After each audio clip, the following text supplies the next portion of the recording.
Internet. Welcome to the Legends of Runeterra Masters Europe, aka the Chronicles of Targon, aka a tournament.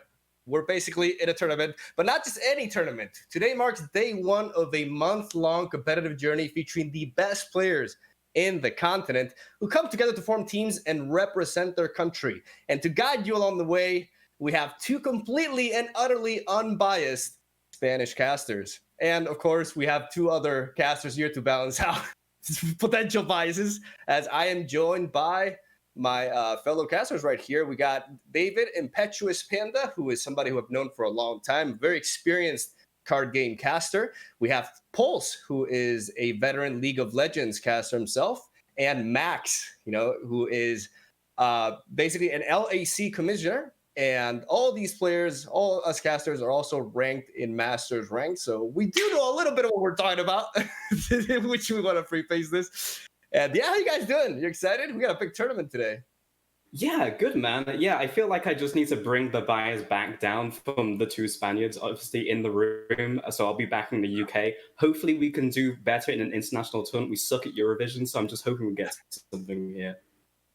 Also super excited for the games, and frankly, part of the reason that I got the job was that I bring all the unbiased from my job towards the stream here. I think, Malka, you mentioned the Spanish casters. Viewers might not have any idea who the second Spanish caster is. It is me. I don't look very Spanish, but I am indeed Spanish, like Mogwai. So first match will be Spain, so I'm very excited for that one. But the whole tournament looks super, super exciting as well. So let's talk about what this tournament actually is. For anybody watching who may be asking, what is the European Masters? Well, this is a month-long tournament that begins today and will conclude the 29th of November in the finals. We have the 16 top European countries going at it because this competition is all about teamwork. Every country in the continent who is representing this tournament will be comprised of three players, the top three players in the ranked Masters Legends of Runeterra ladder. And this is going to be very, very interesting because we've had some discussions around this regarding like the quality of the gameplay, as some of us, have thought about this being maybe like a really good opportunity for the best players in the world to shine. And if they're playing together, they should be stronger. But at the same time, maybe there'll be some drama in that sense, and some lone wolves will have to, form some allegiances, and it's going to be very, very interesting. This is going to be a very unique format as well. Let's get into that a little bit. Yeah. So this is actually quite a long tournament as well. It'll be taking over 4 weeks. Currently, we're on day one. So on the 7th, 8th, 14th, 15th, 21st, 22nd, 28th, and 29th. So if you're mapping out, that's all the weekends. It's Saturday and Sunday. Super easy to watch. And during group stage, this will be best of threes. Everything up until the best of five final will be a best of three, so keep that in mind. But once the group stages are done, we'll be going into quarterfinals on the 28th, and then third place semifinals, and the finals match will all take place on the 29th. And of course, sorry, go ahead, Panda. This is not an invitational. This was, there was a big part of the tournament that happened in September and October as well, where players had to play on ladder, had to qualify on the ladder ranking, like Mogwai said. And this is not, invitational players. This is not some players that, the most popular players. It's actually the best players. They proved it on the ladder. They had the top spots. They really grinded until that final snapshot, and now they made it to the tournament. And this is the last phase, the actual tournament phase in November. All right, let's move on to the tournament format. That's what I'm most excited to talk about here, even though some of you watching may have seen card game tournaments and may be experienced in that area. Today is something completely different, ladies and gentlemen. We have each team building 9 decks every week and only revealing the champions. That is true. We are only having closed deck lists here, as only the players will know what they're running. So the surprise factor is a very relevant thing, as teams will ban 3 champions from each opponent's decks. And as you guys can see here, we have some examples of what a team could look like, but the possibilities are pretty endless, especially considering how diverse the metagame is right now. Super, super excited for this. Especially, I want to see what the top players in the world can come up with and how many of these matchups will eventually play out. What do you guys think? Yeah, I think, first of all, let's look at the teams, the amount of teams there are. There's 16 different countries, and each country has 9 decks. So if you do the quick EU maths, I believe that's 144 decks. That is a whole lot of decks. Of course, some big meta decks will be, I think, represented for every country. But overall, the possibilities are almost endless. Possibly, I think we'll see maybe the strongest champions and decks repeated many times throughout the tournament, but overall, it's a whole lot of decks and it changes every single day, new deck lists every single day. So there's a chance for a lot of different variety from the different countries and different players, of course. Maybe one thing to highlight here is different format. One important thing that we can highlight also is that for this week 1, we will have the KDA cards that just launched recently in the game. They will be banned because we want to ensure that every single team and every single player actually has the opportunity to pick them up in game before we start the more serious later stages of the group stage, right? And starting week 2, they will become available, and that obviously will impact the meta within the tournament very significantly. Yeah, it's gonna change things from week 1 to week 2. We're gonna see quite the different lineups, and yeah, that's very important to know because these KDA cards, they've been pretty impactful towards the meta. Even so, some people thought they wouldn't really be. They turned out to be pretty good. Yeah, everyone's seen all those Feel the Rush games on ladder. It's just it's a plague right now.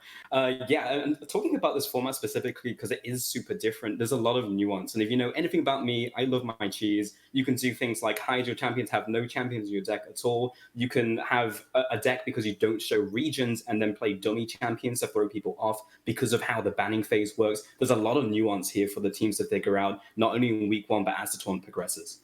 We can move on to the group stage where we can talk about, exactly. Here we go. As you guys can see here, group stage series are best of 3. Each game will be played as a 3-player team. This is where things are going to get very interesting because we were having a discussion prior on this. You know, Max, I believe, said that basically this is going to lead to each country being represented by a higher level of gameplay than you would normally expect because it's 3 very high-level players going at it. But I beg to differ. I think there will be some countries that may struggle a little bit with that, as there can be some lone wolves, like I mentioned, that aren't really used to playing in a team, and that's going to make things really intriguing. Absolutely. And I think it's definitely those 2 points that you mentioned, right? You have the opportunity to benefit off of each other's strength within the team because you are together with your 2 teammates in a call and you can discuss every single move along the way. So hypothetically, that should lead to a higher level of gameplay, less misplays, and probably the best gameplay we've ever seen in Runeterra up until this day. If the teams can figure out the intricacies of this new system, where you obviously have to talk to each other, you have to work together as a team, and being a lone wolf here will definitely be at your detriment because your opponents, if they leverage the power of teamwork, may just supersede you. Also important to note, once the team... I will also highlight that there is one pirate. Yeah. Go for Panda. Yeah, and also to mention that every time a team wins the deck, they can't just keep playing the same deck. It's the most overpowered deck. They can't play it the entire series. They have to, once you get a win, that deck is shelved. You can't play with it any longer until your next match, of course. You have to change to a different deck. So you have to have, you have to be able to pilot a whole lot of different decks, especially because you don't know what bans are coming in. So maybe you're very proficient on a certain deck. It gets banned. All of a sudden you have to improvise, play maybe a tier 2 deck, and still try and get a win with it as well. Yeah, I will highlight that there is a pilot for every team that will be designated by the team. So if discussion takes too long, the pilot can just straight up play, or they could just ignore their teammates and just make the play themselves. So they ultimately have all the control there. So they can listen, but it's not necessarily needed. Yeah, I'm ready for some in-team drama. I don't know about you. I'm ready.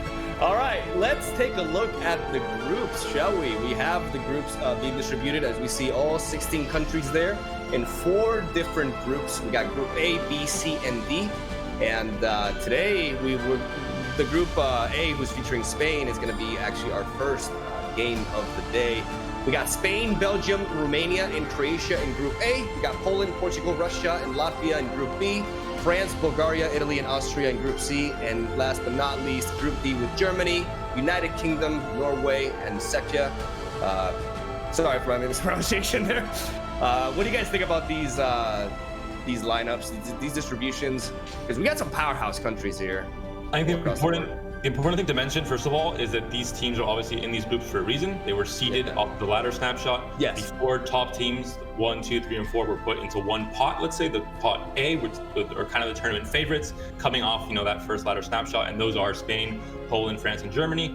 The 5th, 6th, 7th, and 8th seed were in pot 2. So when you see this group here, you're seeing Spain is the 4th seed, but they're in that first pot. They'll be one of the first teams. Belgium is in that second pot, Romania 3rd, Croatia 4th, and it goes like that for every group. It was randomly seeded, so there's no script, no bias here. It's just random. But all the groups look very strong. Like you said, the first few seeds, Germany, France, Poland, and Spain, might look like the strongest, but there are certainly dark horses and a lot of very strong teams in this tournament.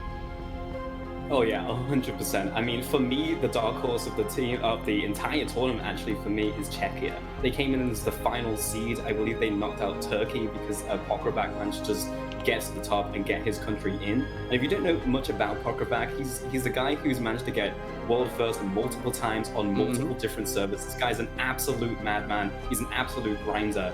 And also, he's also an innovator. He likes these really high rolly decks that if you just have a crazy draw, you just straight up win. So I'm excited to see what this team comes in with, because I think, as you guys were talking about earlier, in week 1, we'll see a lot of just like, oh, I'm going to bring the top 9 best decks, right? Like, that's a safe play. But I get the feeling that Czechia might do something a bit different.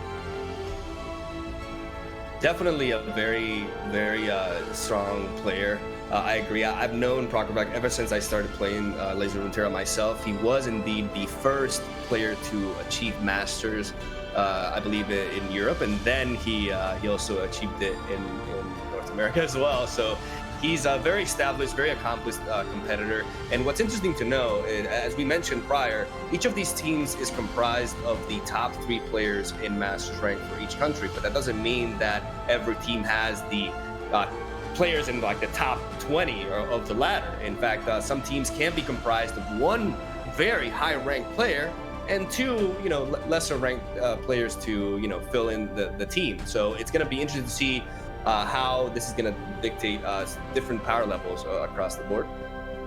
One thing I would highlight, especially with this, is the team from Germany, who are actually able to secure 3 of the top 4 spots in the ladder, which is absolute insanity. And the only reason that they weren't the first seed going into this competition was that there's one player from France who actually outplayed them all and managed to secure number 1 seed for their respective team. Absolutely.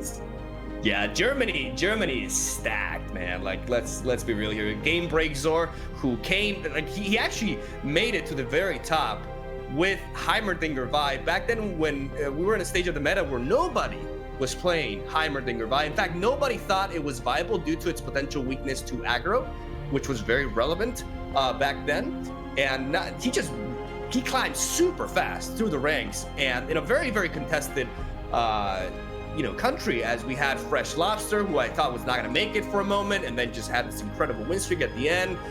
Tilted had to, right? Yeah, Fresh Lobster. It's insane. Like the last, the win streaks these guys had towards the end is really impressive. And honestly, like, Germany would have been a really solid team with some of the other guys that got left out as well. So this is going to be, in my opinion, right now, the team to beat, definitely on paper at least.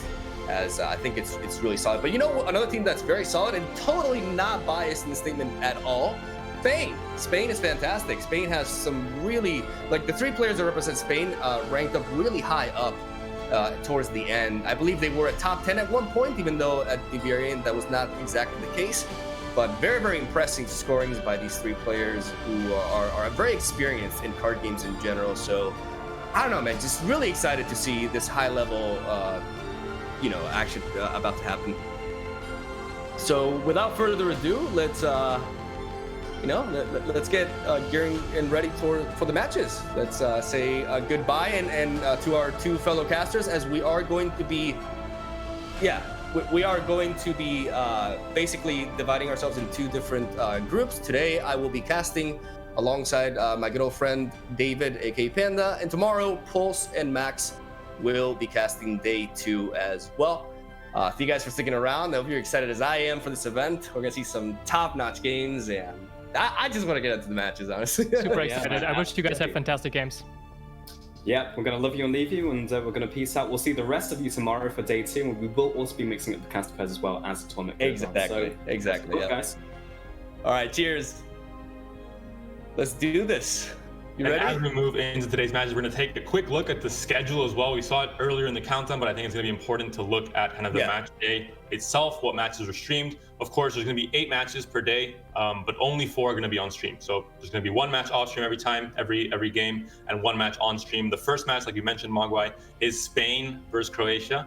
There will be, I think, a bit of bias. No, can't please. stop that from happening, but overall, looking at it here, the first match of the day, Spain versus Croatia, is going to be on stream. Belgium versus Romania off stream, and it's going to be like that the whole way through. Poland, Latvia, France, Austria, Germany, Czechia on stream. The rest off stream. We will update, of course, the scores as we go along, but we can't have it all. We can't have a 12 or a 14-hour broadcast day if we broadcast every single match. It'll be just the 4 matches we see as the most important ones. Yeah, I really like this lineup to start things because we are going to be featuring the top 4, at least like I said, on paper, countries right now. When it comes to the seed, we have the 1st, the 2nd, the 3rd, and the 4th seed right here. We'll be going in kind of like a reverse order in that sense, as we lead off with Spain, who is currently number 4, and then Poland 3, as France was number 1 due to Elix placing 1st, and Germany versus Czechia towards the end. Czechia.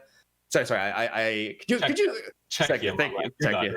I'll help you out. Panda is a professional, helping me fix my mispronunciations, which are multiple. But we've been doing this for a while, and that's why I do like casting with him. All right, so we're gonna check out the players. I think that we've seen the teams. Obviously, it's very important, the countries, but each country has 3 players. So let's start off with Spain. We see Nudwick coming from Gwent as well. Big player over there. Moved into auto chess. He went to the Invitational to the World Cup for auto chess. So obviously proved his mettle in a different game. And now again, he's here in Runeterra. He qualified for the tournament, and he's ready to go again. And to prove that, and then we have Rexitos and Faul closing out the team. So like you said, very strong team. All these players very high on the ladder in the snapshot. We see their top 20, all 3 players. That's fantastic, I think. Yeah, that's a really strong roster, like I mentioned earlier. Nudwick had a very solid and consistent climb throughout the entire qualification process. Fall as well. Fall was like established really high up really early on and just kind of like managed to slowly but surely get that rank a little bit higher, just kind of like adapting. He had a very smart climb, in my opinion, not going overboard with it, just making sure he was in the zone and stayed there pretty much for the entire qualification process. And Raxitos is also somebody who just like skyrocketed through the ranks as well, really fast too. Very, very impressive lineup here for Spain. And we're going to see how they fare against their opponent. Let's take a look at Croatia right here. We have Ani Desu, Thunder Uncle, big fan of that name, and DJ Ubar. These are the top 3 players for Croatia. Anidesu with a very impressive placing in the ladder, number 19 with 552 LP. And Thunder Uncle also in the top 100 as well. Anides is definitely a player that I'm very experienced or knowledgeable of, rather. I do run into them quite frequently on the ladder, and I am also aware of their strong performances in tournaments in the past. What I really like about Annie as a player specifically is that despite the fact that they're emphasized on competitive and they're very high level, Annie is definitely not shy from experimenting, playing the unorthodox. And that's something that I'm a big fan of regarding card games. So definitely going to be very excited to see what Annie has to offer alongside his teammates. So really, really cool matchup here. A little bit of trivia. Annie used to be a League of Legends player. He was challenger, so the most competitive kind of the Masters rank of Runeterra, but in League of Legends. And his main player, the champion he used the most was Annie. Makes sense. Playing League of Legends. Understand that. And Desu in Japanese is to be. So that was his name. He was known as a very strong Annie player, and that's why he chose that name. And he brought it over here to Runeterra as well. So definitely someone that came from League. He knows the characters there now. Having a card game from that universe must be fantastic for him. And for, I think, a lot of our viewers at home also feel, just right at home. If you love CCGs, now you have a CCG for League of Legends, which is fantastic as well. Man, I'm hyped for this. So I think we will be getting ready to take a look at that, because there's several things. All right, there's several things that we have to take into account here. First of all, we have to see their lineups, and then we're going to witness which champions get banned. This is a very crucial moment of the matchup. It's going to give us an idea of the strategy behind each lineup, because it is true, like Panda does mention prior, we we are going to see some of the best decks. A lot of these players are just going to resort to the best proven decks in the meta. The meta is diverse enough to allow you to bring such a numerous lineups and have all solid proven lists. But at the same time, they may very well ban differently. And the way they gear their bans is really going to tell us a lot about what we can expect for them to be playing, right? So as we can see here, we have Spain with Draven Jinx, discard, I would assume. We got Scouts, Misfortune and Quinn. We got, of course, Shen Fiora, an iconic duo that is as old as Runeterra is. We have a Nocturne Nightfall list, which is something that I'm not surprised to see from the Spanish players, as they are very keen on the Nightfall archetype.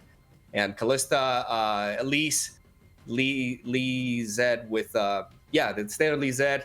Ashe, Frostbite Midrange, War Mothers, and Tom Kench Soraka. It looks like Trundle was banned. No surprises there. One of the strongest champions in the game. Yeah. I'm going to assume it's going to get a nerf this next balance. I think it's a pretty safe assumption to make. He's been very strong and definitely, I think, overperforming on the ladder. A keynote as well. You can definitely bring the champion twice, but if you bring Trundle in two different decks, let's say Trundle Aesol and Trundle Tryndamere, if Trundle gets banned, you're losing out on two decks. So most teams, it looks like, are going to be bringing only every champion only once, even if it's very strong, just to have more versatility in their lineup later on. We see Trundle banned for both teams again. Shocker. No surprises there. That's going to be the default, I think, throughout most of this weekend, at least. After the ban next week or after the nerf next week, maybe that changes. But for now, Trundle being banned is not a big surprise. Also important to note, for example, at least Kalista, that champion combo, we can see the champions, but we can't see the deck. And for the players, it is the same. So it could be a They Who Endure list. It could be a Fearsome Mistwraith list. It really does depend. And we don't know that. The players, when they're banning, also don't know that. Ooh, that's spicy. Interesting. That's a spicy ban right there. I like it, honestly. Anivia is a very threatening deck in this format. I'm a big fan of Anivia with Harrowing as a finisher. And I guess looking at their lineup, they did not feel confident in that. I mean, it does make sense considering we see the likes of Jinx, Draven, and Scouts right there. And those are two decks that can definitely struggle with either board wipes or just health gain from a Shadow Owls base control matchup. So I do, especially because they also have like the Nightfall. Like the Spanish lineup is, at least half of it is very aggressive, right? So we see the Jinx Draven go down, though. Also one of the top tier meta decks, one of the preferred options for aggro in the meta right now. The more glass cannon sort of option, really, with the crazy high roll hands that just beat pretty much everything.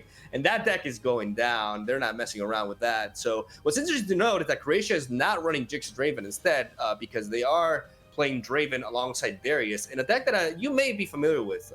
Right? Yeah, it's what I used to climb to master this season. I think it's a very strong deck. Not tier 1, but definitely it was a pretty unique deck that I hadn't played before, that archetype, so it was fun for me to use to climb.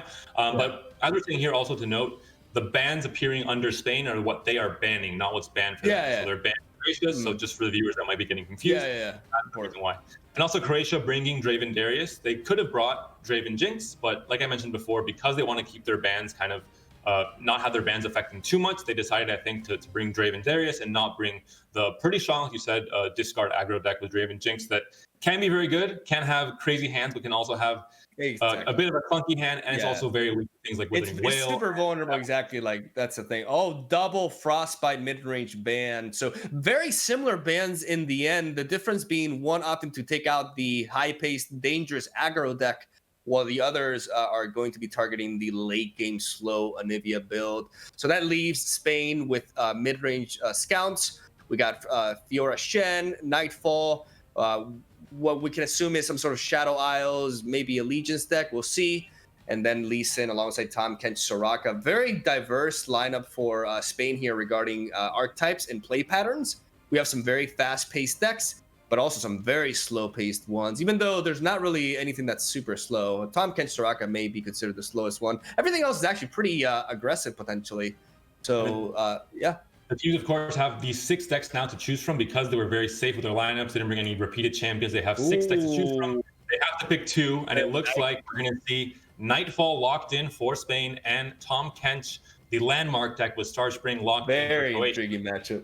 Very intriguing. I do believe Spain is very confident in. I remember when I was actually like struggling to reach Masters this season. Fall actually tweeted at me and he said that he resorted to Nightfall. He said he believed that it matched up well against pretty much close to everything in the meta and was severely underrated as an archetype. So that goes. Do we know who's piloting? Because I wouldn't be shocked if it was actually Fall piloting this deck. I think we'll find out very soon. Of course, there is one player actually piloting and playing with a mouse and deciding what cards to play, but all three players are in a call together. They're discussing their plays, which we mentioned before. It could be a good thing, but it could also be if someone has a little seed of doubt and he says, no, I think we should do this instead of this, and then someone disagrees and maybe they waste their turn, they start roping. It can get hectic, I imagine, with players that all I think are competitive, I think are confident in their abilities, and when there's an argument in the middle of the game, there might be certain egos coming up. So it's definitely something to keep in mind. Teamwork will be very important. I wish we had like a microphone feed for for what they're discussing and stuff. But really very interesting matchup here. Very excited for it. Also, even though Nightfall Nocturne is a relatively standard, it's kind of like, it's one of those decks that for the most part, the core of it is pretty rigid. You don't really change too much about it, but there are some tech options that I've seen in the past that really do make a difference and change the play pattern a little bit. Like I have seen like variants in the past with Atrocity actually, which is really neat with the likes of Diana in the late game as a surprise finisher. As most of the times when you are facing this deck, you are just expecting them to deal their damage throughout attacking, right? So watch out for stuff like that. That could really, especially in a tournament environment, that can really make a big difference. And we do know the Tahm Kench Soraka deck is one of the few decks in the meta right now that has a complete alternate win condition to the standard just play units on the board and attack the Nexus to win, right? This is a deck that plays very differently in that regard. It focuses on healing their units while utilizing Tahm Kench as a removal engine. And a very nasty one at that, especially when you pair that champion alongside cards like, what was the name? The 4-mana burst heal spell? Astral Protection. Astral Protection. That is, if you set it up properly, like that card can provide you with an 8 health swing, and that could be pretty strong, especially when, I don't think we're going to see Spain here focusing too much on dealing with their board and more so finding ways to create openings and deal damage. That's how this match is gonna go. And here we go, ladies and gentlemen. Here we go. Croatia versus Spain. We got Tahm Kench Soraka, Starspring versus Nightfall Aggro. We see a very solid curve there for Spain with a Solari Soldier into Laurent Stalker and the Crescent Guardian, even though these Nightfalls will have to be enabled in the line. As we're seeing a pretty aggressive mulligan from Croatia here, keeping the Fortune Croaker and opting to get rid of everything else.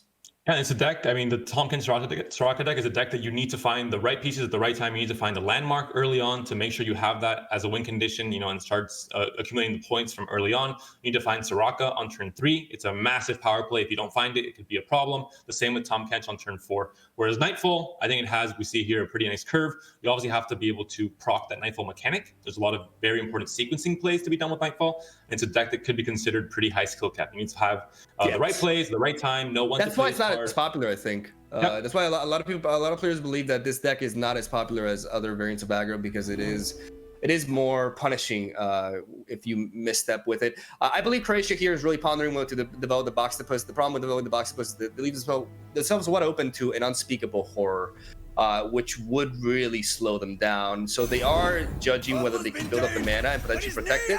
But I believe we may very well see an unspeakable horror here, because for 1 mana, what can this region combination do to protect this from removal? I think Solari Soldier into horror may happen here so that they get the Nightfall unit off of it.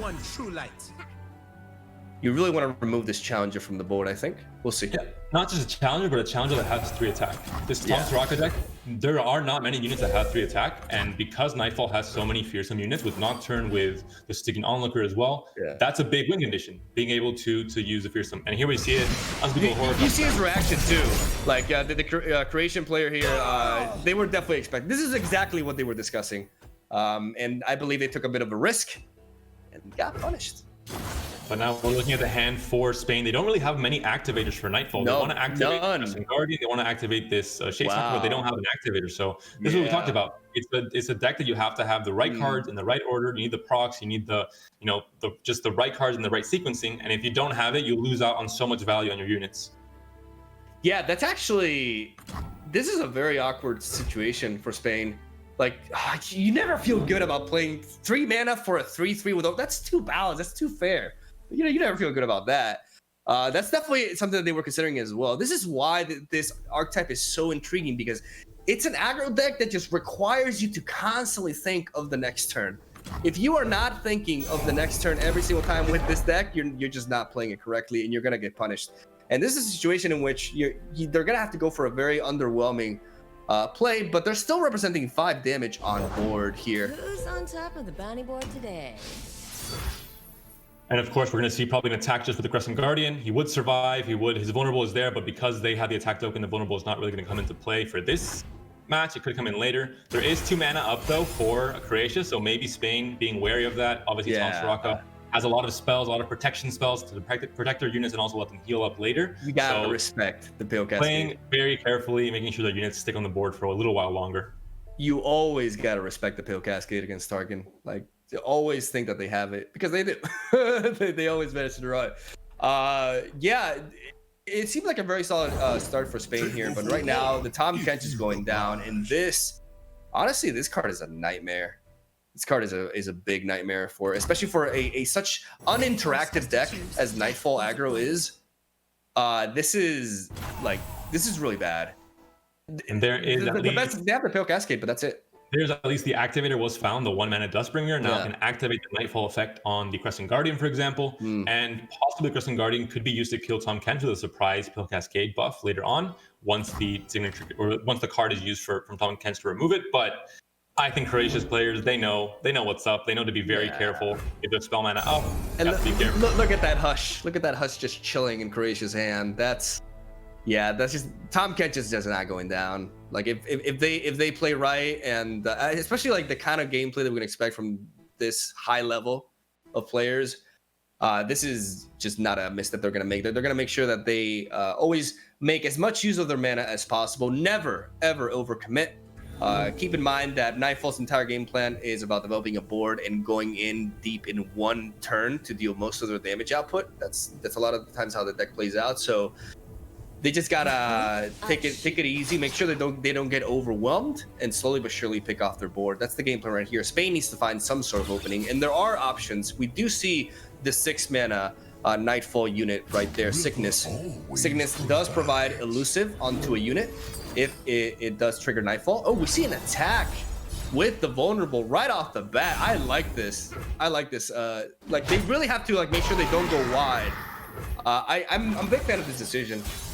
Yeah, it's a bit riskier because you're obviously getting your Tahm Kench down to 4, and now suddenly if you go for any of these units on the board, a Pale Cascade, if you don't have an answer to protect that Tahm Kench would be a problem. But they do draw into a second Pale Cascade, so there is reactivity there with the spell mana for Croatia. Overall, I think it's just going to be really hard for the Nightfall players, the Spanish players, to remove this Tahm Kench from the board, because there's so much reactive plays that Croatia has access to, like you said, with Astral Protection, with Pale Cascade, a lot of defensive abilities to keep your units alive. Yeah, this is an interesting turn. Again, one of the reasons why, Tahm Kench, in my opinion, one of the reasons why this archetype doesn't have as high of a win rate as it could is because it's tricky. It's a tricky deck to play. And a lot of times people, say, well, if a deck is hard to play and it doesn't perform well, it's not good. Well, in this case, this deck has a lot of very important decisions, especially when it comes to your mana.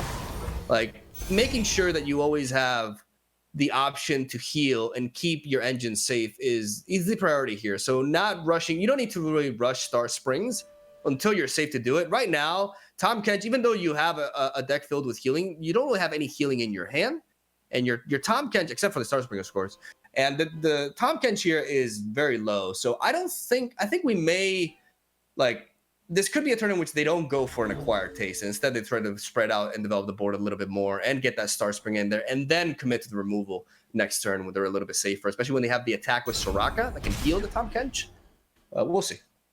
And usually you would see the Nightfall player develop a bigger board and then go in for a big swing. But like you said, in this matchup, things change a tiny bit. You have to go instead be more reactive, have your spell mana up to be able to respond with a Pale Cascade, and then try and see if you can make use of that reactivity to eliminate something like a Tahm Kench or Soraka. And that could maybe seal the deal for you. Instead of going wide and just being aggro, you want to take somewhat more of a control over the game and eliminate your opponent's threats first. I think right now Croatia, like as long as Spain keeps 2 mana, they won't go for the acquired taste. That's a guarantee. Like they won't really. There's no reason to risk it. So Spain has to commit 3 mana at the most this turn. Otherwise, they will be left wide open for the Tahm Kench to just pick up one of their weaker units.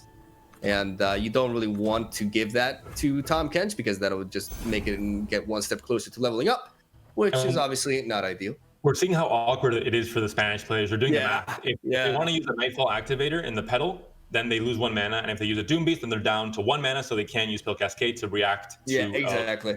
So it's just, they can't do anything. They're locked at 5 mana, they have to waste the turn because of the threat of Tahm Kench removing their units efficiently. Oh, but the threat is gone. They go for the Star Spring, the pass. They go for the pass, see if they let their opponents commit, and now they have more room, even though it's still not looking amazing here. I mean, they can definitely enable the Nightfall and just drop double Nightfall units here, get a bit of a swing going on, develop an elusive unit, but that Star Spring just going off at this stage is really troublesome for the Nightfall player here. Spain looking at a rough game 1 here. Doom Beast without Nightfall, just to develop the board higher and to not bringing on the elusive unit either. That's interesting. I was thinking they might have been using the Doom Beast just without the Nightfall effect, just to proc them to use the pedal, but they choose to keep the spell mana instead and have that 2 spell mana banked for the next turn for this turn. Now have 8 mana available, and they have that Pill Cascade in hand, of course. I think that's the reasoning. They want to at least have a mana advantage. Having a mana advantage against a reactive deck like Tahm Kench Soraka is actually a very big deal. As long as you're always able to have mana to respond or to at least bluff certain cards, they are going to be more cautious with their plays, and you do want to slow them down a little bit. You also want to try to engage with them as least as possible, so that they don't get damage to heal back, right? Like they do have to threaten you with the attacks. And one of the weaknesses of Tahm Kench Soraka as an archetype is a lot of times, if you are developing a strong board, they're not very threatening with their attacks. Like they're very slow as an offensive deck. So they got to keep that in mind. For the same reason that if Nightfall would have found a few more of their fearsome options, it would have been maybe a problem on open attacks with Nocturne, especially if they were to level up. But that is missing here from in the hand for Nightfall players. They're also missing, ideally, a second Unspeakable Horror to take down the box because it just came down. You can't have it all, of course. I mean, it would have been perfect to have those hands, but they don't have them. Their Nightfall activators the whole game have been a bit awkward. We've been seeing them struggling with their mana and how to choose. And a lot of people see Nightfall as an aggro deck, but it's also to some degree a combo deck, because normally you swing in for, up to maybe 12 HP, you leave your opponent 12 HP, and then there's that big swing turn with Nocturne, with the fearsome tags when it levels up, that all of a sudden they just go from 0 to hero and they take down your Nexus that's at 12 or 13 HP. I do like what Spain is doing here, though. They're trying to, what they're basically doing is they're trying to intimidate Croatia with just all the mana that they have. Like they're bluffing a little bit here. It's like, hey, you can attack into me, but I have 8 mana. There's so many things I could potentially do. There's so many things you got to play around, like Pale Cascade, another Unspeakable Horror, and the other potential crazy tech cards that I may have, right? Like you have to respect that as well. So, because the Shadow Owl's target and region combination allows you to run some very, very interesting quirky tech options. So, I think Croatia is definitely being a little bit hesitant, but ultimately I do like this aggressive attack with the Boxipus. I think you definitely want to be removing this threat in the Crescent Guardian by sacrificing a 2-drop to what is basically a 3-drop. So that's always favorable, and getting also closer to the level up on Soraka. Once Soraka flips, levels up, it's value town. Every turn they will be drawing an extra card, and that's going to go a long way to sealing this game. And with 4 mana up still, again, the Spanish players are kind of in a jail. They can't do anything about, playing their cards, because the moment he plays Diana, obviously a great unit on attack token, that there's that spell coming from Tahm Kench that's going to just eat up that Diana, and there's nothing you can do with Pill Cascade to kill the Tahm Kench. And there's still 4 mana up, so it could be 2 mana for the spell from Tahm Kench, and then 2 mana for their Pill Cascade as well to get even more health from Tahm Kench. So it is really tricky. You're just kind of restricted in what you can play, and you don't have much freedom because there's still spell mana up for the Croatian team. Yeah, this is a very awkward situation for Spain right here. Diana can pose a bit of a threat if she manages to level up as from that point onwards, one Nightfall Pill Cascade onto Diana just propels her attack like really high up, which could make the acquired taste play. I like this, by the way. I think, first of all, passing over, see if they can bait their opponent to commit a little bit more. The problem, the reason why Tahm Kench is so good in this deck, though, man, is just that constant pressure. As long as they have 2 mana, it's like they can just delete a unit of mine. And it feels really bad to allowing that. So Spain is really trying to make use of the passing system here.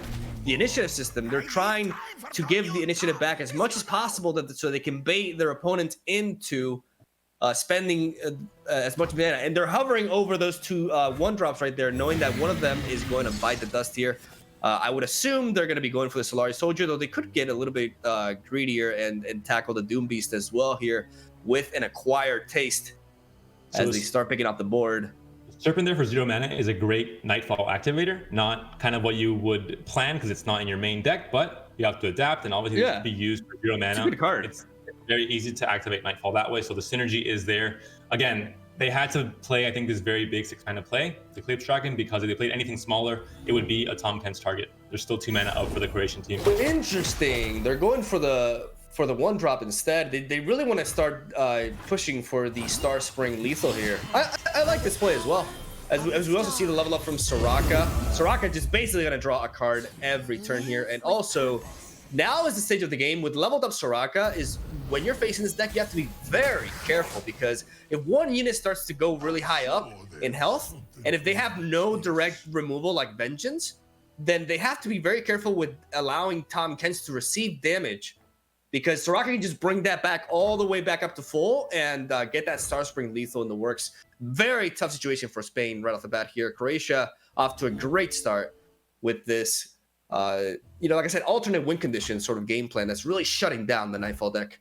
If anything can turn this around, it was this Nocturne top deck, because Nocturne against a deck like you mentioned before has little attack, and it's not a big threat when they're attacking your Nexus on their attack turns, but when they're defending, they have a very hard time dealing with Fearsome. So if you're able to level up the Nocturne, if you're able to give Fearsome to all your units, then all of a sudden, every unit you see on the board currently has 2 attack for the Croatian team. None of those units could block. So if you're able to get that through, then that's why Nightfall in some cases may be considered favored in this matchup, the same way that a deck like Fearsome Mythrace would also be able to have a favored matchup. But we'll see what he can do here, because again, the Tahm Kench signature spell is still available every single turn as a threat, and every single turn it restricts you from making certain plays. It's really interesting because at the beginning of this game, it felt like Spain was up to like a great start with that unspeakable horror onto the Boxipus, but the fact that they had too good of a curve in a way that they had all the units, but they had none of the enablers, right? This deck tends to run 3 copies of Faded Memories, for example, to allow those Nightfalls to trigger. So that really made their curve a little bit awkward, and now they're playing a bit of a catch-up game. And one of the things about Nocturne is that in order to level them up, you got to attack with Nightfall units. So you need to curve out quickly early on to get those free attacks with the Nightfall units to get the level up from Nocturne, so you can use that fearsome game plan. Otherwise, it's just all about trying to go all in a turn, and that Hush in Croatia's hand is going to shut down this Diana and whatever she tries to do here, because this Nightfall into Diana, this Pale Cascade right here, is really powerful. It'll get our attack up to 7. And again, we see very, very reactive play, very patient play from Croatia, because I think the Spanish team, they put down Diana. Currently, their board is full. They have 6 units. They want to play the Nocturne. They maybe hoped that the Tahm Kench spell would be used to eliminate one of the units and then play your second unit. And the Nocturne, of course, is the most valuable unit, because we mentioned before, could be a surprise win condition here. But the Croatian players, I think, even though the decks are closed, they can assume, what most of the cards will be in certain archetypes, and they know what to play around and what to be careful about. So very patient play from them, very spell-heavy deck. Is Croatia just filling a cube? How do you call that cube in English? Rubik's Cube. The Rubik's Cube. They're sharpening their mental skills. Multitasking. In the middle of the game, making sure their too high IQ. Their problem solving is top notch. Too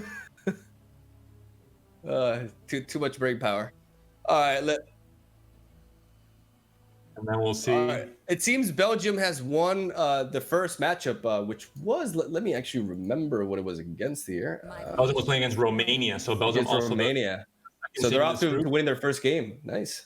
second seed in this group, but one of their star players, Ultraman, huge player on the ladder. When the change to LP happened, he was the #1 in Europe for, I don't know, 1 month or 2 months, even a long time. So not too surprised there. Belgium is 1-0 up. But in this game, we're still in the very first game. Both teams taking their times. We see an acquired taste finally come down. On to Nocturne. We'll see the Pale Casket here. I mean, at this point, Spain has to be aware that they have some sort of. There's so many. Like basically every answer is a potential like legit answer here. In this situation, like Pale Cascade, Hush. There's so much like the Astral Protection. It's just so unlikely that this is, but they have to go for it. I mean, they still do threaten. Like even though Tom Kench will remove this Nocturne, they're still threatening with the Diana as well. So they're trying to basically combine both. We could see a couple of Pale Cascade into a preemptive Hush onto the Diana here to prevent the challenger from her. But the question is, he would still die to the snake though, is the problem. This is interesting, actually. I think it's just 1-2 punch. You can kill a Nocturne and you can eliminate that threat, which could be a game-winning threat like you mentioned. But I think ultimately the Spanish team will be able to take down Tom Kench this turn because they have 2 challenger units, and Tom Kench gets a strike from the unit they're consuming. So this Nocturne at 7 attack, you might survive if you play both Pale Cascade and Bastion or 2 Pale Cascades, but you're still taking 7 damage. So you'll be down to 1 or 2. Oh, you don't want to. No, why would you Hutch that? That's very interesting. And they definitely they can't solve Diana. He just hushed for just like 2 attack though. And of course, I mean this Tom Kench has vulnerable as well, so you don't even need the challenger units. You can literally put the Tom Kench on almost anything. I honestly forgot about that. When did that vulnerable? Well, it was from Nocturne, right? When Nocturne came down the board. Yeah, when Nocturne came down. Yeah, it's true. The only problem is that with 4 mana up, Astral Protection is still a possibility, and that would completely heal Tom Kench. Obviously, it's not in hand, but it's a possibility for sure. They are able to save Soraka, though, which is very relevant because Soraka being down to 1 health is really good for Star Spring. As soon as he attacks, he will get back all of the damage dealt. As we are going to see a block from Hired Gun onto the Doom Beast as well. Into a Pale Cascade, which makes sense. So Tom Kench is going down. This is huge. This is huge for Spain. Removing that threat is massive here. Even though we do see another one in their hand, that brunch is going to convert. Soraka survive. Not just that, but also because of how Tom Kench works, he consumes a unit. If Tom Kench dies before the level up, or he obliterates the unit he consumed, that unit comes back to the field for Spain. So Nocturne, he spent a minute or so in Tom Kench's belly, but now he's back in action. He's back on the board for the Spanish team. So they didn't lose out too much. I think the scariest thing now that they're looking at is that landmark. That is the scariest thing because there's a lot of units still on the board and you need a board 11. That's scary, dude. We're halfway there. Yeah, with this attack with Soraka, we're looking at 8 points already. So they don't need much at all. They basically, and they have two Krusty Rogers. And also the Guiding Touch as well.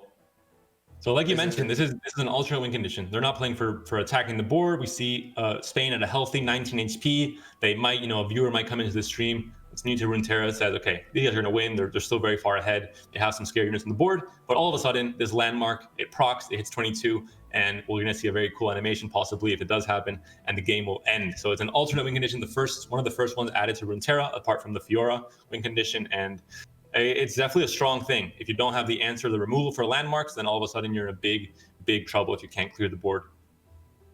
I think no matter what they do here, though, let me think for a second. If they play two Krusties here, going over the Croaker on one of them, and all of a sudden they have a total of 3, 4, 6, 8 potential health gain, which means that they're not right now. They're sitting at 13. So Spanish math, all right, they're not there. They're not quite there. Even if they even if they go double Krusty, they won't be able to win with the Star Spring this turn. They can only go up to 21, unless they're able to generate more damage somehow onto the board. which could happen if Spain blocks in a poor way. But I doubt that'll be the case. We'll see. It's very interesting because it really, the thing is, like, they're not going to be able to close it out this turn, but next turn it's going to be hard to dodge that at this point. Nocturne is 100% the win condition here. They have to find a fearsome attack to win. It's all running on him. Not just that, but obviously the acquired taste is a slow speed spell. So if you open attack, you play around that removal, and you can go in before that's used to eliminate your Nocturne and to do anything like that. So there's that chance. But the biggest thing, like you said, is seeing if the Croatian players can do some quick maths and get enough healing to proc it this turn at the turn end. If not, then all of a sudden Spanish players are going to be maybe ahead in the next turn and could maybe win the game, like you mentioned. This would be an amazing win for Spain because they were in a very awkward and honestly, like, really bad looking position. But right now they're just not hesitating. They're passing. Like, I really like how I think Spain's like passing game has been super on point this entire match. Like, exactly. they baited Croatia again and again by just passing and making them be more proactive, and then just playing it safe with them being on low mana. I really like this approach. It's such a weird matchup to navigate, and they've done a really good job out of here. A lot of bluff passing, a lot of giving priority to your opponent to see what they do. Maybe they commit a mistake. You want to give your opponent a chance to make a mistake. That's basically what it is, and then you get the priority back, and you can be reactive instead. We see guiding touch. We see the healing being counted here. Depending on what they draw, maybe there's a chance, but yeah, they're fishing. They do have the one drop. Wait, they do have the one drop into the Croaker now. Wait, is that enough? Let me.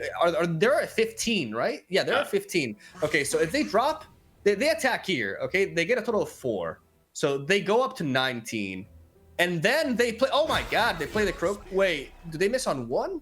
No, they play that in the Croaker. They win. Is there any chance for Unspeakable Horror to come into play and maybe eliminate a 1 health unit though before it heals? But there's no 1 health unit is a problem. There's not yet, but once Croaker comes down, depending on who they target. Yeah, but exactly. But if Croaker comes down, Croaker will have 2 health, and they'll ping something that will be thick, right? So they're probably praying one of the. Well, wait, the Croaker has already gotten down, and they've already. Yeah, there's the Croaker. Yeah, this is exactly. Are you kidding me? This is exact lethal. Yeah, 15, 4, 19. No. Yes. Oh, no, yes. They have to play the Fortune Croaker. They have to play Fortune Croaker, but they have to attack first of all. They have to 100% attack because they need to trigger Soraka. So they can attack with Soraka onto the one drop here. I call him the Crab Boxer. Yeah, they should attack onto the Crab Boxer because it guarantees more of a health gain here. Yep. This gets them up to 20. They should be at 20 right now, which means Croakers will win. Yeah, this way makes it so that it's 1 above exact lethal. Yep. Croaker will seal the deal here. There's no way Unspeakable Horror will be able to stop this. Yeah, that Rubik's practice is really coming into play here. Okay, yeah, they're feeling confident. Croatia is happy. Look at that.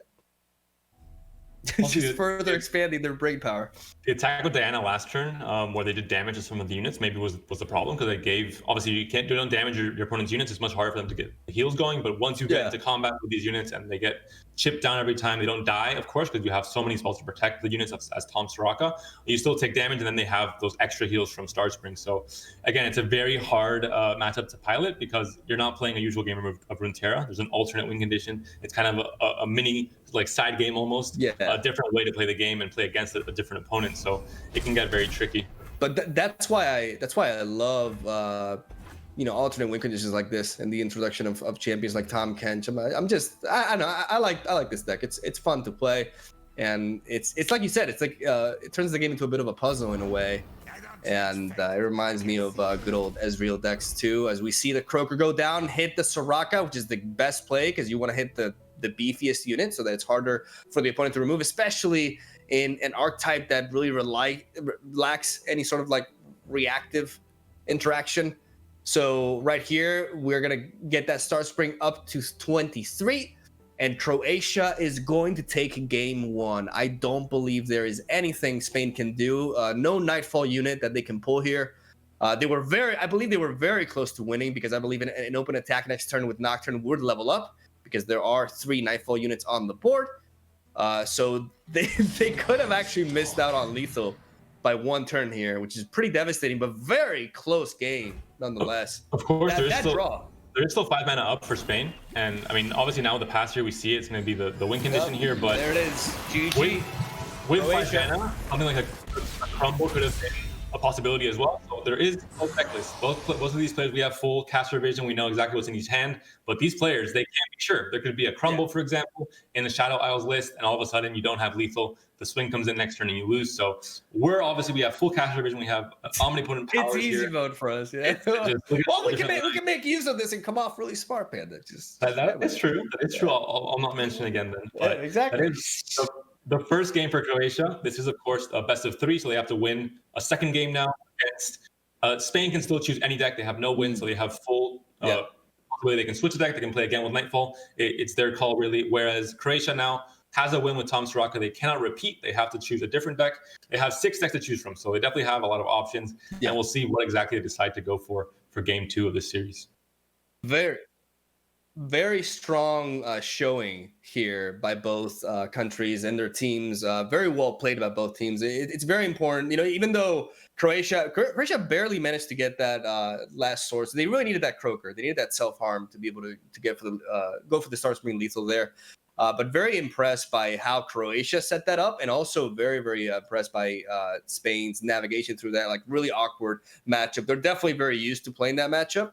And I do believe that them lacking a little bit of early, game curve and pressure definitely ended up haunting them in the end there. But really close game 1 of the series. Very great way to start things. And I'm really interested to see what matchup we'll get next. This is what I love about this format, man. It's just there's 9 different decks on each side. So I don't think we're ever going to get a mirror match. I don't want to jinx it. But I don't know. I really like it.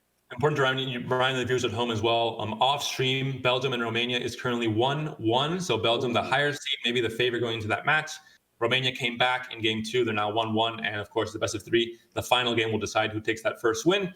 Just briefly, until we wait for this next game to start, we can mention a bit how the group stage works, where we'll be seeing every country playing 1 game per day against one of the teams in their group. And for example, Spain, Croatia this day. Tomorrow we'll be seeing Spain playing someone else. They'll be off stream possibly. So not every country will be on stream every day. It'll be switched around. And starting after 3 days, where Spain plays Croatia, Spain plays Belgium, and Spain plays Romania, it'll switch. Every team is playing every country in their group 2 times, not just once. That's why we see 6 days, 6 different days of group stage, 3 different weekends. And on day 4, it'll be mirrored. So Spain will be playing against Croatia again off stream, and we'll be seeing the match that's off stream today, Belgium and Romania on stream. So we're going to be seeing every match between every team played at least once on stream. And it's going to be exciting. Obviously, but maybe we're rooting for some specific countries more than others, but really, at the end of the day, what I'm rooting more than anything is just high quality games like this one. I'm really pleased with this being the first game. It really highlighted a lot of aspects that define some of the high level players in this game. Runeterra is way more complex than some people think it is, especially with the initiative system. There's so many mind games that come alongside with that as well. Really exciting to see. We'll see if Spain resorts to Nightfall again. Again, they feel very confident with that archetype, but at the same time, they may want to mix it up and not be super predictable, because there are, out of the lineups that we have here for Croatia, what would be some good matchups for that? Do we have it here? I think it's also important to note that this is a very unique format in the sense that teams have 6 decks to choose from. So it's much harder to think, okay, I can predict my opponent's going to bring when there's a 3 deck possibility, you can say, okay, my opponent won with this deck. Now he has only 1 deck left or 2 decks left, and you can target a specific deck. Whereas now, Croatia still has 5 decks to choose from. So you can't really predict what they're going to bring. So it's much harder to bring something that maybe counters our lineup. So it is more difficult in that sense. There isn't as much strategy in that sense with this format, although we do get to see many more decks and I think a lot more surprises as well with the closed deck list. Yeah, for sure.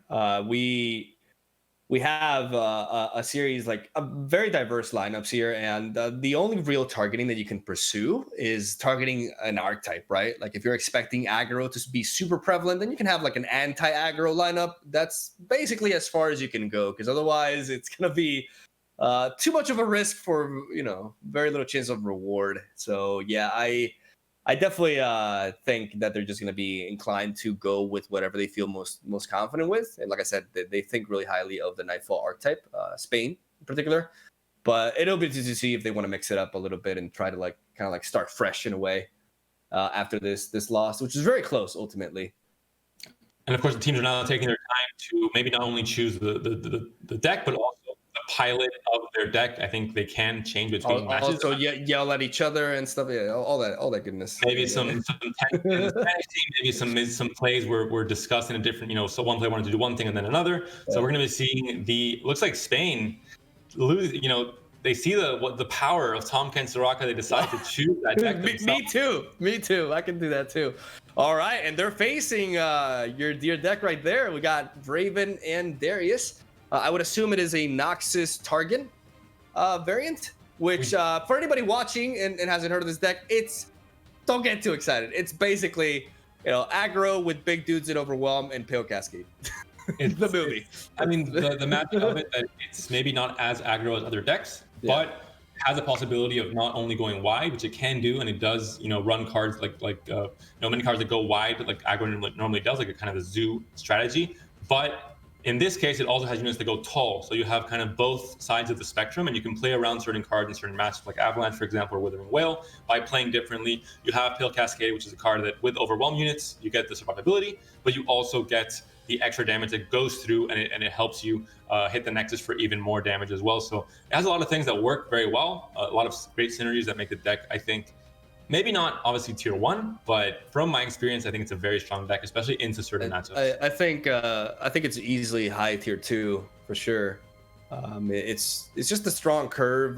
Darius, I think it's the buff that Darius has received a while back. I think people don't realize how impactful it was. Darius has a 10-6 when he levels up. There's so many implications to that. There's so many situations that he actually survives, and he becomes a very reliable finisher. As we do see here, an opening hand for Spain with Tom Kench and Guiding Touch being mullioned away. Astral Protection, definitely a card that you want to keep, especially against a matchup like this, in which most of their removal, if they have any sort of removal, is going to be based on damage, right? And it's a very combat-based matchup, so being able to grant +4 health to their engines is just too good to let go, as we do see a mulligan into the 1-drop, the Star Shepherd, I believe. I've been terrible with names today. This is a fantastic hand for Croatia. They have a super early curve going very wide with 1 mana units with a House Fighter as well. And then they have crowd favorites to get that payoff for going so wide so early. We see a Transfusion in hand, a very unexpected card, a card that I definitely did not run in my run with this deck going up to Masters this season, but it's a card that we saw a lot in the meta a few patches ago. The thing is, Pale Cascade kind of happened, so a lot of times when I see Transfusion, it's like it could just be Pale Cascade and it would be better. But that leads us to believe that they're running alongside a full set of Pale Cascade.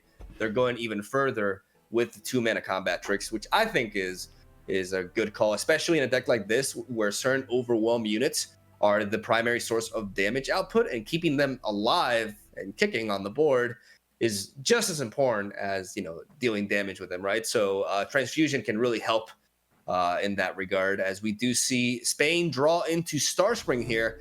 But as you said, man, they're like, the pressure is real from the get-go. Like turn 2 House Spider, 5 damage being represented here. We may see a block. Let's see. And Transfusion could be used as a combat trick to deal more damage or to eliminate the Star Shepherd as well. But again, with 5 mana up for the Spanish team, it's going to be difficult. I think the open attack here is a big sign that they're scared of Soraka. Soraka obviously having 6 health. It's very good against this deck because it has so much health to stop Overwhelm units, to trade efficiently. Even if it has little attack, it has so much health to soak up. It's a sponge. Yeah, it's a sponge. Like Soraka is a really it's a really good way to absorb damage here.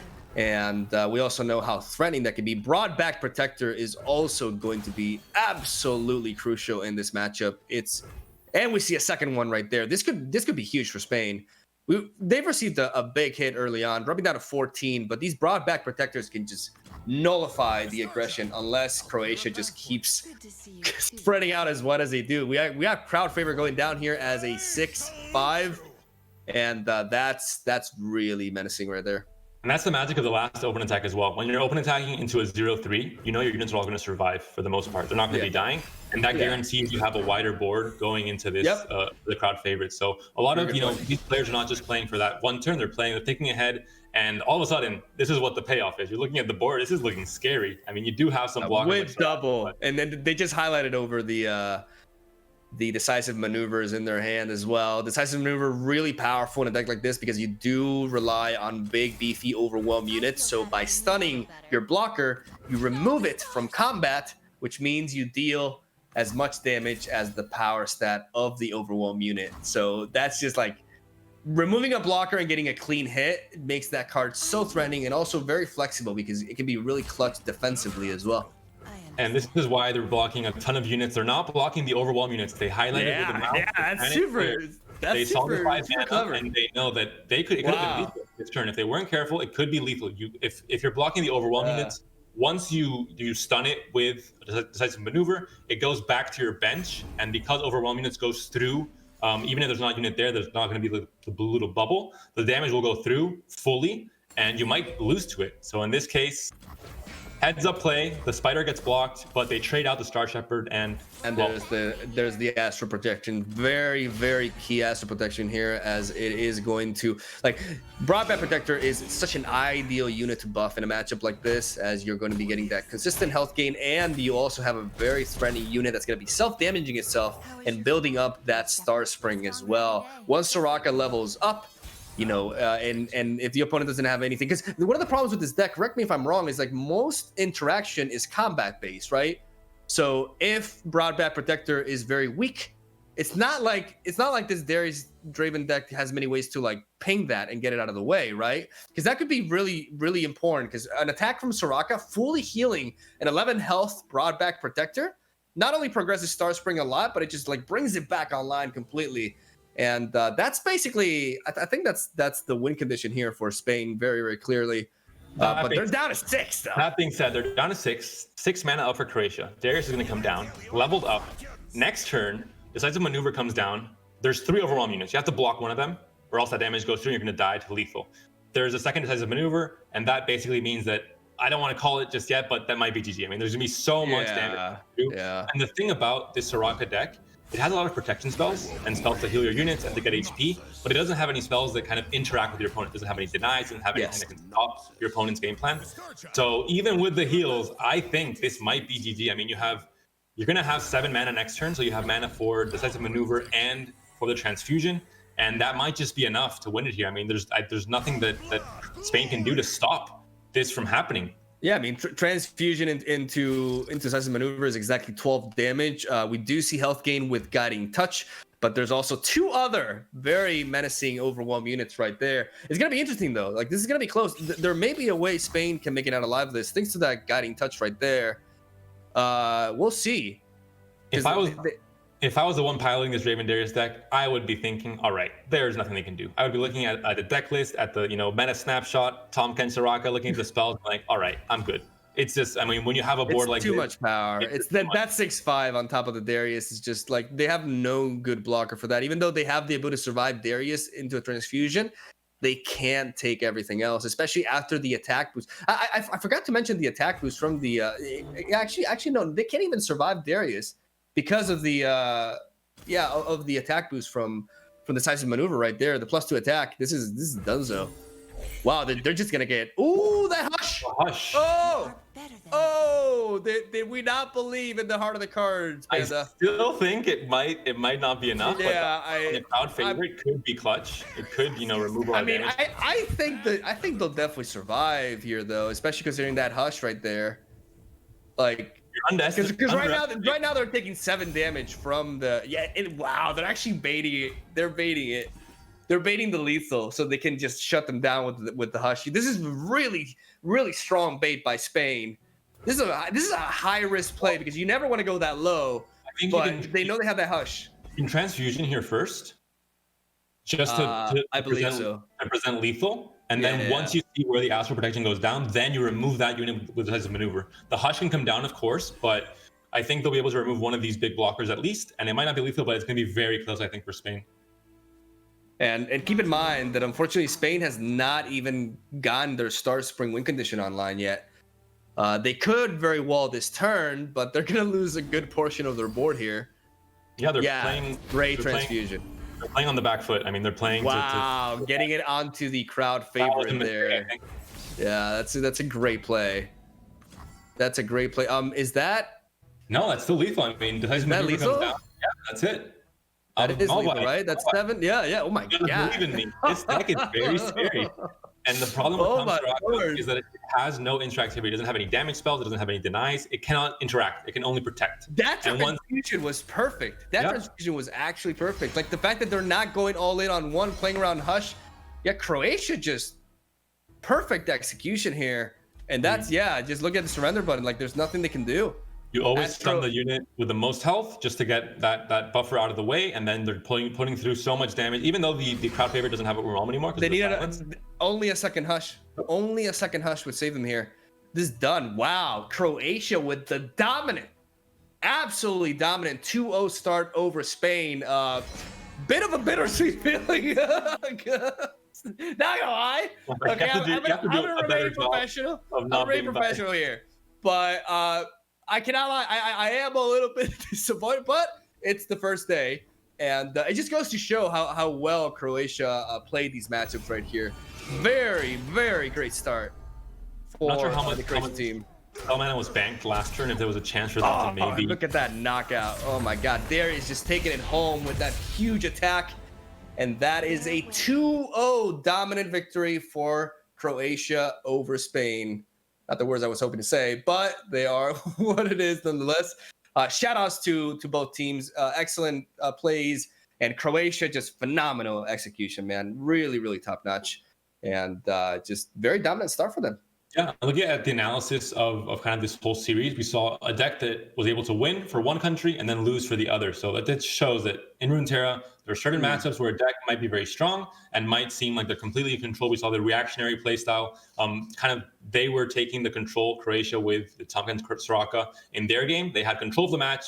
Anytime the Nightfall players wanted to put a unit down, they had the attack there from Tom Kench with acquired taste to eat that unit up. Yeah. In this case, in the last game we just saw, game 2, it was the other way around. The aggro player set the tempo. They went really aggro, and there was no game plan. There was no Star Spring. There was no Tom Kench from the Tom Kench Soraka players. So it was completely, they were on the back foot and trying to fight for their lives. In the end, Darius, he hits really hard, and he hit hard enough to just eliminate them very early on. The question is, like, even if the Tom Kench player there did manage to curve out like perfect, I don't really think it makes a difference. I think as long as the Darius Draven deck, and you know this well, like as long as they have that curve going on, the fact that, even though it's technically an aggro deck, it plays very differently from the likes of Jinx Draven Discard, for example, which is just all about these little dudes spreading out and dealing damage really quickly. This is about these big, beefy units with Overwhelm in conjunction with fast-spaced stuns to just get some massive damage in there. And again, just perfect, absolute perfect piloting by Croatia with those, the transfusion onto the crowd favorite. I was envisioning the transfusion onto the Darius the entire time because of the OCD, just having that be 12 attack, 12 health. It just feels clean, right? But no, just distributing their threats, not overcommitting, knowing very well that Hush is a possibility, and a very good showing for a deck that's perhaps not really well known at all within the community. People are very used to seeing Scouts, Misfortune, and Quinn, or Jinx Draven Discard, but Draven, Darius, good old Overwhelm aggro, not really too much of a thing. And this game really put that deck on the map. I feel really strong list that just completely, pun intended, overwhelmed Tom and Soraka here.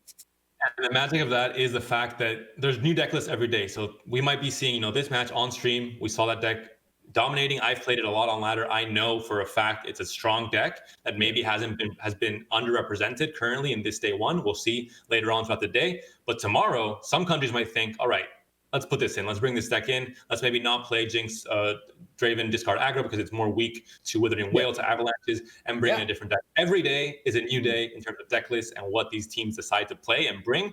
So very exciting in that way. I think it's an evolving meta for this tournament throughout the whole month of November. In 8 different days, we're going to be seeing. That's a super good point, by the way. Like if we see like a very high prevalence of Shadow Isles based control decks, we can definitely expect a lower representation of these Jinx Draven discards, because that deck just gets blown back so hard by Withering Whale that they got to be very careful with that. So yeah, it's going to be very interesting to see how people adapt. I think it's easy to expect these sorts of lineups for the first week, especially like these top tier decks, but we'll definitely, especially with that in conjunction with the KDA cards, we got a really exciting tournament ahead of us, man. It's just the beginning. So Spain, don't get down. You got this. A quick recap: we just saw Spain lose 2-0. Croatia did win in that first game of Group A. We have Belgium and Romania happening in kind of the background off stream. We'll be updating you guys on that match after the break, and we'll be seeing Latvia versus Poland in Group B next. But first, we're going to a small break, so stay tuned. We'll be right back in a few minutes.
And we're back. We're going to be going at it with round 2 of the tournament. But first, quick recap of what just happened in case you're joining just now. Spain did go 0-2 against Croatia, unfortunately, as Croatia does advance with a very dominant win early on. And we have another upset on the matchup that we did not broadcast. Romania bringing it back against Belgium in a 2-1 victory. Very impressive right there. And right off the bat, we start off with, not the results people were expecting, at least. So really, really interesting. Yeah, looking at the seeds, the 3rd and 4th seeds in the group beat the 1st and 2nd seeds. So already, we mentioned it, the teams, there's some favorites, some big name players that you might know because they're streamers, because they do well in tournaments, but it's still a very close competition. Every single country, I think, has at least one player. And that's, kind of, if you have one good player who's piloting or who has a lot of knowledge, then you can kind of shore up the weaknesses of the other players and they can work together and make a cohesive unit. But in this case, already 2 surprises. We're going to move on to Group B now. We'll see Poland versus Latvia. And we'll check out the players as well now to see a little bit more about these countries and who's representing each of these countries as well. Yeah, the Polish team is a powerhouse of a team, and placing number 3 in the overall seed. They are led by Alan Z, who is a fellow streamer and content creator for the game, and considered to be one of the top players as well. He had a very solid performance qualifying for this event, and I believe ended up in the high end of the ladder. I'm not exactly sure what his position was. It was definitely top 5, I believe, or top 10. With Poland being 3rd in the standings, I believe it was, somewhere between 5 and 10 for sure. Yeah, I mean, even without the ladder qualification snapshot, that Alan is always a player who's going to be top 10 or close to it at any point in the season. Not just at that important point, but almost at all times. He plays a lot. He has a lot of, practice makes perfect. I mean, he's really putting in the hours. He's streaming as well. And he's showed up at some tournaments as well. So definitely a strong player and could take this Polish team very far in this tournament. We'll find out what they're first showing. He's joined by two really strong players as well. We got Dual Funnel. I'm very familiar with Dual Funnel. Ex Magic the Gathering player, has been around the CCG for a long time, has competed at a high level in Gwent as well. And in Legend of Runeterra, he has been making some noise. He's been always performing really well up in ranked, and had a really solid climb himself. And there's also somebody who's not afraid to experiment and play more unorthodox decks in general. So fantastic player to join the team. And then Shogo Pass, whom I definitely have run into a lot in the ladder, but I am less familiar with the player themselves. But ultimately, it looks to be a very strong team. I wonder if they will share certain traits from, I would assume, let's call him the team captain in Alan, because Alan is a very specific type of player. Focuses more on control decks more than anything. He's more of a slow player. He's the creator of the infamous Spooky Karma, and was basically played War Mother's Call before it was cool as well. He's always gravitated towards that play style, and it's gonna be interesting to see if their lineup does resemble that in some way. Yeah, we're gonna look at the picks and bans here between Poland and Latvia. And a whole lot of decks to look at here, a whole lot of bans coming in very soon. We'll find out as the players go. They have 90 seconds to make these bans, so they still have quite a bit of time. And also to mention Latvia, the players that we haven't seen the rosters, but the Latvian players are Akare, Sveti3, and also Pastetu. So maybe not as well known. They are one of the lower seeds. They're the 4th seed in this group as well. Poland maybe has a bit more proven already on ladder and in tournaments, but still very strong players. Akare has peaked at 5th rank on ladder at some point, so also a strong player. Looking at these decks though, Mogwai, what do you think about these decks? Very, very cool lineups. I like the fact that we see Poland here with the Teemo onto the Z list. I believe that is an elusive Ionia list, which is actually very menacing and could potentially hold really strong tournament results. I also really liked seeing Twisted Fate Swain, and definitely not surprised at all to see this in a Polish lineup. Again, going back to Alan Z's playstyle, even though he's more adamant on Ionian or Shadow Owls based control decks, he likes playing reactive decks in general, and Twisted Fate Swain is one of the better reactive decks in the meta right now, especially in an environment in which you can ban Trundle War Mothers. That really does open up and give you mostly good matchups across the board, even after the nerf to Make It Rain, as lo and behold, there is the Trundle ban right there for Poland. And like you mentioned, I mean, TF Swain was a very strong deck, but due to the Make It Rain nerf, it kind of fell a bit out of favor. Yes. And even more so, I think it's just mainly due to the come up of the Trundle Tryndamere deck with War Mothers, and now maybe with Field of Rush later on as well. A very kind of a counter to TF Swain, had a really hard time. In this case, in a tournament setting, you can make a ban and then not have to deal with that counter at all. So it makes it a much stronger deck in this case as well. Yeah, for sure. And looking at the Latvia lineup right here, we do see Deep, an archetype that you are very experienced with and fond of, being represented here finally. Like, it's the first time we see Deep in a lineup, which I'm particularly excited for, as we do see another Trundle ban. I was confused there at first because it showed Tryndamere, but it is indeed the same deck. The War Mothers deck, somewhat of like the king of the meta right now. So we can definitely expect this deck to be banned throughout the majority of this first week, as we also see Heimerdinger and Vi in both lineups, which is also something that I'm really excited about, because that is one of my personal favorite archetypes, and it's really nice to see them. We'll see if they are put into play here. Very diverse, like, speed when it comes to the decks on Latvia's side. You know, you have like slow decks like Deep and Heimer, but also very fast-paced decks with Jinx, Draven, Discard, and I believe that at least Callista deck could be of some sort of aggressive nature as well. There's several options for that, but definitely fast-paced is going to be attributed to it. So it's going to be interesting to see what Latvia opts to go with. What do you think about some of these matchups? Well, right away we see the Scouts ban, which I think is huge. You have to talk about there it is. I think Poland's strategy is basically just looking at the tier 1 decks in the meta snapshot and like, all right, this is banned, this is banned, this is banned. We do see Fiora Shen banned from Poland, so they cannot play this deck. Latvia. Yeah, they didn't highlight they clicked on the graphics on the round deck. It's Fiora and Shen that is banned for Latvia, not Scouts.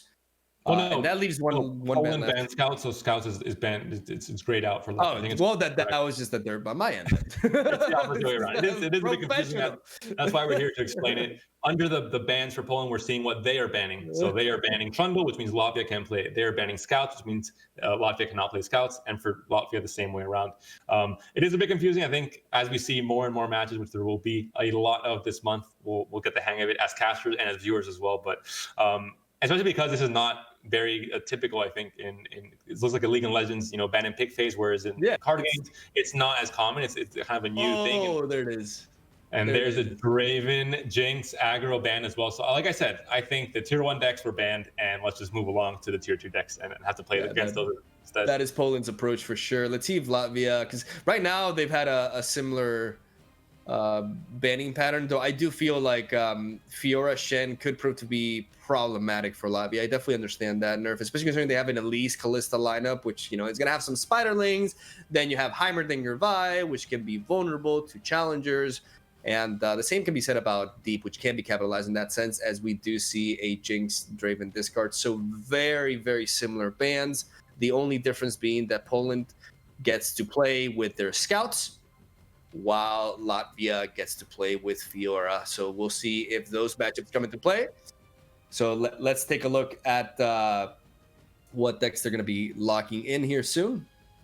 And we'll see this is going to be the first game, of course. You have to win. It's a best of 3. You have to win 2 games. You have 6 decks to choose from. So a lot of versatility. And if you're any of these teams, you're thinking, okay, if I choose Heimer Vi, what deck can Latvia choose that would really screw me over? That would really, make it a very unfavored matchup. Is there any deck where once I pick this deck, let's say I pick TF Swain, I look at my opponent's decks, they're all good matchups, then that's the deck you want to choose, right? That's if it's a good option against everything else, against the entire field, that may be the choice. For example, Fiora Shen is a deck that I think historically just has very good matchups all across the board. Yeah. None of them are super favored, but they're all good enough to maybe have a 60% win rate. Ooh, Heimer Vi gonna be I'm actually like considering it, I'm gonna bet it's Alan playing this. the Heimer Vi deck.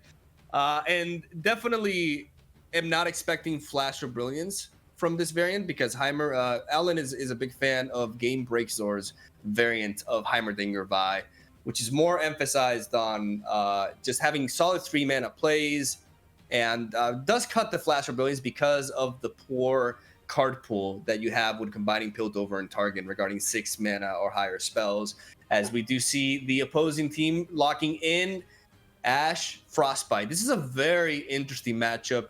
It's Culling Strike is really threatening here, but if Heimerdinger is able to shut down their board and prevent Trifarian Assessor value, they will end up drowning them in the late game. It's going to come down to early aggression from Ash and the ability to get some key card draws as well, which they will need, and also the ability to answer Heimerdinger effective immediately, which the deck is definitely capable of. And looking at this, just these archetypes right away, just smashing against each other. Important to note, Frostbite onto Vi completely dismantles the champion and what Vi wants to do. Important to note, Reckoning against Heimer and against a lot of the turrets completely dismantles that as well. So a few key cards here that in this matchup that could be considered tech options, but they are just staples in the archetype. But in this specific matchup, we have to highlight because they may be very, very impactful against this Heimer Vi, for example. Keep in mind, we are assuming it's Heimerdinger Vi with Targan, but we're not guaranteed of that. It could be Ionia. That was the old variant of it, which is important because the Ionia variant does have access to Deny, which can counter what can otherwise be a very just devastating play in Reckoning if it's timed correctly. If it's Targan, though, they will not have access to that kind of counterplay unless they're running the likes of Bastion, which I don't believe is the case, especially because they're combining Heimerdinger and Vi, so they're more open to their champions being potentially removed because Bastion can be a little bit clunky and a deck like this. But I could be wrong. All right, so the rosters really just to get a brief overview of the players on each team, so you guys know. Obviously, we're seeing Poland and Latvia here, but some people, some viewers at home might want to see who the roster is, who these players, who we talked about before. Alan, of course, very strong player, maybe for sure a top 5 or top 10 player in Europe for Runeterra. I think he's proven that. Dual Fennel, like you mentioned, has a big backstory in CCGs and very strong player as well. And Shogopass, the youngest player in this tournament, 17 years of age. Very strong player on ladder as well. He's currently top 10 right now on the ladder on Runeterra. So again, these 3 players all very, very strong. Just look at these scores in the qualification process, like top 5, top 40, and top 60. What's there to say? There's a good reason why this country is one of the favorites in this tournament, and we will see if the upset train keeps going, as Latvia could pull a major upset against a top contender right here, as Croatia and Romania have done prior. So we see Akare here being the top representative of the team, way ahead of the other two right here, number 20 in Masters with an impressive 548 score, and then past Dinas and Veed. I'm gonna go with that pronunciation.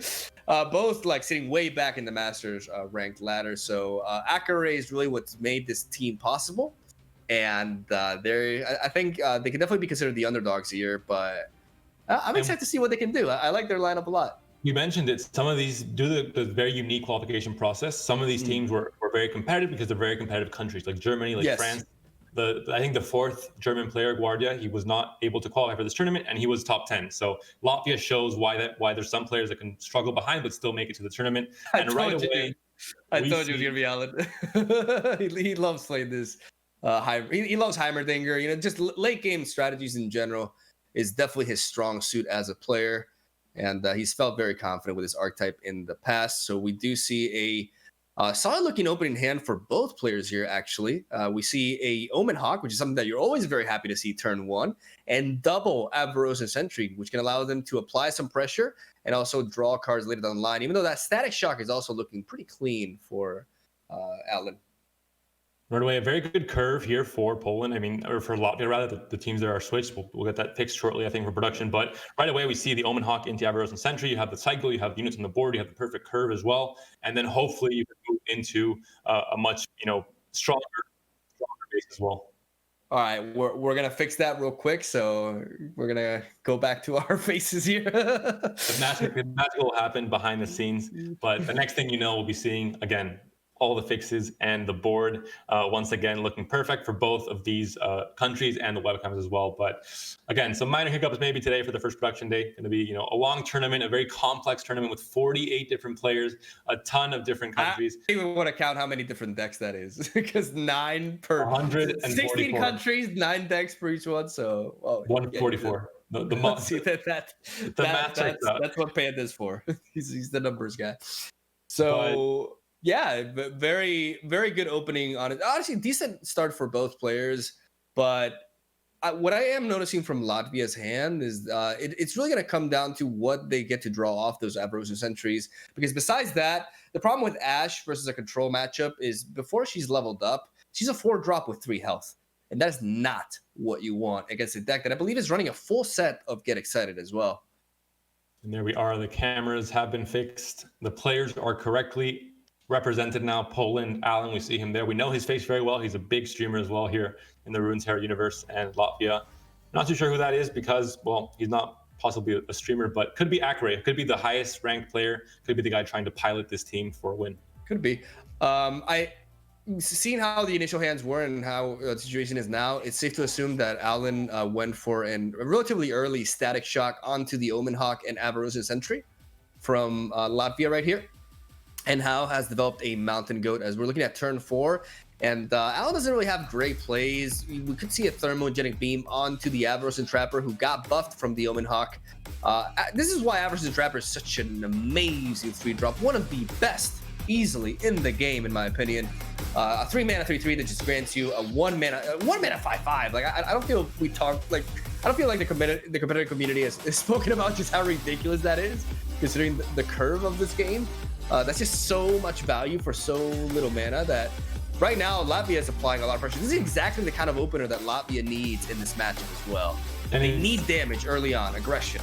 It's all about tempo. I mean, these big, beefy units come out with a ton of health and a ton of attack, and that's what this deck, I think, capitalizes on. It's a mid-range deck for a reason. It excels in the middle of the game, let's say, and we see it here. I mean, what is this Mountain Goat? Both of them got the buff from the Omen Hawk. That's a 3-mana 4/4 into a 1-mana 5/5. That is just nuts. Forcing the Thermo Beam here out of Alan. This is not good for Alan. This Mountain Goat is being hunted down on the mountains of Freljord. It has nothing to do in combat here. If it takes the block, it's not going to do much. It's going to get eaten, let's be real. It's a bad trade. So this is what this Ashe deck excels at. In the middle of the game, it gets a lot of big bodies on the board very early, and then it capitalizes with the Ashe Frostbite effect and the not being able to block as well later on. But again, another Yeti, 1 mana. Alan, I think he has to be shaking because this is looking really tough.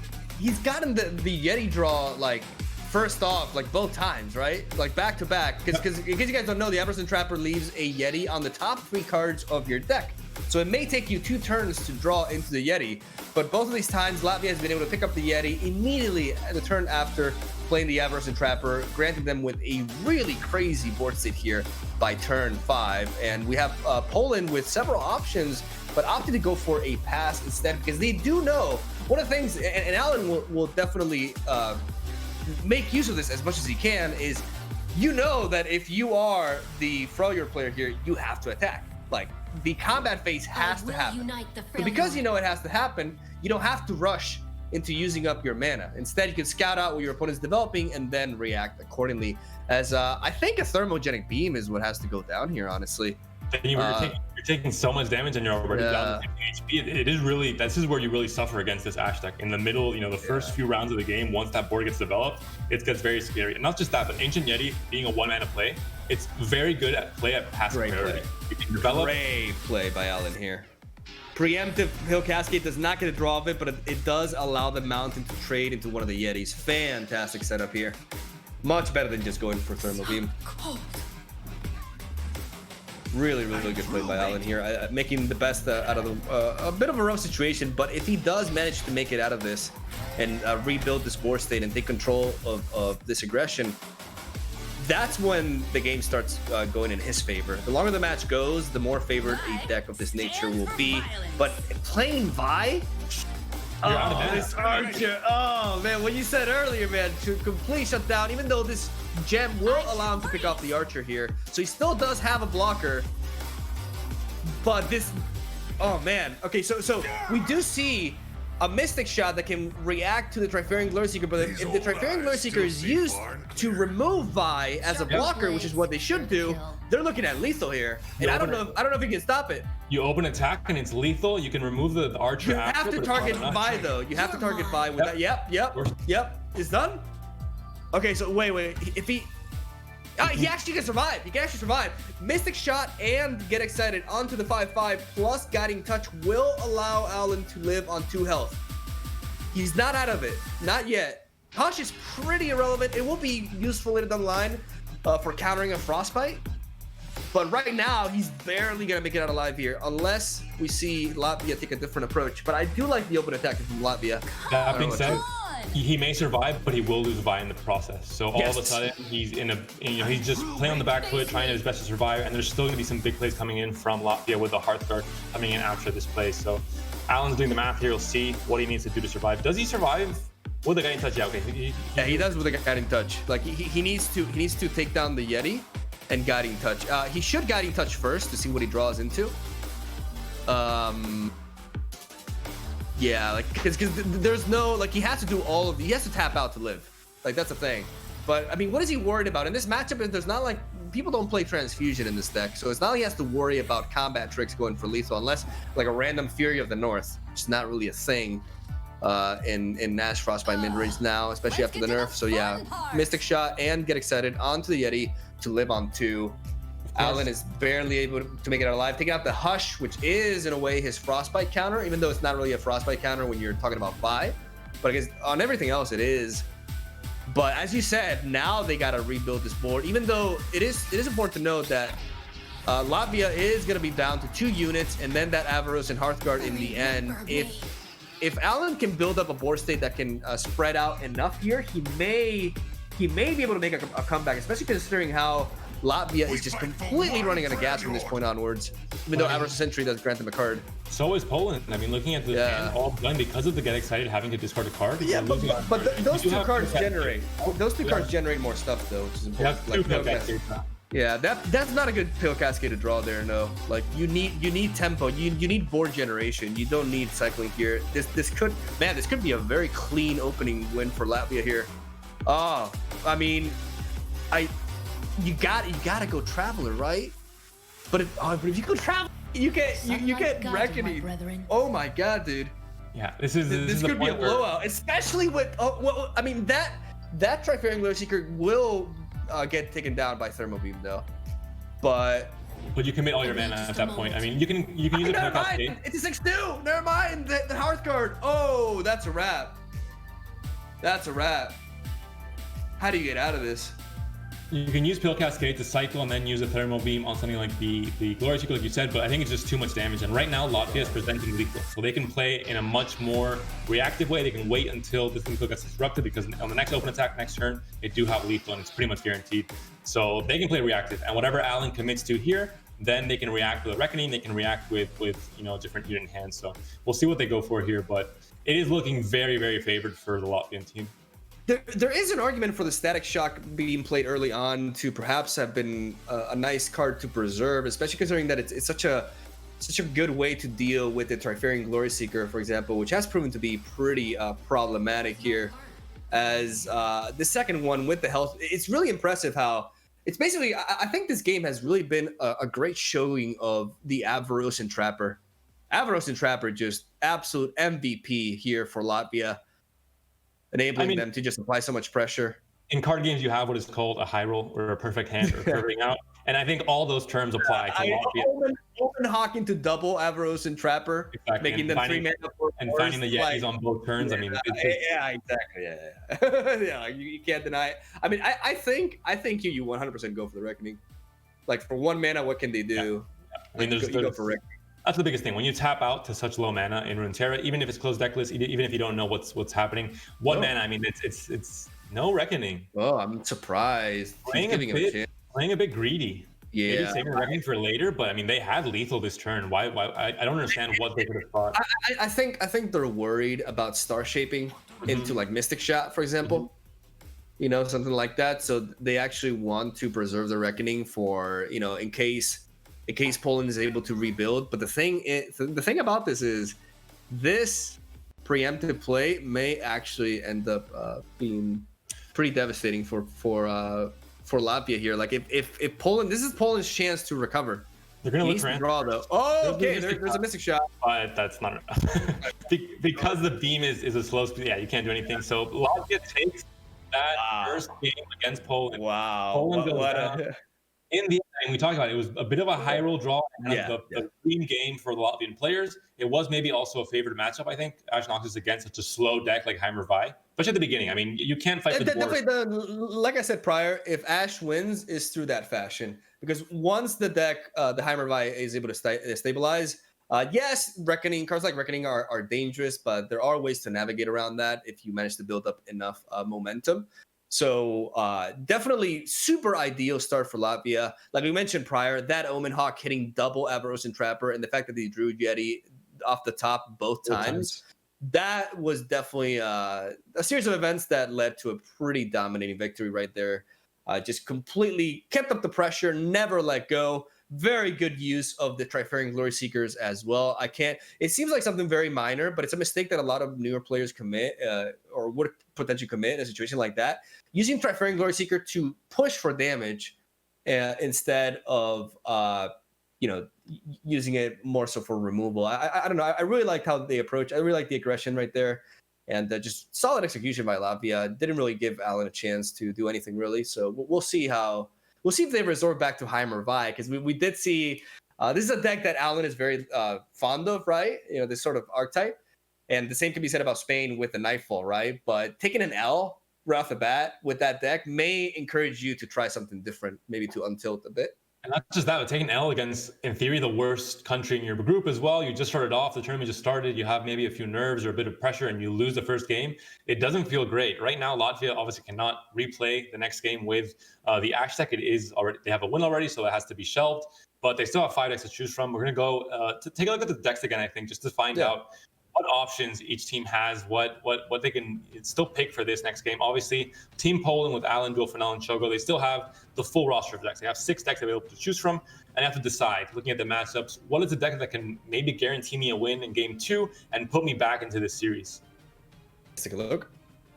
We'll see in just a second the deck's coming up, but again, here we see it. Like we mentioned, Team Poland, 6 decks still available, and very different decks at that. A lot of more control-y versions, more aggro versions. And for Team Latvia, the 3 bans and the Ash deck are not available, and there's 5 decks still up. I hope we see Deep. Maybe it's not the strongest deck in the current meta, but I would love to see their take on it and see how it performs in this tournament. Deep's got a lot of really solid matchups, honestly. I think in this particular case, Deep, like queuing Nightfall for Poland, I think is pretty risky, considering the Deep matchup, and also I believe the matchup against Fiora must also be rough for sure, with the barriers and the fact that they're very combat based and they can pick off their board. So I don't expect Nightfall here from Poland. I could expect something like Misfortune Scouts, because against Heimer, that's a really solid list. Also very solid against Deep as well. Very well, Panda, that Rally is one of the most threatening things for a deck like Deep that requires a little bit of time to build up. So I definitely think Misfortune Scouts is a possibility here. But we see Heimerdinger and Vi again. So Team Poland going at it again. Oh, mirror. Ooh, the first mirror. I jinxed it. I totally jinxed it. So the mirrors, I mean, it's great to see, I think, as a viewer, to see what differences the teams make, how they alter their playstyle in a mirror, because you're expecting the same cards that you have as well. But it's also, for the players, I think, not as fun, because you're playing against the same deck, and sometimes whoever draws the better cards in the better order might win the game just off of that and not off of player skill. The thing that does happen in card games, it's one of the downsides of card games and how they work. But we'll see if that ends up happening here. Both players have locked in the deck, so it is confirmed. And Poland fighting to get back into this series. Latvia, if they get this next win, they win this series 2-0, and they go 1-0 up in the group. They get that first win. Of course, they need a whole lot of wins to make it out of groups. Groups is gonna last for 3 weekends, so 6 different games against each team twice. So a lot of games to be played here. If Poland loses, it's not over. I mean, maybe a bit embarrassing considering they were one of the favorites and one of the top seeds, but it's not over. It's not over. All right, here we go, boys. Heimer versus Heimer, the movie. We got Latvia up there with Slayer Priestess, Mystic Shot, Spring Guardian, and Star Shipping in the upper. I definitely expect some mulligans to happen here. Star Shipping for sure has to go. You can make an argument for keeping the Spring Guardian, but your 3-drop play is kind of contested. I guess you could want that diversity in case so you can adapt better. And yeah, I like that mulligan. Not really going anywhere as they get another Star Shipping there. And we see Alan mulliganing away this Laria Priestess. Very interesting mulligan right there. mulligan away the Solari Priestess and the Star Shaping. I would love to hear Alan's like thought process behind that mulligan, because I'm not sure how to explain it, to be honest. Yeah, because it's because both of these decks obviously are very slow and very going to the late game, going to the value late game. Solari Priest is a card that doesn't provide much tempo early on, but it gives you that kind of carryover value and having a very strong invoke card for the late game. So it is curious that he decides to mulligan that away. He has a lot of removal here, but again, both players are not going to put on a big aggressive front in the early game. They're more going to play for the late game, I think, with Heimer and with Ice. So you don't need as much removal. You need more kind of cards that give you that value for later on. We see the Mountain Goat down here, and I believe that Mountain Goat is unfortunately going to get shot. Yep. Rip Goat. Can we get some Fs in the chat for Goat? Had a very short and unfulfilling life, I guess. As we see turn 3 happen, this is very important for this deck, because most of this deck's plays are actually 3 mana. As we are going to see the Solari Priestess. Eddie Mulligan prior, he's going to go for it. Not really great pulls, generally speaking, especially in this matchup. You want either Written in Stars to get one of your champions, or the Comet, the Falling Comet, I believe it's called, to potentially remove a high-end unit like Vi or Heimerdinger. But instead, he's going to resort to the Traveler. It's not a bad pull. It leaves options open, but definitely an unfortunate invoke for Poland, I believe, as they draw Heimerdinger. Both players have Heimerdinger in hand now. Not just that, but the Traveler has a good trade against the Spring Guardian that we see on the board right now. He's a 3/4, and he gives you the chance to invoke again. So it's like, okay, you didn't find what you wanted the first try. Here's a second chance. Let's see if you get the option you wanted there. So definitely not. It is different though, because the Traveler, unlike the Solari Priestess, the Traveler is like, it's the entire pool, so it's more wild in that sense. But yeah, they could still find those cards for sure. That's the thing with Invoke. It has, very low tempo early on. You're kind of committing a card like Solari Priestess for 3 mana. It looks like it's not great value, but the Invoke cards are very, very strong. Yes. And if you kind of high roll into the exact card you wanted, it can be really strong and obviously really exciting to watch as a viewer. We see the Invoke happening here, and there is the Written Stars. Both of the options I was mentioning. I wonder which one of them they'll go for. They pick up the Comet. Obviously, they pick up the Comet. They have Heimerdinger in hand already. So we see a very fast Invoke there by Alan. I didn't quite catch what was there, but he took. I completely understand that. That card is nuts in a mirror like this. That will change everything. If he manages to cast, and again, I am drawing a blank with the Celestial. What was this card? Cosmic Inspiration, I believe it is. Yeah, Cosmic Inspiration. Cosmic Inspiration. It will make it so that it will permanently buff every unit everywhere +2/+2, which will make it so that Heimerdinger's turrets will be significantly bigger than the opponents. This could be like the defining moment of this game. We'll see. Talked about high rolling into a certain card that you really want. That might be that certain card that you That's really want. That's why he took it so fast. Exactly. he took it so fast. Oh my God, I barely saw it. Like, that just goes to show like how confident Alan is in a pick like this, and also how knowledgeable he is of the mirror, right? Because for him to make such a crucial decision like that so quickly is because he's done it many times before.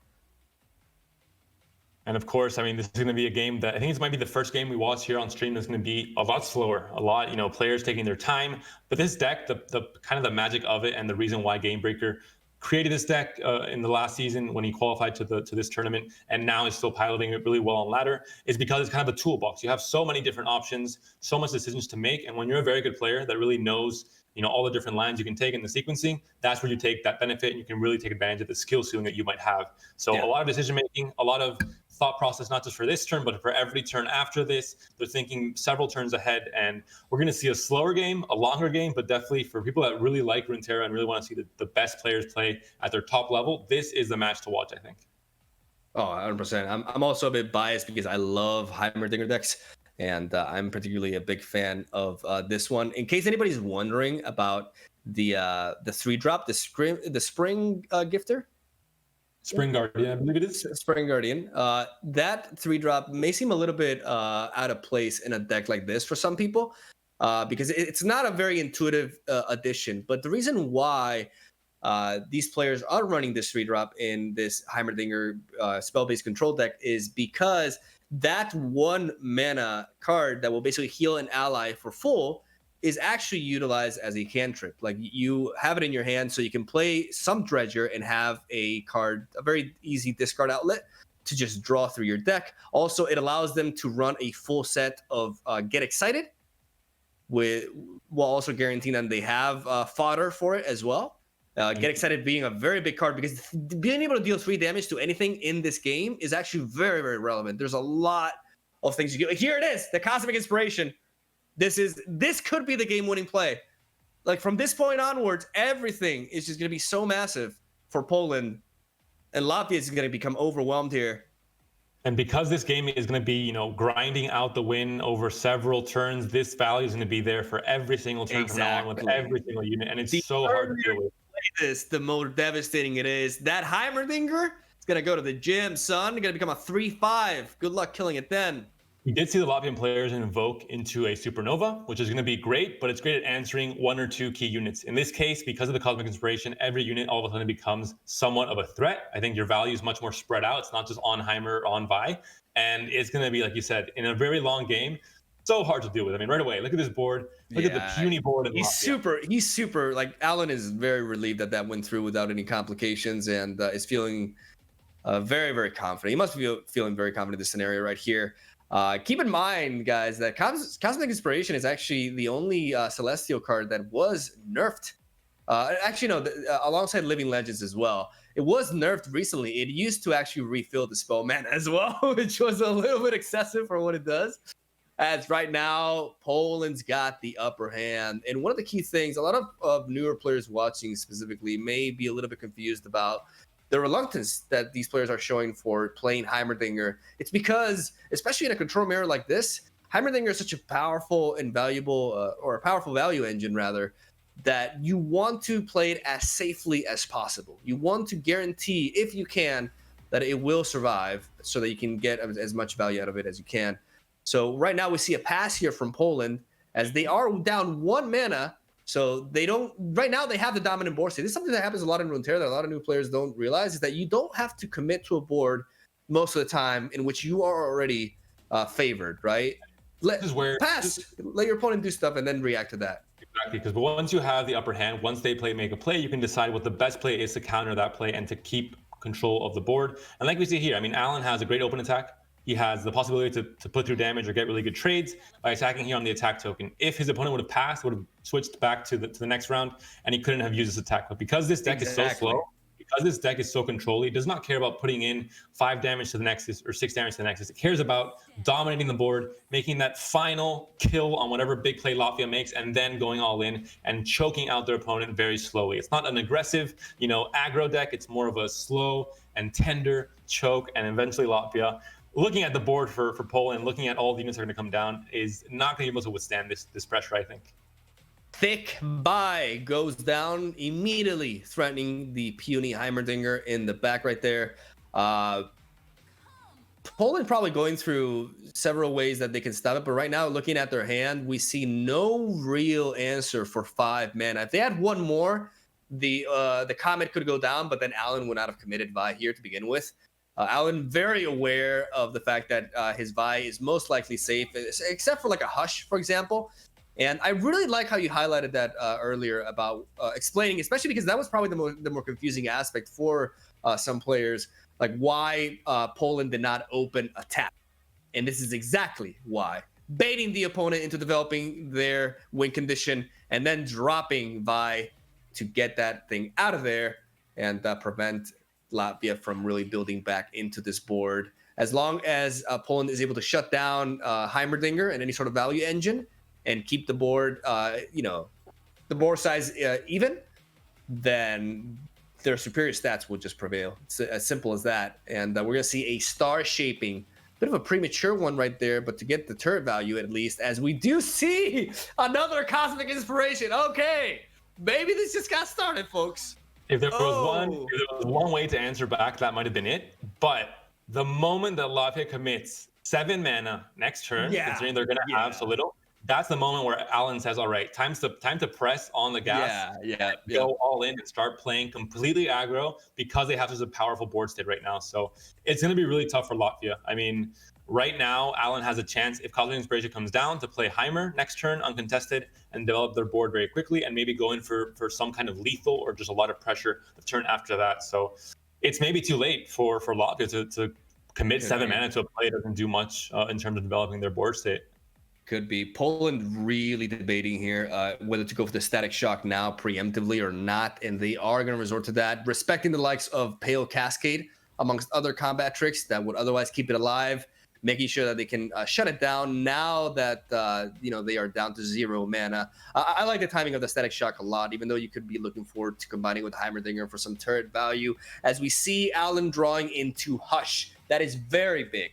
Very, very big. It can stall out Heimerdinger for a turn. It can deny any sort of Vi attack, and amongst many other things. Very good card to have in your hand, especially at this stage of the match, as what you said is completely true. It's, in fact, if Latvia does commit to the Cosmic Inspiration, that is pretty much their turn. They have no other play besides a 1 damage Thermal Beam that they can go for, and that's when Poland will go to pull the trigger, as they have a very spread out board state right here, and their opponent is down to 11. So lethal is very likely if that were to happen.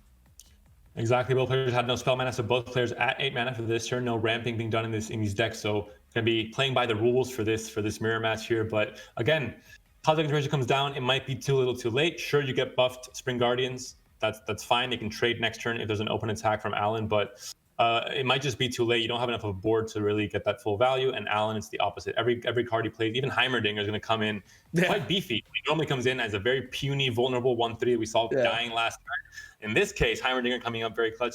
And Alan thinking, I have a board advantage. Why would I mean, I think he could commit the Sum Treasure here. Yeah, sorry about that. I agree that he could play the Sum Dredger. Like, that's a 6/5, man. That's a 3 mana 6/5 that also cycles through your deck, so you could find some sort of interesting answer as well. I would definitely go for it, but I'm a little bit more impatient as a player than Alan is. So, not necessarily the best decision, but I definitely would go for it. You commit some mana, but you still have 5 mana up to still be quite reactive. And Latvia cannot pass once again. After they see Sum Treasure, that's too big of a board to pass and look at the open attack next turn with all those units. Alan just goes for the pass here. He has board control. Right now, they have an advantage, and they're going to continue pushing with this advantage without Latvia doing anything. Anything that relies on the game continuing as it is without anything changing, without any player using up their mana, is beneficial for Poland because they have the board advantage right now. It wasn't an easy call to make, though, because this is not... This open attack could have been much more threatening. But at the same time, the moment to keep in mind, especially for beginners watching, the moment Alan commits to a card, he passes over initiative back to Latvia, and then Latvia could just go all in all of a sudden and surprise him with something. So I think I really like how Poland is playing it safe, though it is true that there is an argument for then applying a little bit more pressure than right now. But 3/5 Heimerdinger. Beefy Heimerdinger going down. This is really suing the fate here. Every turret will be +2/+2, by the way. So from this point onwards, the value is just going to be over the top. With double Get Excited as well, they don't really need that much more damage at this point, even though healing is a potential thing, right? You could see a big commitment for something like a Supernova, but that's 9 mana. And all of a sudden, you're out of options. And while that Supernova is on the stack, you can use spells, if you're Poland, to continue generating turrets in that case. So I don't think it's the answer here. In this case, I think they're playing around the fact that if they remove units from the board, then they open up space for most turrets to come down. Right now, there's 5 units on the board for Team Poland, so they can't really develop too much more, and it can't get too much scarier on a fully developed attack. This board state is insane for Poland. And the mana difference is not that relevant at all. It's just 2 mana. Like, this is looking amazing here. Like, I think we could very much look forward to a lethal this turn if Alan executes this right. And also Latvia gives him the opening as well. Latvia really debating here. The problem, what I really like about how Alan executed this game is that he didn't just sleep on that Cosmic Inspiration. Like, he's applying pressure. He's making it so that even if his opponent does pick up one himself, like he did here, he's not giving him the opportunity. And he's going to Get the 1 mana buff turret here. Just yeah, it's a 3/3. Only needs that 6 damage for both Get Exciteds in hand. He has a 6 mana still up. He can open attack even if it isn't lethal. That's right away. Off that, he still has That's 6 more burn damage in hand. So this game has to be pretty, and especially with Heimer on the board, every card you play after him is just generating more and more value. So you're snowballing your lead into an even bigger lead. And even if it's not lethal this turn, even if it's not lethal next turn, if the Get Exciteds both get healed by a Star Shaping or 2, it's going to be lethal the turn after. You're just choking out your opponent slowly. Well, not so slowly in this case with Alan right now, but it's almost a guaranteed win here because you have such an advantage, and it's becoming a bigger and bigger advantage as the time goes on. I got a 0 mana 3/3 here, and then after 2 potential Get Exciteds, he also gets 2 5/3s with Fearsome. It's just like, how do you even keep up with this?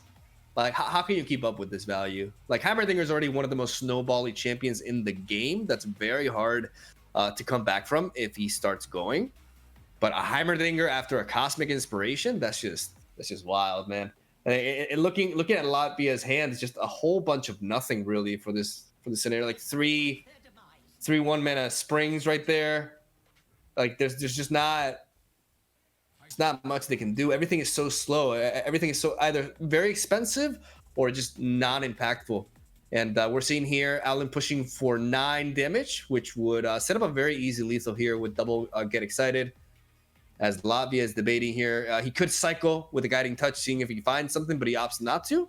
Gives over the pass to Poland, and that's going to be lethal. Alan here, check. Switching his headphones. Okay, putting the music down first. Gonna not surrender, hopefully. Just click the OK button, Alan. Just click the OK and you win the game. He probably can. He probably doesn't have the game audio there, and yeah. I think it was maybe too loud for the stream. That's why. But definitely an interesting point in the game to decide to fix that. Thank you, Alan. But you are about to win the game. You can, of course, he can take his time. He can rope a bit to use this time to think about maybe the next game even, because this would equal the series 1-1.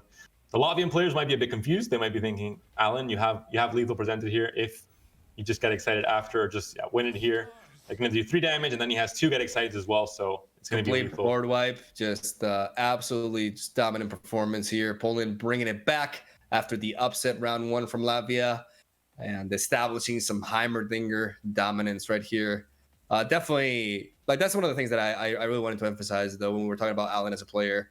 Perhaps one of the best control players in the game right now. This is his bread and butter, and he's super patient. He's such a patient player, and it really does work out for him here. We see the Guiding Touch, but the second Get Excited will seal the deal. And ladies and gentlemen, Poland is back at it, bringing the score back to 1-1 as Heimer goes through, and this last match will dictate who wins this series.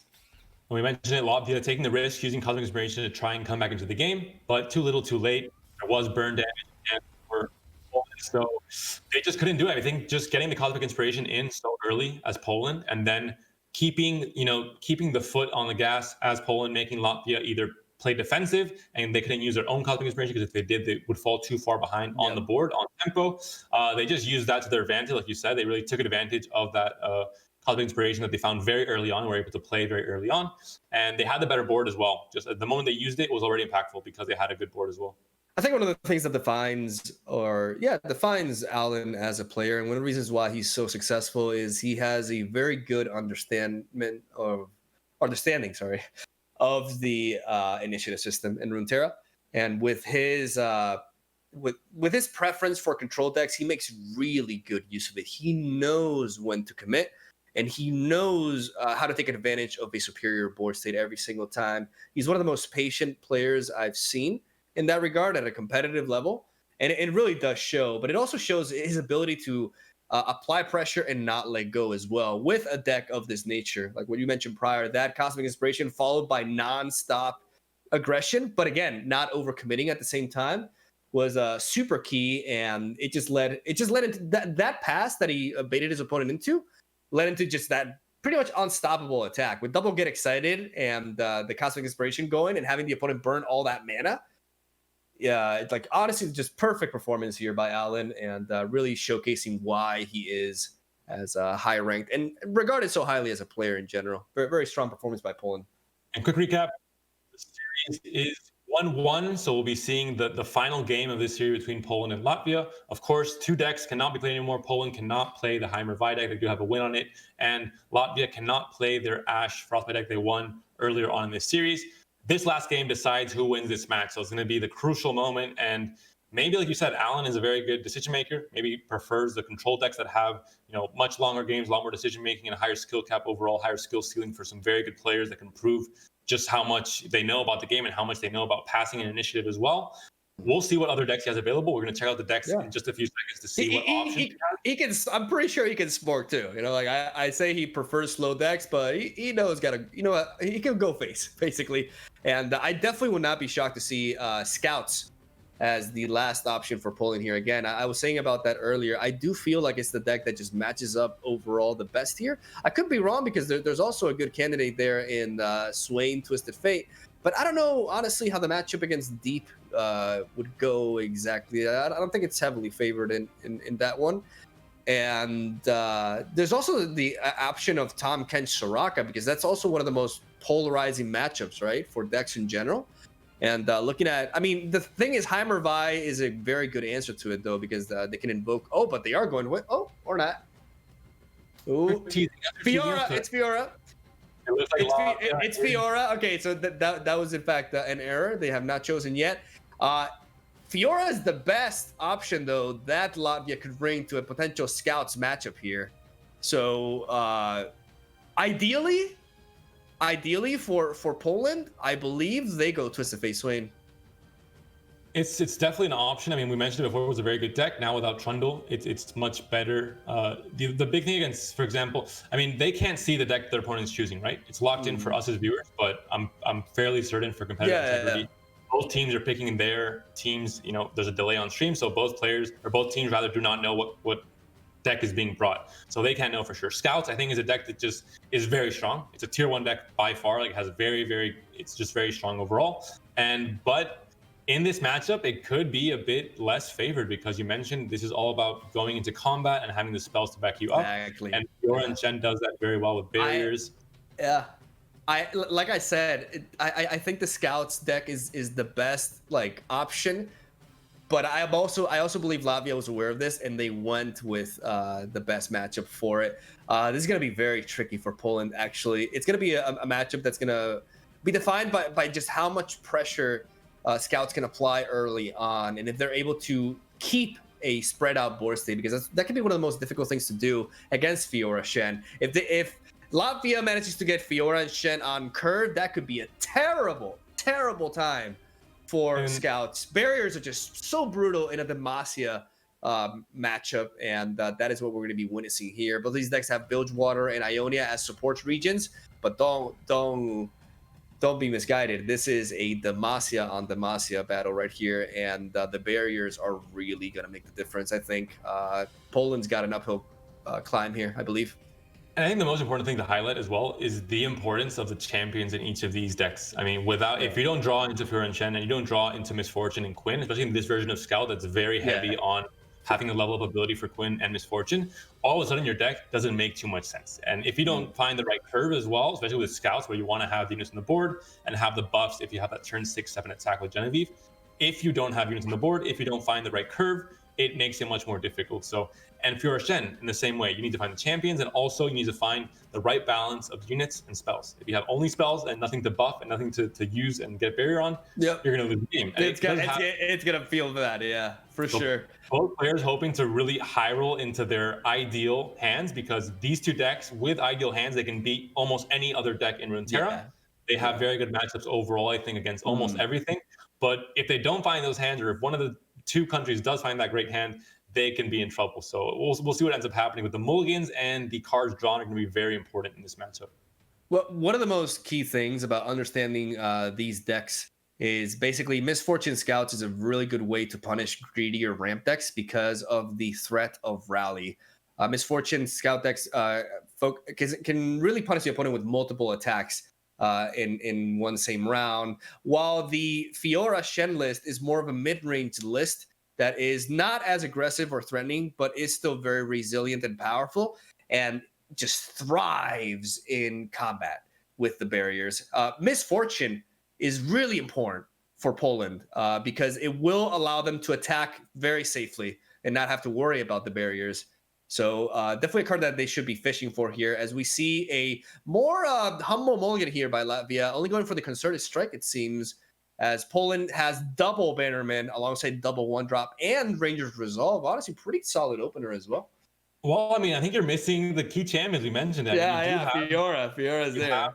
Right now, you have 2 1 mana units, which is great to develop your board. Mm-hmm. If you don't find more units after that, and your Bannerman's only hitting 2 units, it's not going to get that full value. You want to maybe find the Bannerman when you have a very developed board later on.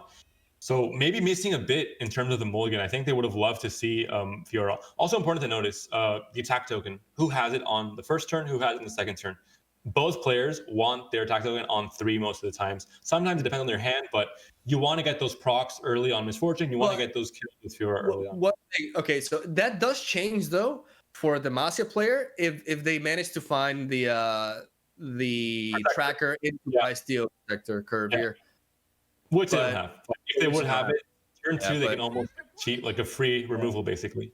I believe Latvia doesn't have any plays here anyways, right? Only 3 drops, so they do get 4 damage here. Very relevant for Poland. They need to start pushing damage onto the Nexus here, because that's like they're gonna have to be a little bit faster than usual when Fiora goes down. If they're not able to deal with her, she could just Fiora's so scary for scouts. It's just so scary. And the important thing is that even though Latvia missed their 1 and 2 drops, because Fiora is kind of a protect this unit kind of champion, like Heimerdinger in a way as well, you do want to have the spell mana up to be able to protect this Fiora in case anything goes wrong. Which is why Alan's passing here. He can't make a play in anyway, but he can. It would be okay to play to pass here, because with 4 mana up, all of a sudden the Latvian player is much more scared of attacking with Fiora, because there could be answers. There could be a sharp side that's being played in some scout lists now as well. So you have to be very careful. And there's no protective spells in hand for Latvia. They have a Noblify, but they don't actually have anything to buff or help out this Misfortune with 3 mana. They have Riposte, but they would need 4 mana for that. That's such an important point, because that actually, look at that saved Poland from not only a kill, but also like a progress in Fiora's level up, which may end up being the main win condition for Latvia here. So really solid bluff there by Alan. He's going to continue to develop this board. Normally, some people would say, why not play Bannerman on curve? You want to spread out as much as you possibly can before playing the Bannerman in a situation like this. As long as you have other plays to go for, just keep building up your board as much as possible so that you try to outmuscle the player that's already got the upper hand on you with all the combat tricks here. Something to keep in mind, at 7 mana, Poland does not have to worry about the likes of Judgment, for example, right? Which is something that you generally don't see in Fiora Shendex, but it still could be like a random one-off, right? And it's a card that demands respect, because otherwise it just automatically wins, as we are going to see a scout attack here from the Grizzled Ranger. Grizzled Ranger is really ideal in this scenario, as the opponent could go for a riposte, but it's not like you're losing anything in the process. I mean, you are losing the main body, but you're not going to lose board presence here. The question is, if you are Latvia, do you go for a riposte Fiora? Like, what would you be fearing? I mean, you kind of have to, because right now, if this scout attacks right now, then we see another full attack, or just a scout attacking again the turn after, there could be Relentless Pursuit to attack yet again and start putting so much pressure down, because this thing is it's like a machine gun, just boom, boom, break your Nexus. So at some point, the riposte has to be used. And if it's used now, then there's no barrier for later on. It gets obviously disintegrated after this first combat. The downside of riposte onto Fiora here, that's what I was about to say. It has to go onto, or you're just going to block with the River Shaper, because the River Shaper is a bit of a liability otherwise, as it's just going to trade into the tracker. And you actually want to keep the tracker alive in a way, because Fiora is just going to be able to capitalize on anything that doesn't have 3 attack, right? So this could be okay. So I'm just trying to think if they go for a riposte, they're probably worried about a single combat onto like the Sithria, for example, to remove the barrier and therefore get rid of Fiora. So I don't expect a riposte here from Latvia. I think they have to be very conservative with this win condition. And paired alongside the dragon next turn, the Challenger Dragon, at 5 mana, that could be a really solid turn to start, taking some board dominance here and doing so in a more safe manner. That being said, Single Combat is a card that's been phased out of scouts in the past few weeks in this meta. It hasn't been played at all because of sharp side.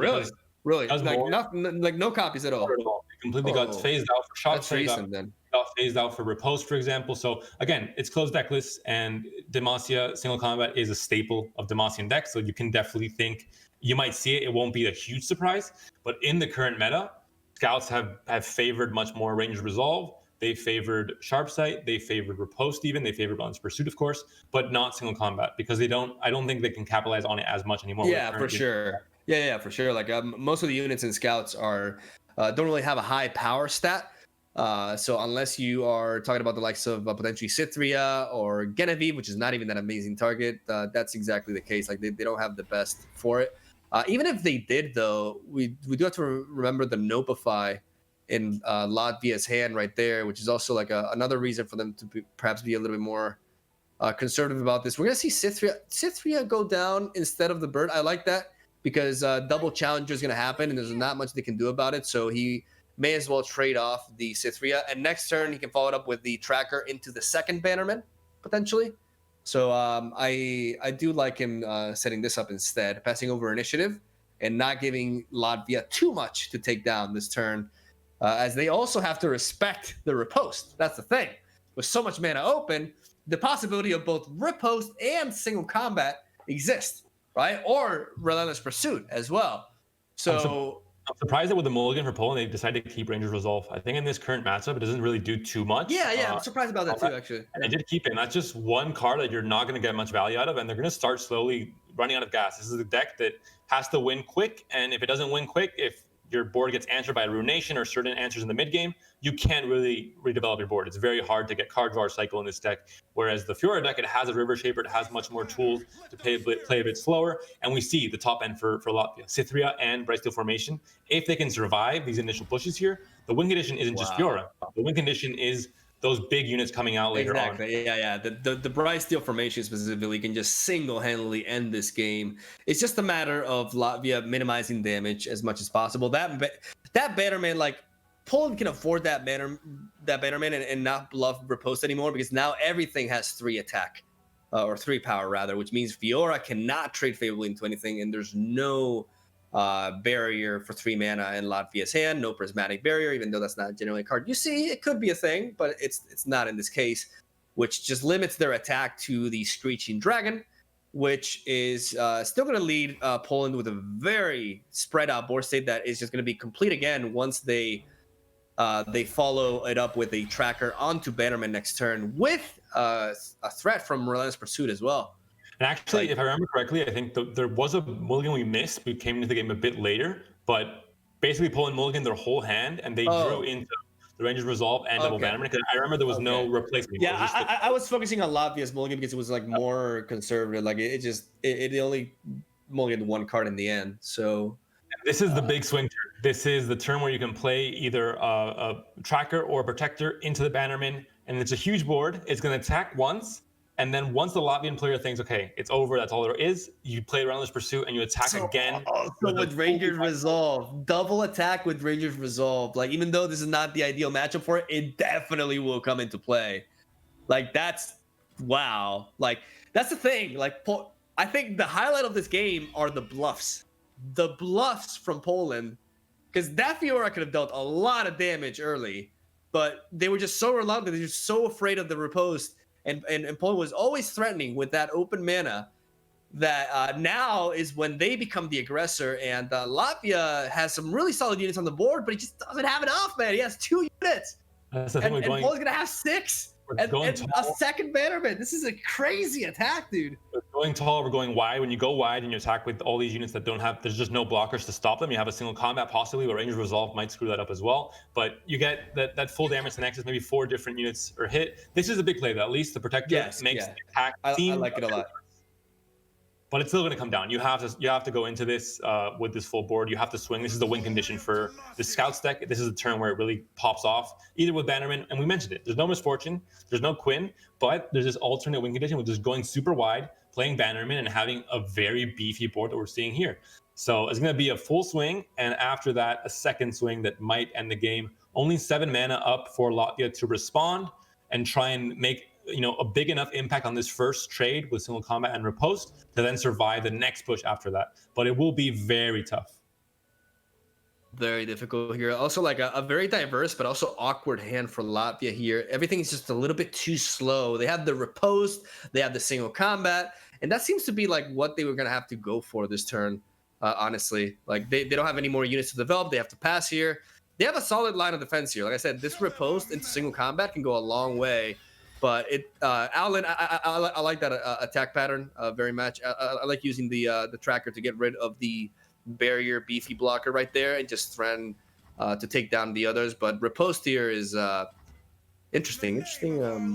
Just ordering. Just maybe taking Spirit's Refuge into account. Yeah, exactly. The best trade onto that 3-3 would be one of the 3-2, for example, and making that the last trade possible. They have to block the floor or else the damage goes through. So obviously the attacking pattern does also matter a bit.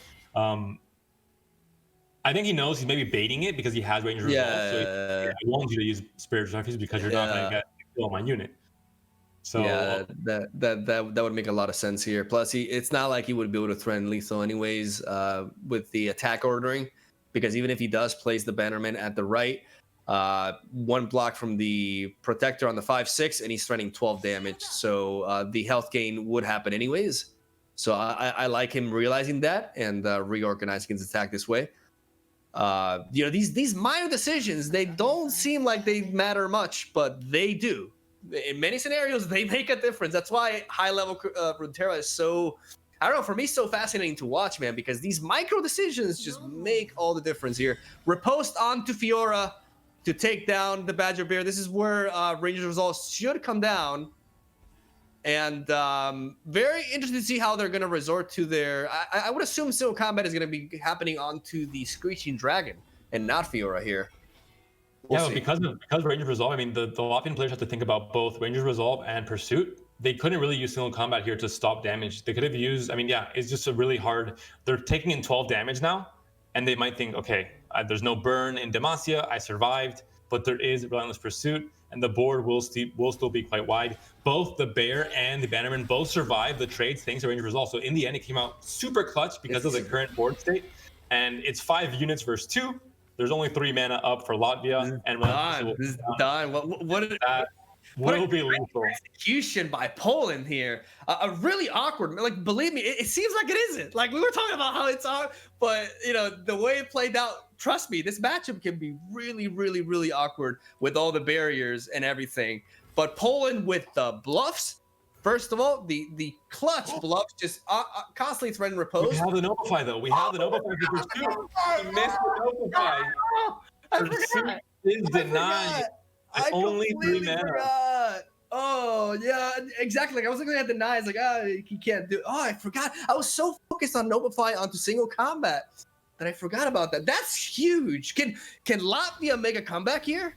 Is it possible? This board is really wide, but maybe they can do it. And that's what happens when a new card comes out. You don't really take it into context into your mind because you've played this same exact matchup for so long without Notify being in the game.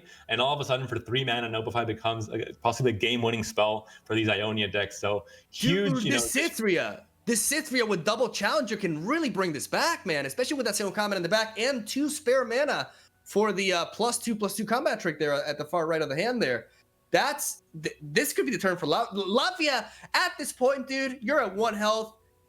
Just stop overthinking about bluffs, man. Just go in. I think they're respecting it too much. Yeah, exactly. They have to start because the pressure's there. They don't start fixing this board right now. It's going to be too late. You're barely alive. Go. Get control of this board state. Like, you have to.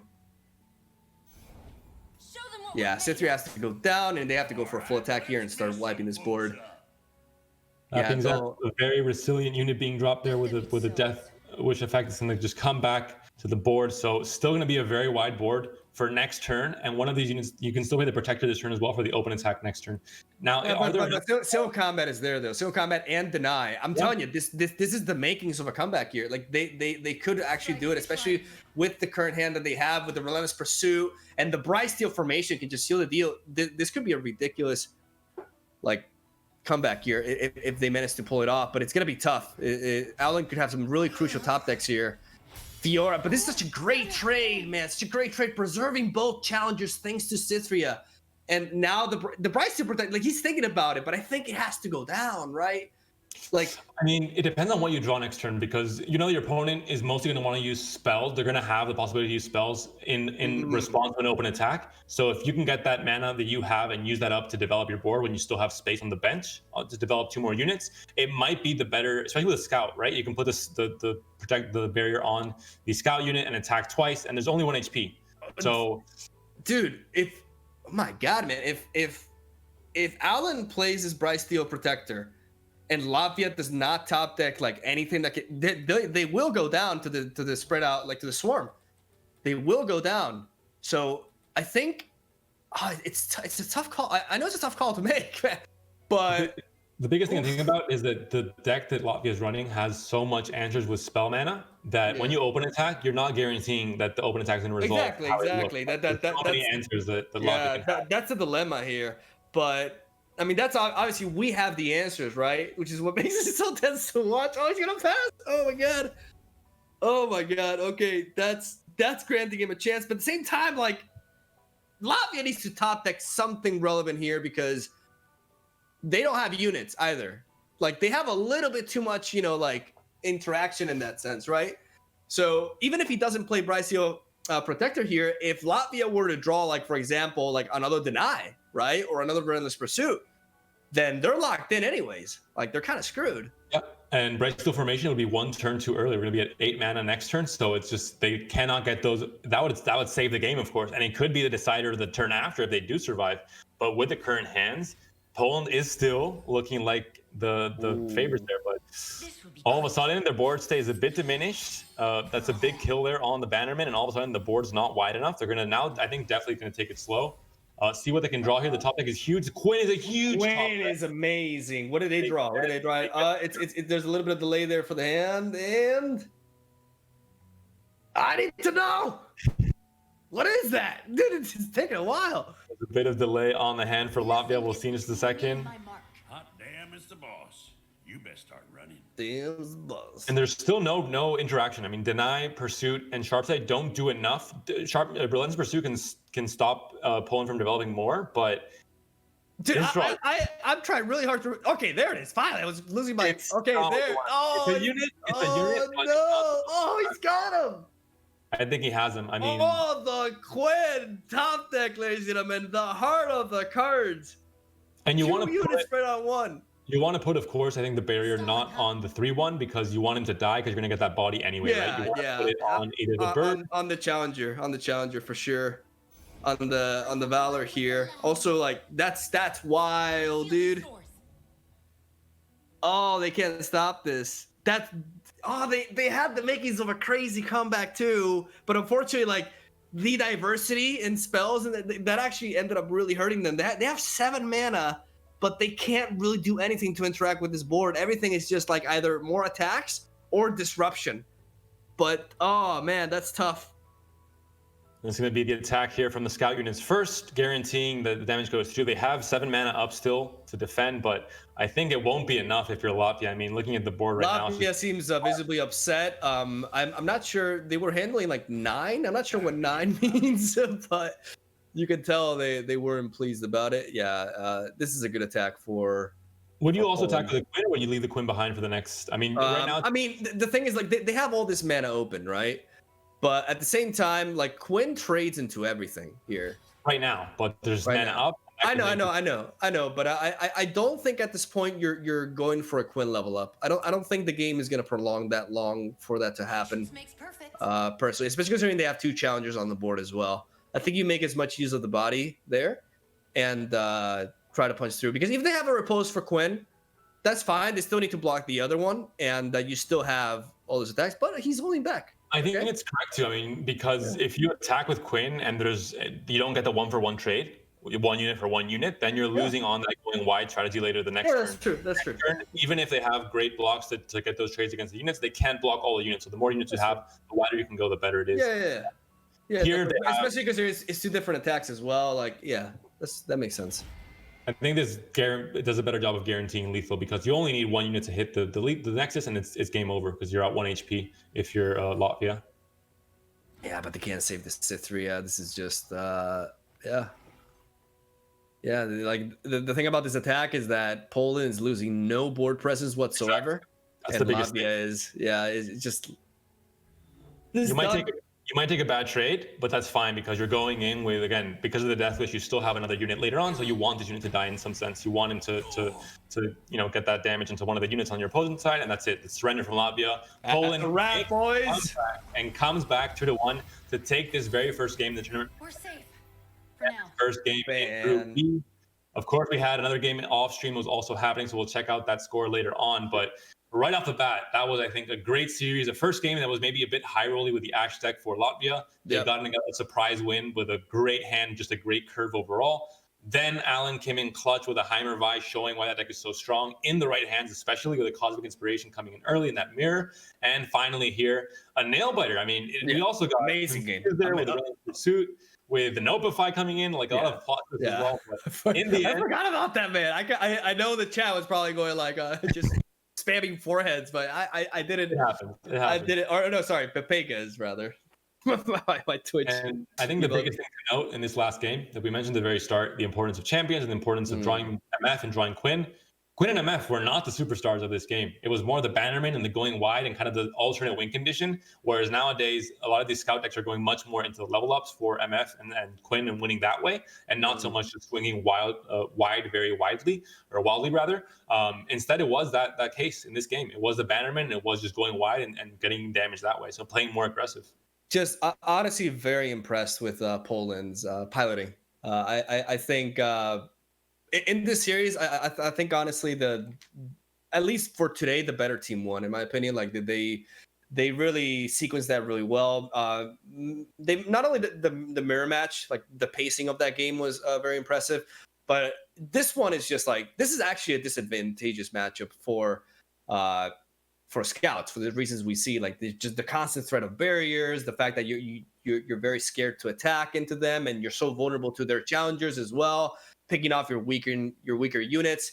But he was able to, like, the bluffs, man. Like Latvia respected too much. Yeah, they should have respected less. Sometimes that happens, man. Sometimes in card games, you gotta take risk, I think, because if you show too much respect to a player like Alan, he's gonna punish you for it. So he'll take advantage of every single little slip up you have and get a small advantage that eventually increments every single time. And by the time the next thing you look at, you're looking at a board with 6 units and 2 Bannermans, and you can't do anything anymore. The game's almost over. You're playing way too far back on the back foot, too defensive, let's say.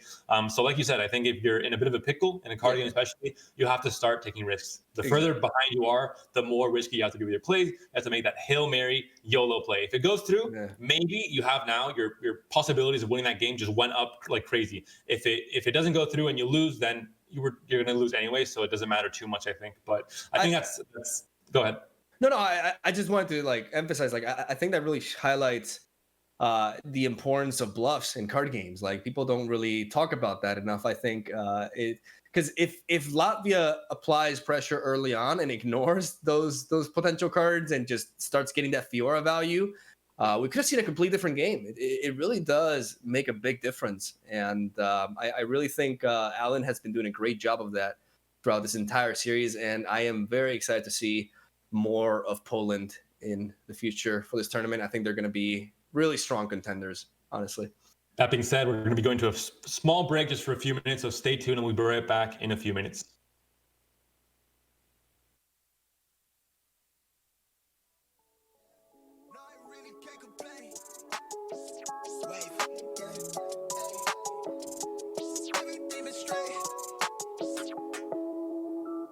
Wave. I'm in it for keepsake. In the field with the cleat lace. Beat freak with the bare face and a slick tongue. That's what she say. She look good. She a big tease when she bite lip with the wink face. Hella bad when she throwing it back. She bring that my way for the team play. For Pete's sake, I'm above average. I padded my stats. I gotta matter what he say. I'm the 2010 young LeBron James with the bat boy, type of bad boy. Hold it down for the task force. If I run his face, then you ask for it. Cross need to laugh more. I keep it 100 on dashboard. The live show needed passport, cause the beat bounced to the cap torn. Feel like I live it, fast forward, but I asked for it. Misfit got a quick lit on a crash course from the tattered garment to the tabloid. Spoke how I live it into existence. Might be ahead of myself, but the bank account did jump up a couple figures. But like nobody could with us. I'm a flight risk. I play among the stars in the Hollywood Hill. The space station couldn't even get in touch with me. Praise faith that I stuck with it. Wave. No, I really can't complain. Everything is straight. I've been on a wave. Where everything I say turn into the real thing. I tell her run it up, cause you know it ain't a thing. We made it out the slums with the words on the page. Everything is straight. I've been on a wave. Where everything I'm saying turn into the real thing. I've been living like I'm famous. Like I don't show my face as I'm jumping on the stage. Like I'm living in a daydream.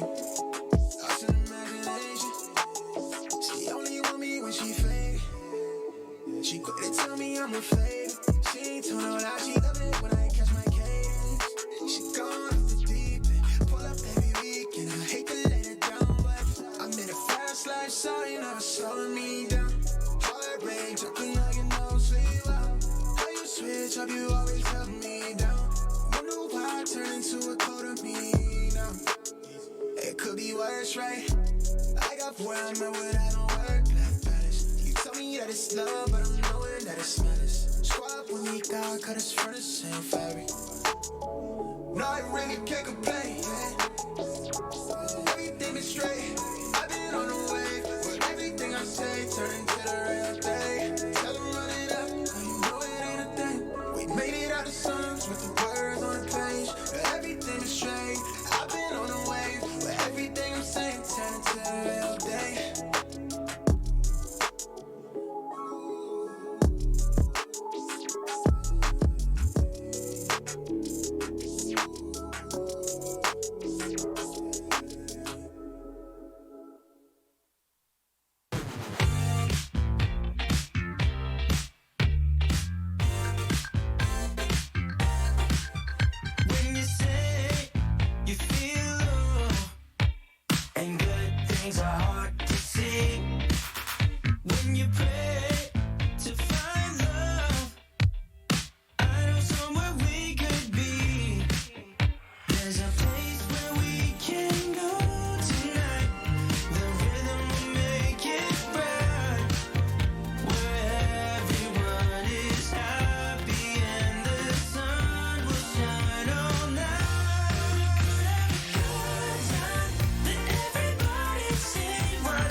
All right, and we are back.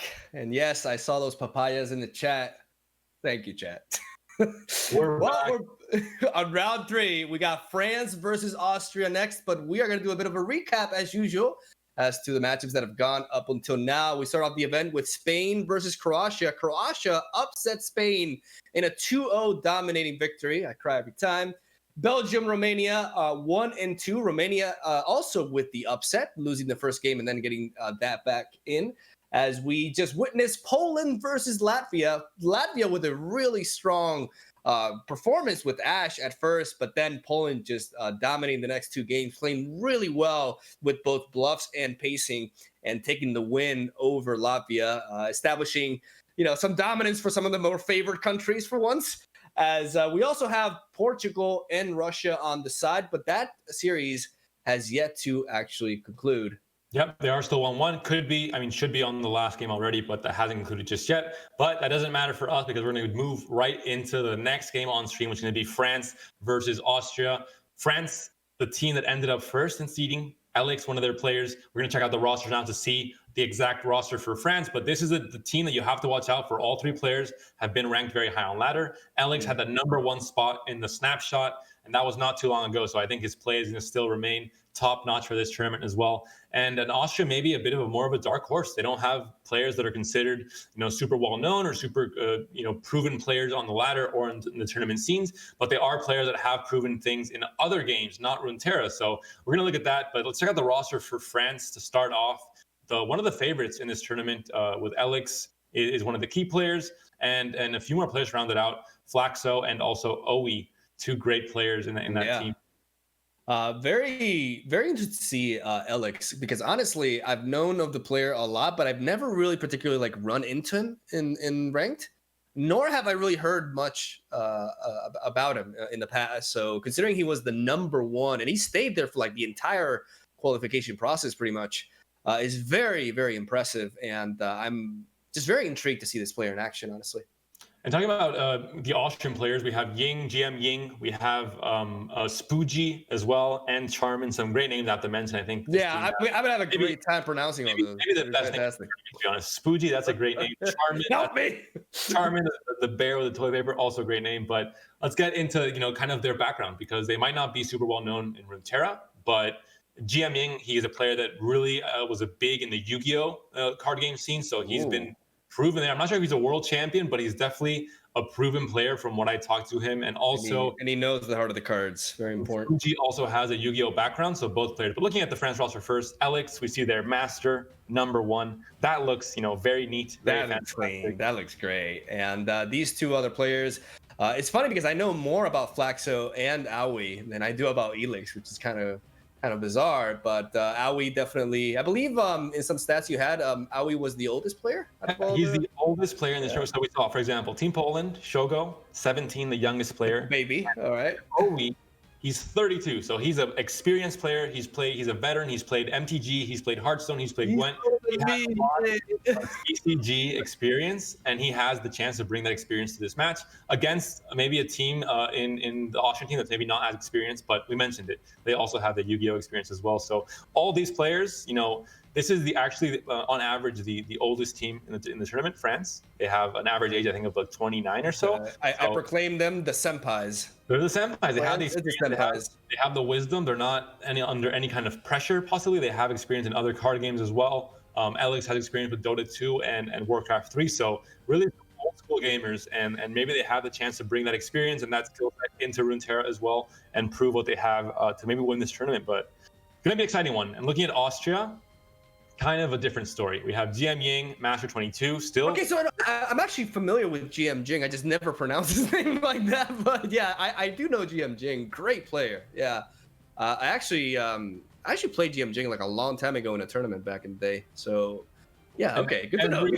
Every single one of these players have Yu-Gi-Oh! Experience, and they possibly even know each other from the Yu-Gi-Oh! Scene, and maybe have some extra synergy and some extra, teamwork because they might be friends already from there. I'm not too sure about that one. They have the millennial objects. They have the heart of the cards, literally. I mean, if you want someone to high roll, this is the team to do it. They have Yugi's heart of the cards. They know all about it. They're going to believe, and they're going to get the cards they want when they want them. But let's check out the power of friendship, very important. That's true, very important, especially in a team game. What's more important than friendship? There's no bickering in this team. But let's check out the decks really quick to check out what each team has brought and start speculating about what possibilities there are with the bans as well. Oh, look at those lineups. And my eyes immediately went onto the Austrian team with that Hecarim and Thresh lineup. That's got my attention.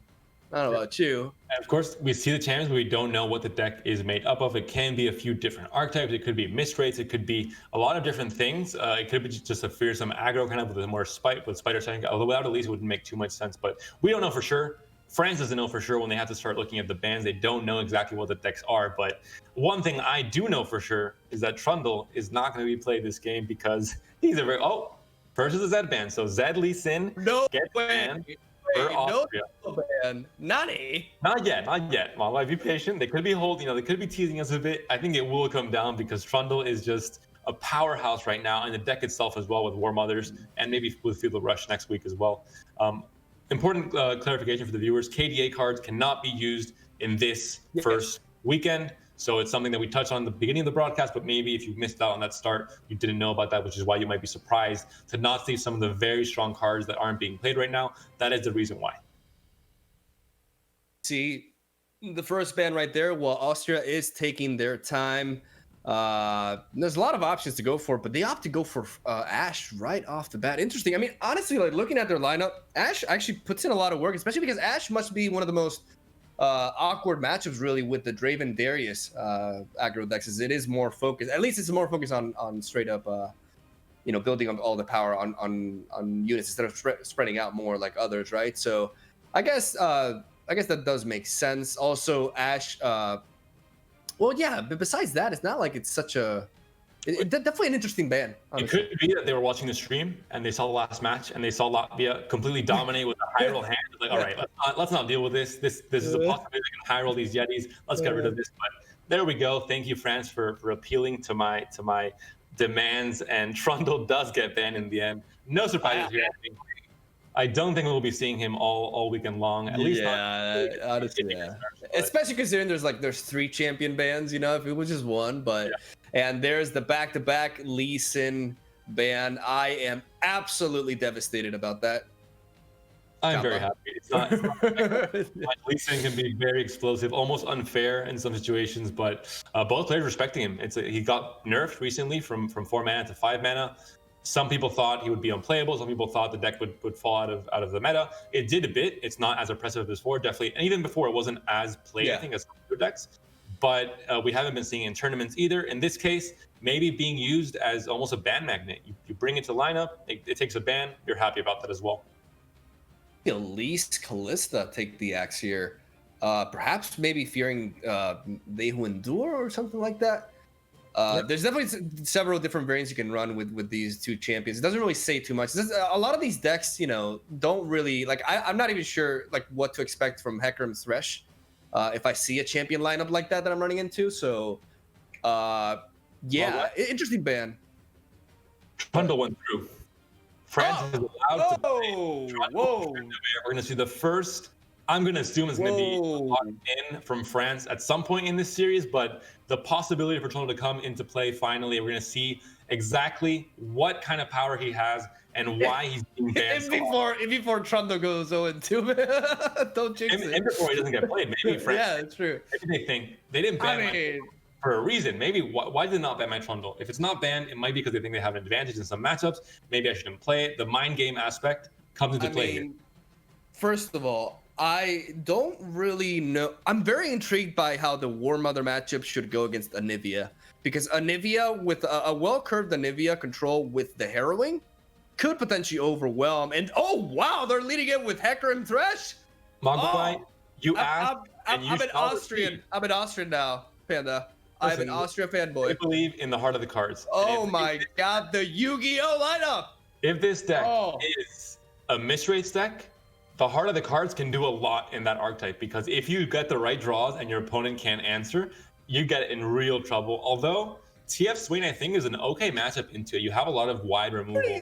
It's so it can go both ways. I mean, we're saying that, but we have to see what the Thresh Hecarim deck is first, right? But for example, if this Thresh Hecarim deck is playing, like a lot of Hecarim players like to play Harrowing, right?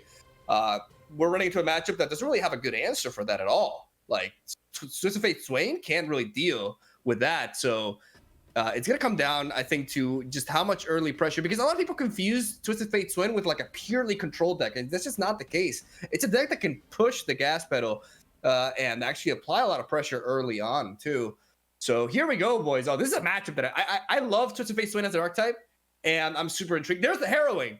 There it is. Okay, let's go. And Warden's Prey and Hapless Aristocrat, both of them in the deck. With Mark of the Isles. What is this? 2000? This is 2019? This is a very strange deck here. We're going to see exactly what it is from Austria, but it isn't going to be Mistwraith, I think, because it could be still, but you're playing into these one drops with a Hapless Aristocrat. It might be some kind of Endure even. I mean, we don't know what the second region is yet, right? Is it Mono Shadow Isles? We still only see Shadow Isles. We can't see because the webcams are actually blocking. So right now we can just assume it's Mono Shadow Isles. But I mean, I would assume it's like, just a splash of another region. Mm-hmm. If that's the case, we should be seeing Wraith Callers, right? It's a really solid Allegiance unit. Even if you're not playing like a Mistwraith lineup, it's a really good 4-drop if you can afford it. A fearsome lineup, let's say, with Mistwraiths and Risen Mist, but not all. But it's weird though, because they're playing both Hapless Aristocrat and Warden's Prey and Grasp as well. Yeah, and Grasp for the Undying. So it could just be like more of like a mid-range deck with Harrowing as a win condition. Mm-hmm. Let's see. That's very relevant though. The fact that means that they can't play the Croaker here unless they want to remove the body. Yeah. Their one drop. They can always play House Spider, which would do makes sense. Widening your board, making sure you're surviving this early game. Mm-hmm. I think we're going to have to assume that the aggressor in this matchup is going to be the Shadow Isles deck. It might have a bit more of a more aggressive curve. Although, like you said, the payoff is going to be the Harrowing. So the moment you can get that going, it's great. And also, I mean, looking at the board and looking at all these weak units, Thresh loves seeing Thresh thrives, especially against like Twisted Fate Swain, which it can. The problem is like if they are playing Culling Strike, that's one of like the biggest downsides to it. Like Thresh can just get knocked out like really easily. But it can be difficult to remove. It's healthy. The thing is, like right now, you were mentioning that these two, the Shadow Owls deck is more aggressive. That could be the case, but when it comes to these draws, France is definitely in favor early on in the game. We're gonna see the Croaker go down here, I would expect, on the House Spider, and spread out and worry about Withering Whale some other time. Exactly. It's something that you play into it, but if there's a Withering Whale, it depletes your entire board. And again, we don't know what this Shadow Isles deck is for Austria. France definitely doesn't know. They're completely in the dark. They have no idea what can be in this deck. There's closed deck lists. They're going to play into it anyway. They're going to say, all right, I don't know for sure, but let's take this risk. And we talked before in the matchup with Latvia and Poland about respecting your opponent too much. Here, they're taking their chances. They're taking that small risk and seeing if they can get an advantage from it. Yeah.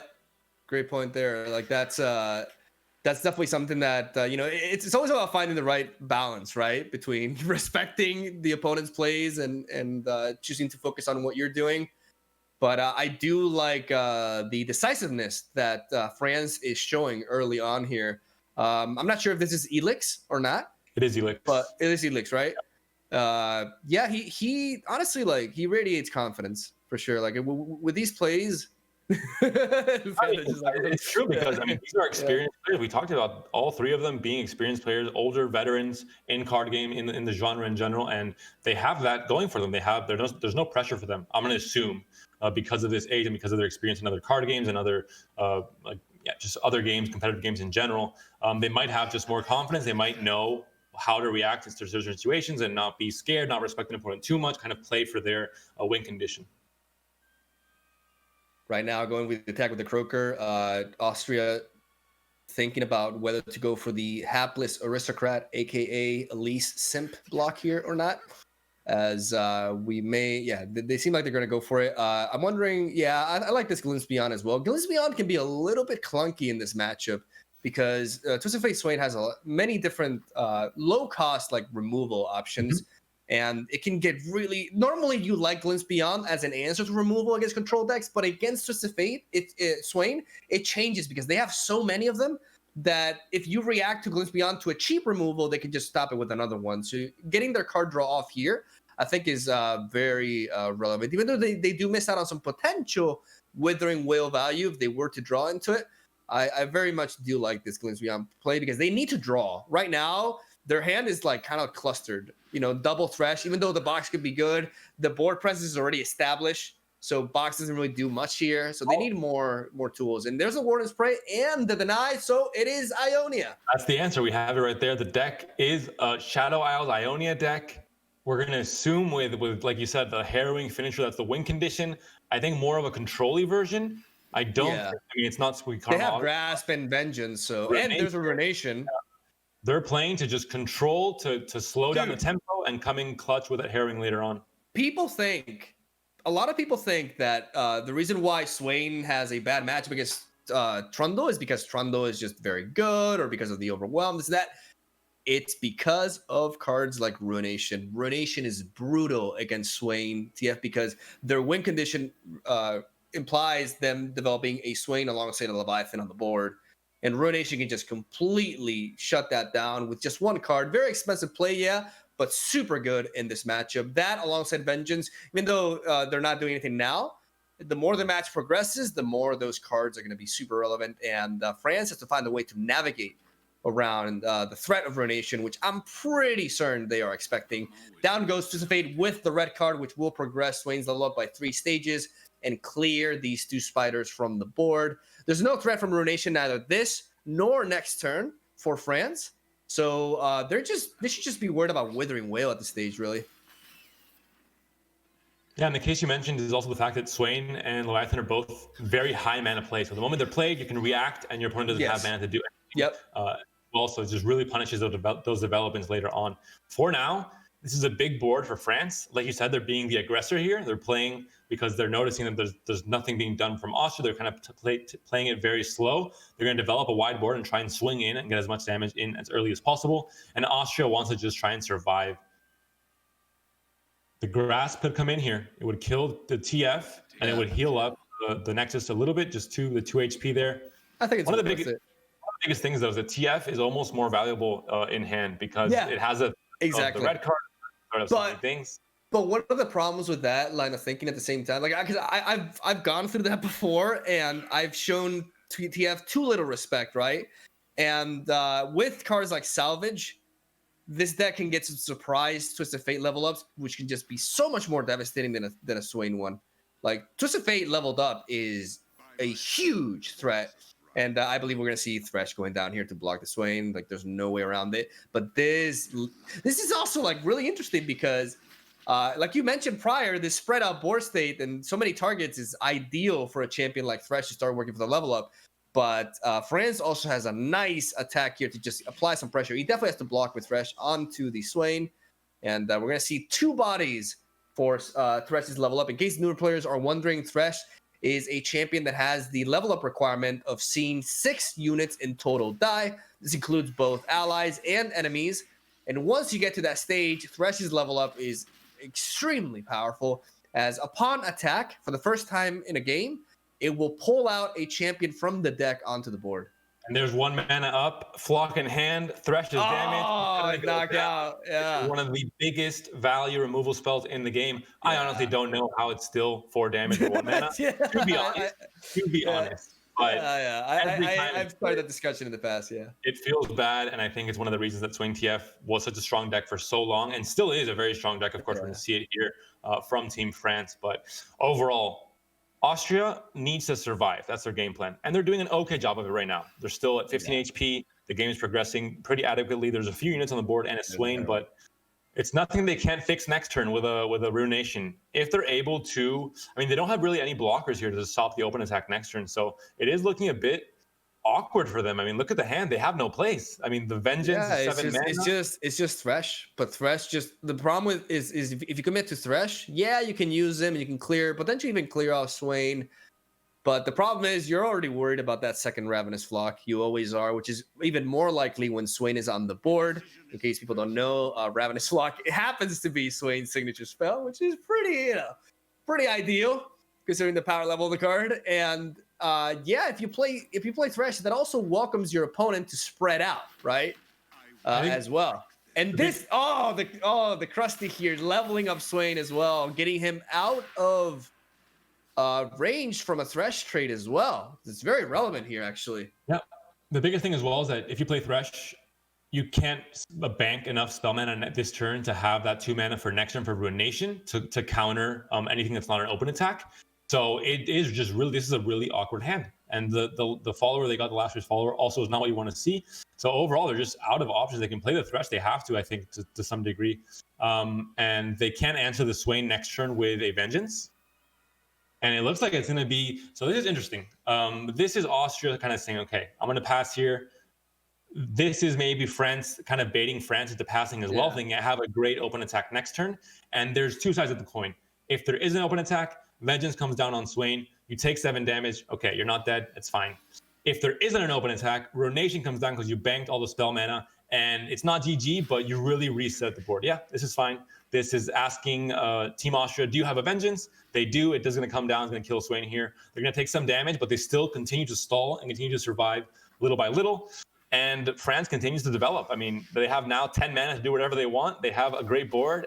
Austria is down to 7 HP as well. Just have no more plays.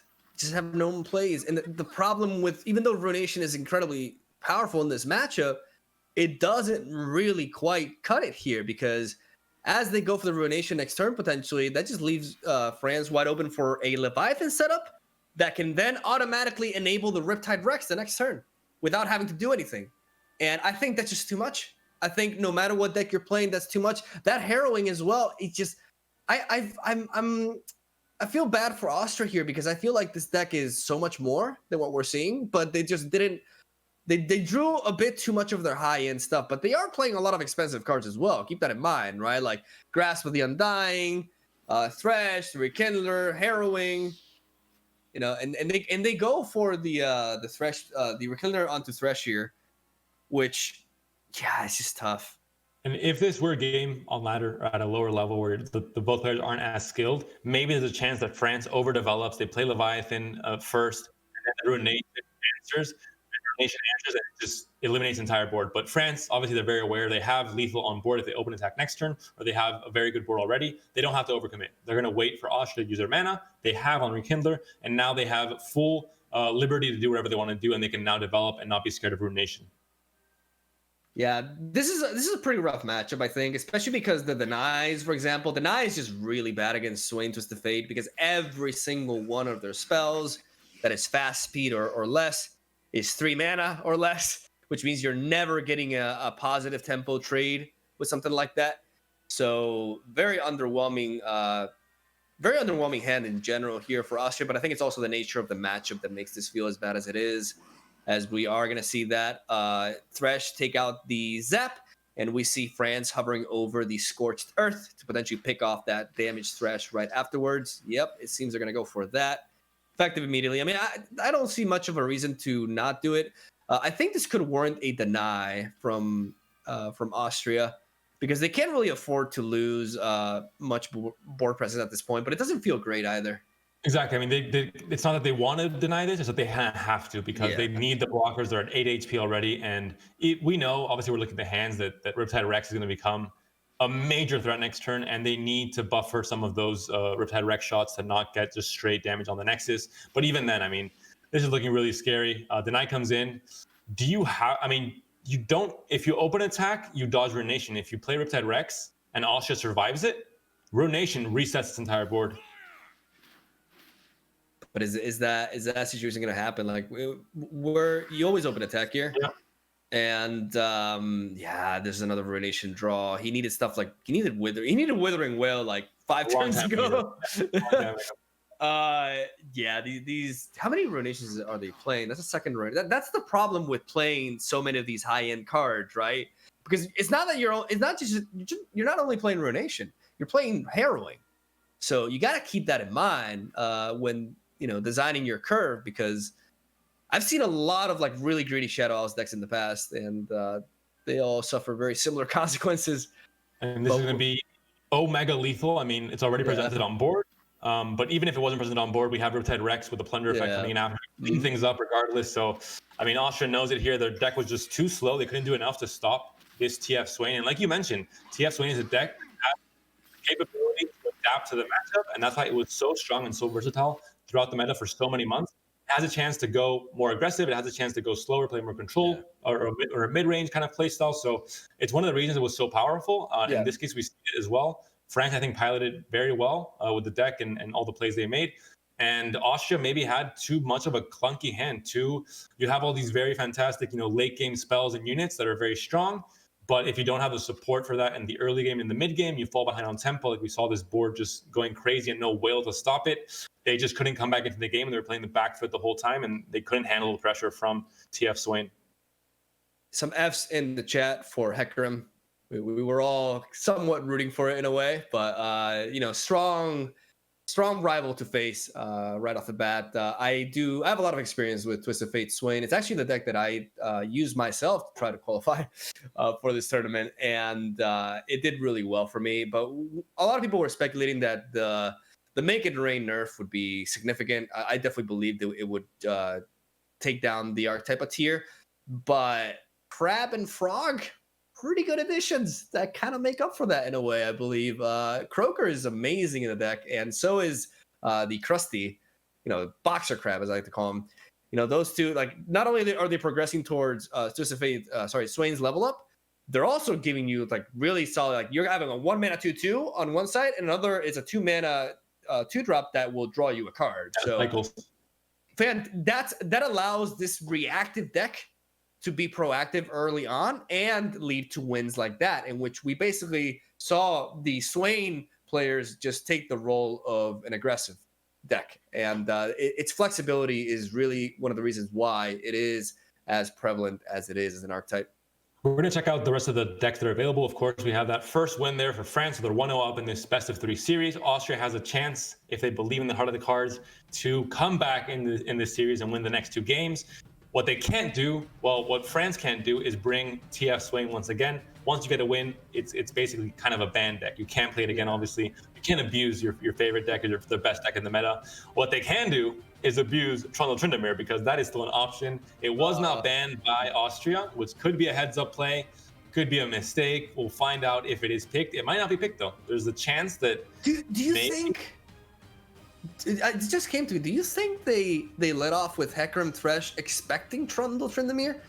Because that deck is running like 2 Ruinations, and board wipes are actually really good. And once you level up Tryndamere, like, board wipes are really good against that deck, especially if, I was gonna say if they're running Field of Rush, but they can't be running that this week, which is important to know.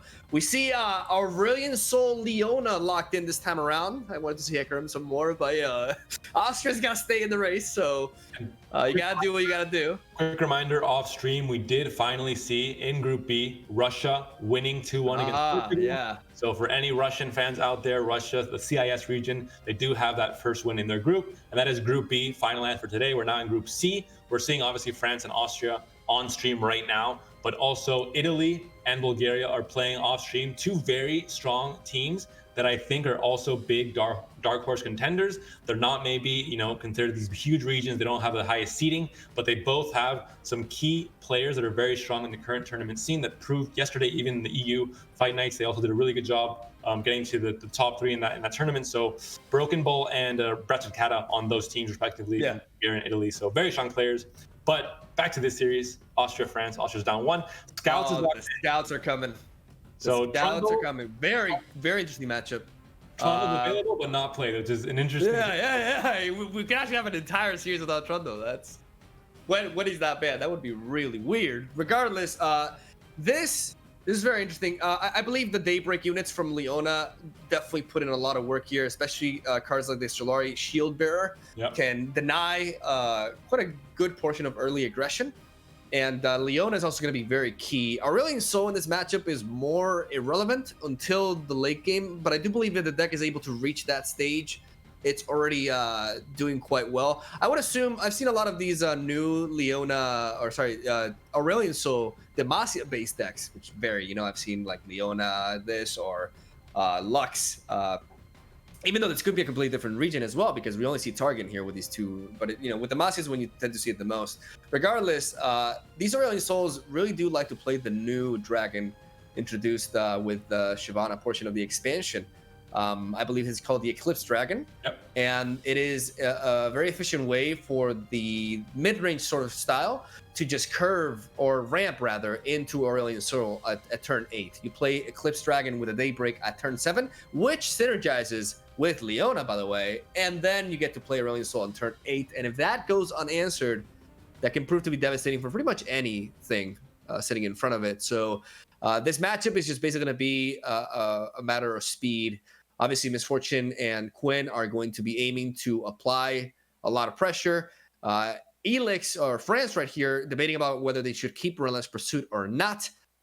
There's a good argument for keeping it in a matchup like this, but at the same time, because this archetype is so it's got a really good curve itself, it's hard to really capitalize on rally until you have like a really superior board state, right? So I do like France prioritizing the mulligan to find other early game threats, as Austria seems to have their hand ready right here. Yeah, and again, we mentioned Misfortune being the centerpiece of this Scouts deck, but the other centerpiece is having units to play early on. And right now, France missed a lot of those. They have the top end sorted out, 3, 4, 5, and 6. If you know how to count, you can count along with me, but they don't have that one drop, which is very important. They do have the Assault that is, the Blinding Assault is great as a 2-drop. A 2-drop, yeah. Well, it works out great. And looking at Austria's hand, they have the Shield Bearer. Unfortunately, they're now currently on attack on 2. I don't think they want to play it. I think they want to save it for the defensive turns because it kind of stops the open attack or the attack at all. Or not. So one of the cool things about Blinding Assault is it's not really a 2-drop, and France can just pass over the spell mana and then set up the Misfortune and make use of the initiative system and actually get 2 plays going on next turn, which can allow them to also scout out the opponent a little bit more. But they're going for the Blinding Assault now. I wonder why they're doing this. Wait, because it's Ionia. Because it's Ionia, and they're fearing the potential of a Novify, I believe. It is Ionia. So we know that the target, obviously, with Leona and Sol, we weren't sure about the second region, but it is Ionia, like you mentioned. We see the deny there. Yeah, something I just noticed, by the way, and I'm pretty sure chat went crazy about this. And honestly, rightfully so, is that even though we can't see the regions because of the cam blocks, they are represented right next to the country. Panther's face right now is like, oh. That is correct. Obviously, this is a new format. We were told to try and be speculative about the lineups because we don't want to give away any information. Your face is gold, man. But that is true. Going back to the game, though, here we see the Blinding Assault. It can drag this Shield Bearer to the side.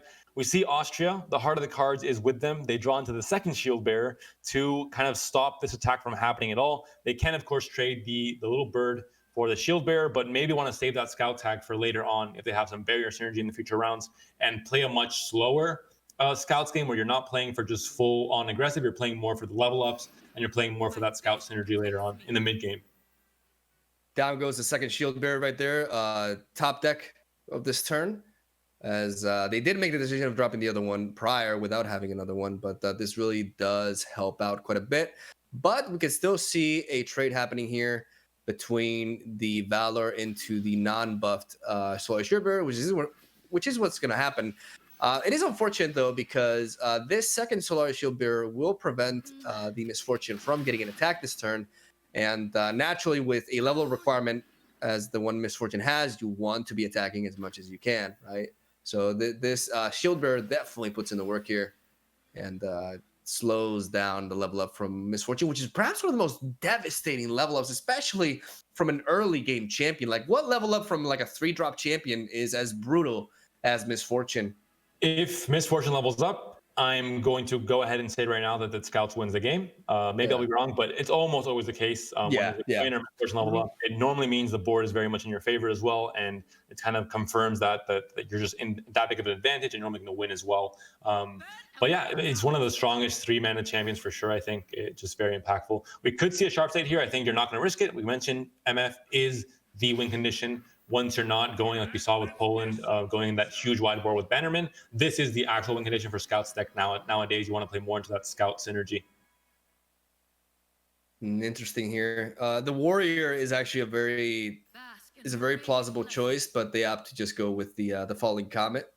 But the Warrior's pretty good in this matchup, even though you got to take Riposte into account, right? But a 5/5 challenger can take down Quinn very easily, for example, and Misfortune.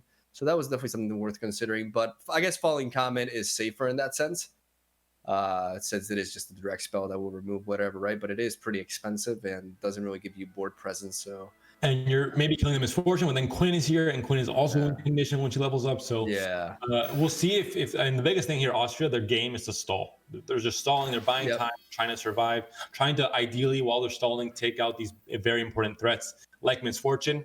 If a Protector comes down here, it would really make Falling Comet great value, but we're going to see the direct attack first from... I like this.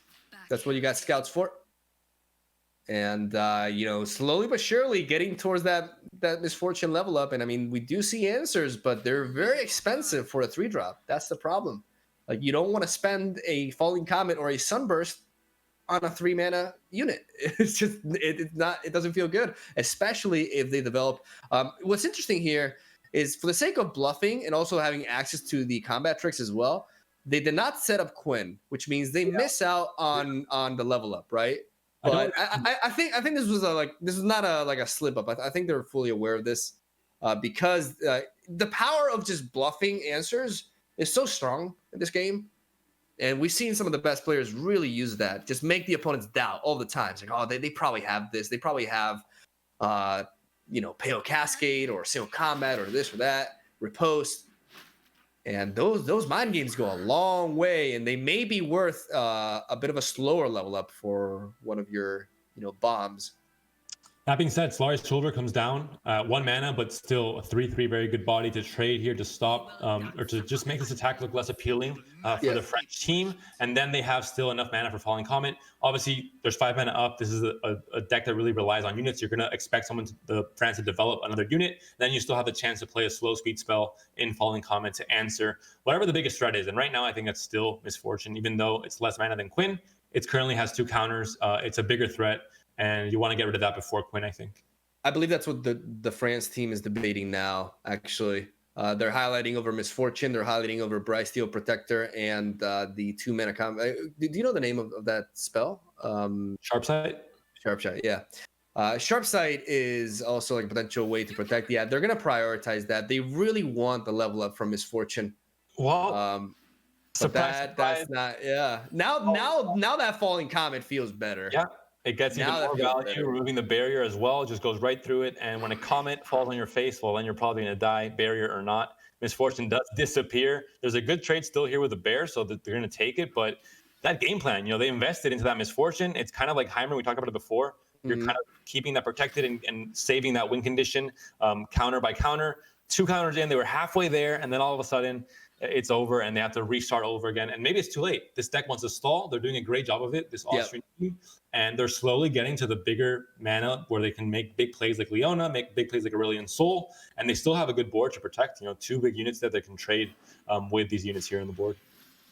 Down goes Leona with the level up as well, which means every time Austria triggers Daybreak, the strongest enemy will be stunned. And this is a great way to honestly, for one, really encourage open attacks from Scouts, which is not ideal because Scouts a lot of times don't like doing that. They like building up the board, especially in a hand where you have Genevieve alongside Quinn. Yep. And also, it's a great way to combat the likes of Relentless Pursuit too. Leona, a massive threat that a deck like of this nature of Scouts has a really difficult time dealing with because not even Genevieve can trade into her, and that's a problem. So this is going to be tough.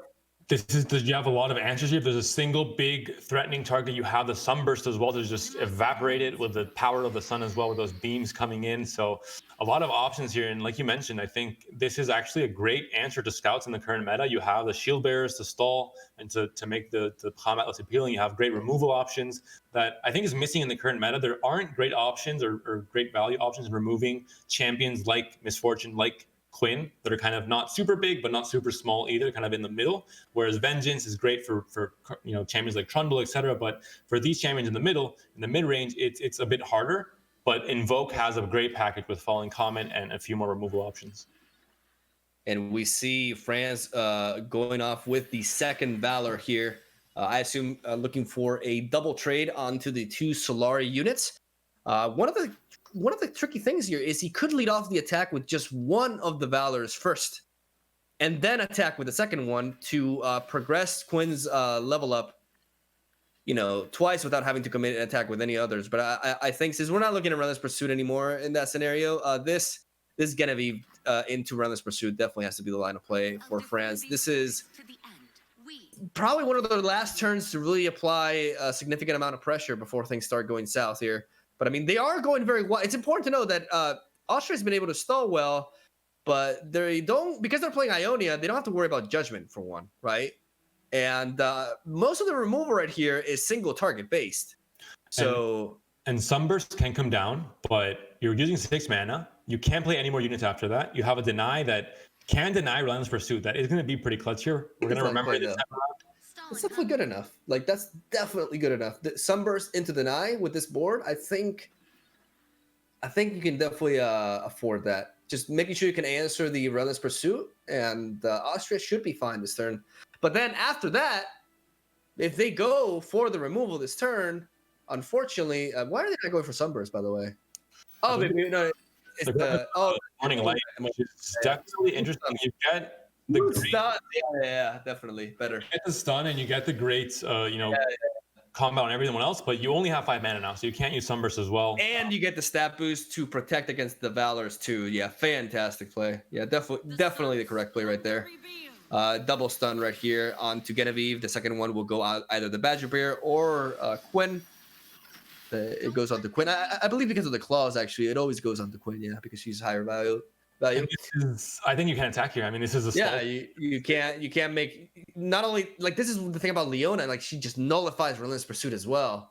I think really good turn for Austria. You need to maybe attack with one of the birds with Sharp Sight to make space for Genevieve, because then your next turn is going to be really awkward. I mean, I guess you can use Pursuit right off the bat, but with the stuns, I mean, this is just looking really awkward for France. I would even argue for like a dub attacking with both Valors here just to progress the level up from Quinn. And that's one of the ways they're winning. Yeah, and to make space, I think. I don't know about this. I think I would have liked, like you mentioned, seeing both birds sacrifice, because you need to have space for the Genevieve coming in anyway. You have that great top end draws. Yeah, I would attack with at least one here, I think.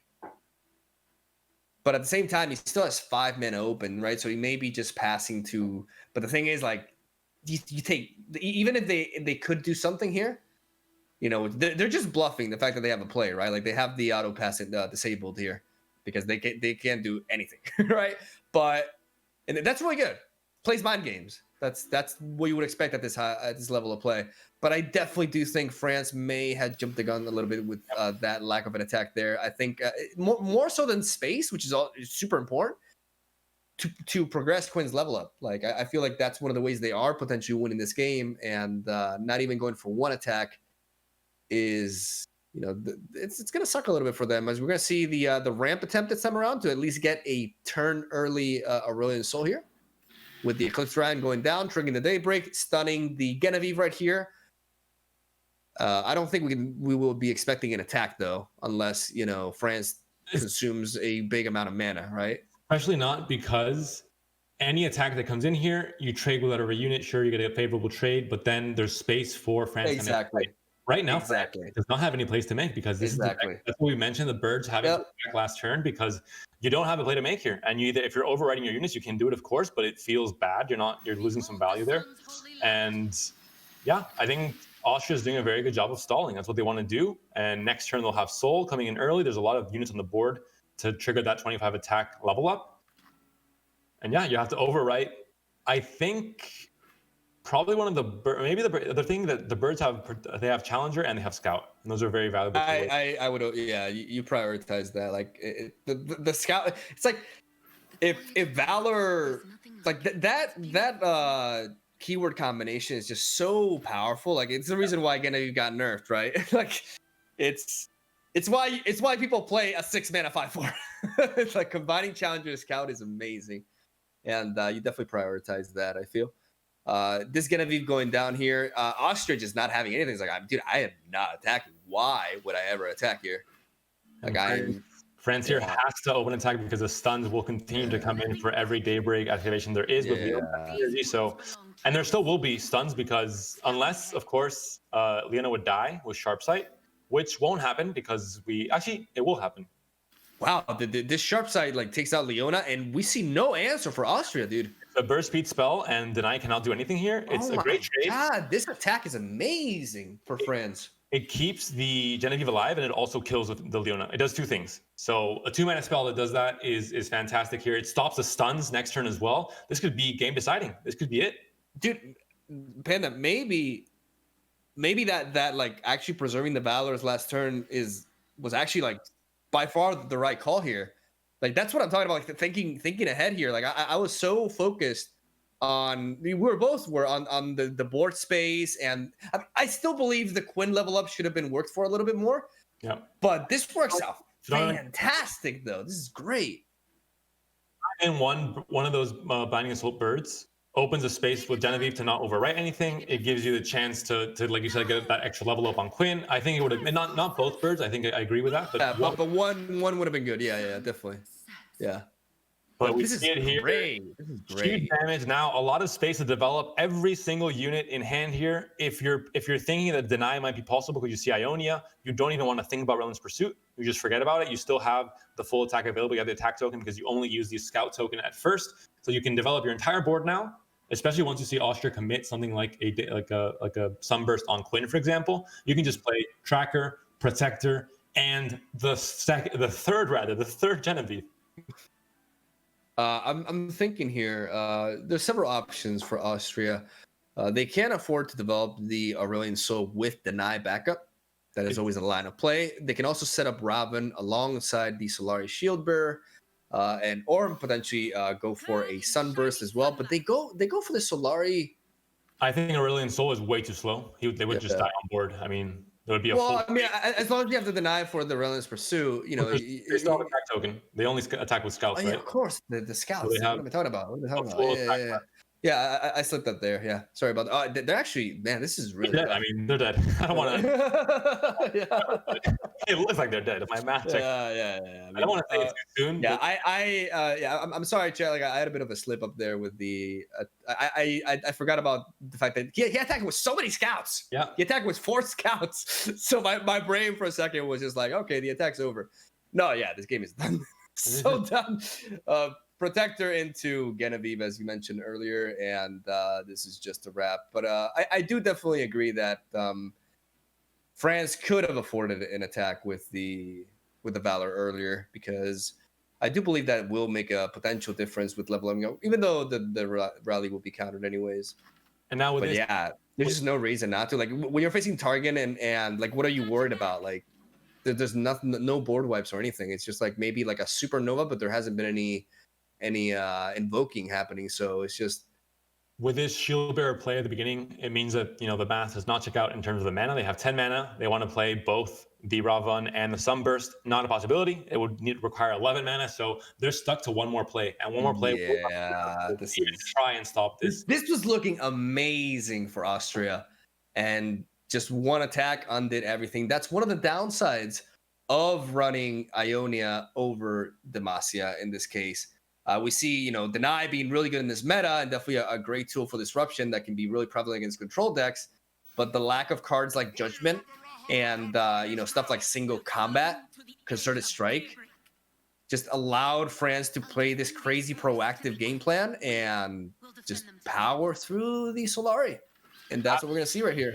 I have to mention as well that, the top end draws for France, drawing 3 Genevieves going to the game, was also definitely. That was crazy. We see lethal protected here. Nothing that Austria can do. They're currently 1-1 in this series right now, so France will be taking it with this win here. Scouts showing what they're capable of, but important to note, if they would have drawn, 3 1-mana cards, three trackers instead of those Genevieves, the game would have been over, because Austria did a very good job of stalling in the early and the mid game. They stopped Quinn or MF from leveling up. They stopped Quinn from leveling up until this point, and they did a really good job of stalling and reaching the late game with discounted Aurelion Soul, etc. But 3 Genevieves in a row is maybe a bit too much. And that sharp sight draw as well, killing Leona and stopping the stuns this turn was massive. I think it really swung the game in France's favor. Look at the hype is real. France with the dominating victory over Austria 2-0, even after what seemed to be like a very uphill battle in that second game of the series. But that Scouts misfortune has really been putting in the work in today's tournament. We saw it first with Poland getting that sneaky win over the Fiora barrier, which seemed to be a superior matchup, and just completely overwhelming a very solid Solari-based curve from Austria right there, and getting France the first dominant victory this time around. Actually, no, Croatia also did so as well. So 2-2 victories here. You want to forget all about Spain's loss? Yeah, I'm deleting that from my mind. 2-0, okay? I'm so professional, yeah. Accept it. The first step is you have to accept it. You have to get past the No, leave me alone. Shut up. Start healing, my way, okay? No, enough. Next match right away, we see right away a 2-0 win for France there. So again, this was the favorite. They were the first seed, and they came up clutch. Austria, Yu-Gi-Oh players, great background, believe in the heart of the cards, but maybe not enough because they couldn't find the wins there. But we're going to be moving on to Czechia versus Germany. For me personally, the best match of today. Czechia is a dark horse team. They're a 16th seed, but they have incredibly strong players in their team. So I think the dark horse team in this tournament, and Germany, second seed in the whole tournament, maybe the most stacked roster looking at every single player. The team to beat. The team to beat right now. On paper, they are the favorites. And even though we just saw a very, very strong game one performance from France, but Germany is just absolutely stacked, man. We got Game Break Store, Fresh Lobster, and Tilted. Phenomenal players. But we're going to be talking about this lineup soon, though. We'll be going for a break, so I'm not going to... I'll leave that for later. But, yeah, we're going to take a quick break, and we'll be back at it with the last series of the day. Don't go anywhere.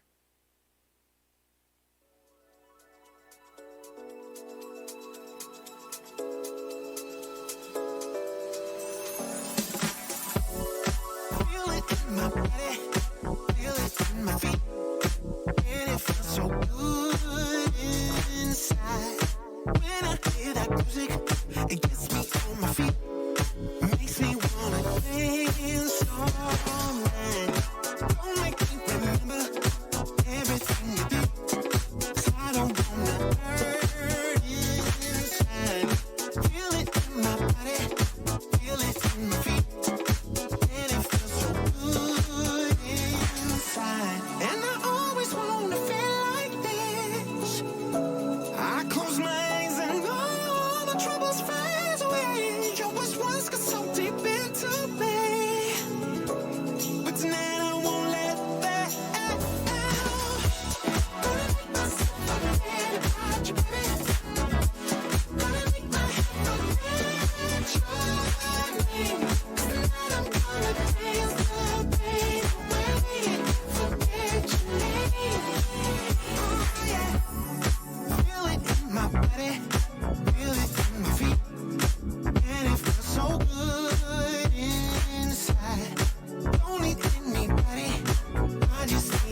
All right, folks, we are back with the final series of the day.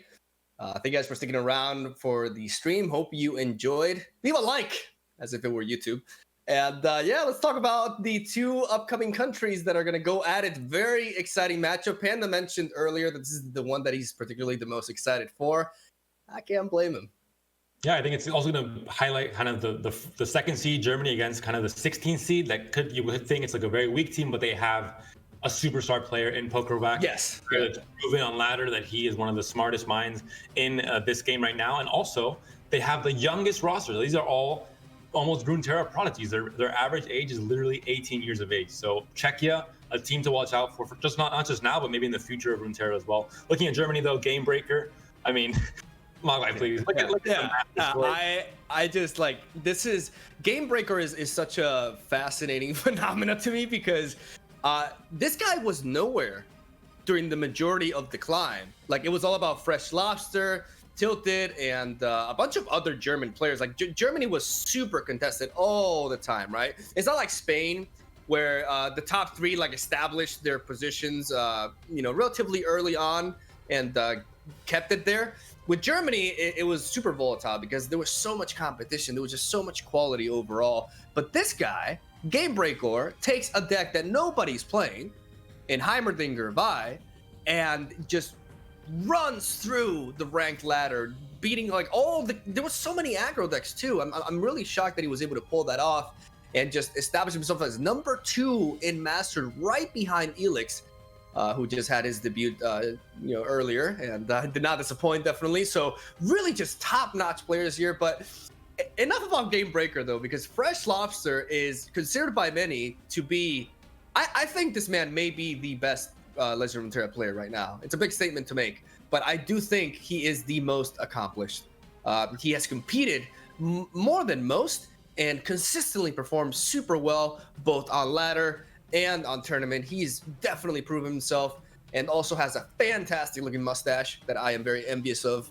And yeah, really looking forward to seeing these two. And what can I say about Tilted? Tilted was he actually won the first like actual tournament of Runeterra, I remember.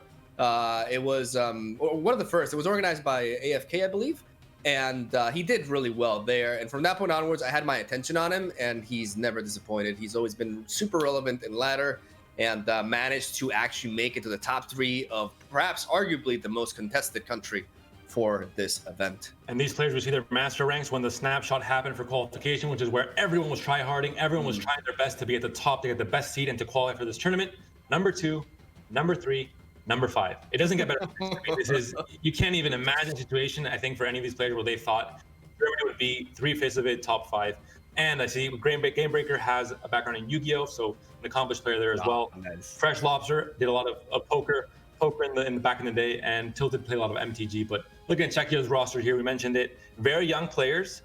Pokrovac, a very accomplished player, but both Badge Attack and Thomas, not in the snapshot for this qualification, but at some point in their Runeterra career, they've been top 3 on ladder. So all 3 of these players have been at some point in the top 3 ranks. And Pokrovac, of course, he's been number 1 many times, but also a very young, a very hungry team, and a team that has proven already on ladder some success.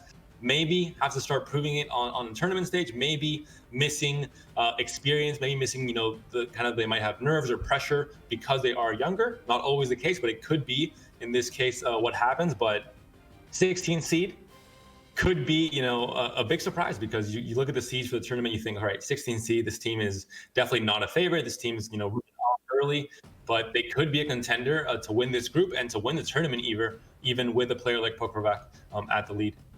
I mean, these scores are definitely like, it's hard. You can't say they're not impressive.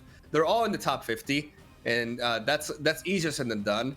But when you compare it to Germany with a 2, 3, and 5, man, it's definitely, they got a giant to slay here. But Pokrovac is definitely a candidate for that role. As we mentioned prior, he was the number 1, the first one to reach Masters consecutively in the early days of Runeterra. And here we see the lineups with Heimer Vi on the left, which is not a surprise, as the deck creator himself is within the roster here.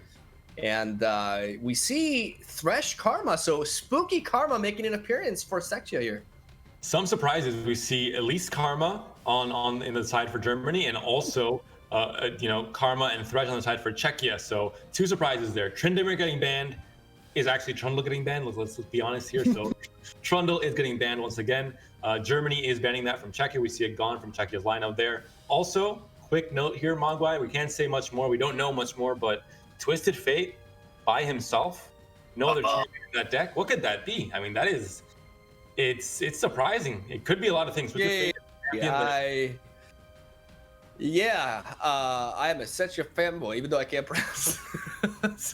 Oh my lord! Yeah, I'm a huge fan for Mono Twisted Fate. It's a brave deck, and it is definitely one that I hope we get to see. That may be an all-in Twisted Fate deck, perhaps with Targan, or maybe some other region combination. We have to wait and see. But that really catches my attention there, as we see the second ban go down for Germany, as they are taking away the Lee Sin Zed. So the first 2 bans, some of the top 2 decks out there, not really surprising, as Heimerdinger goes down.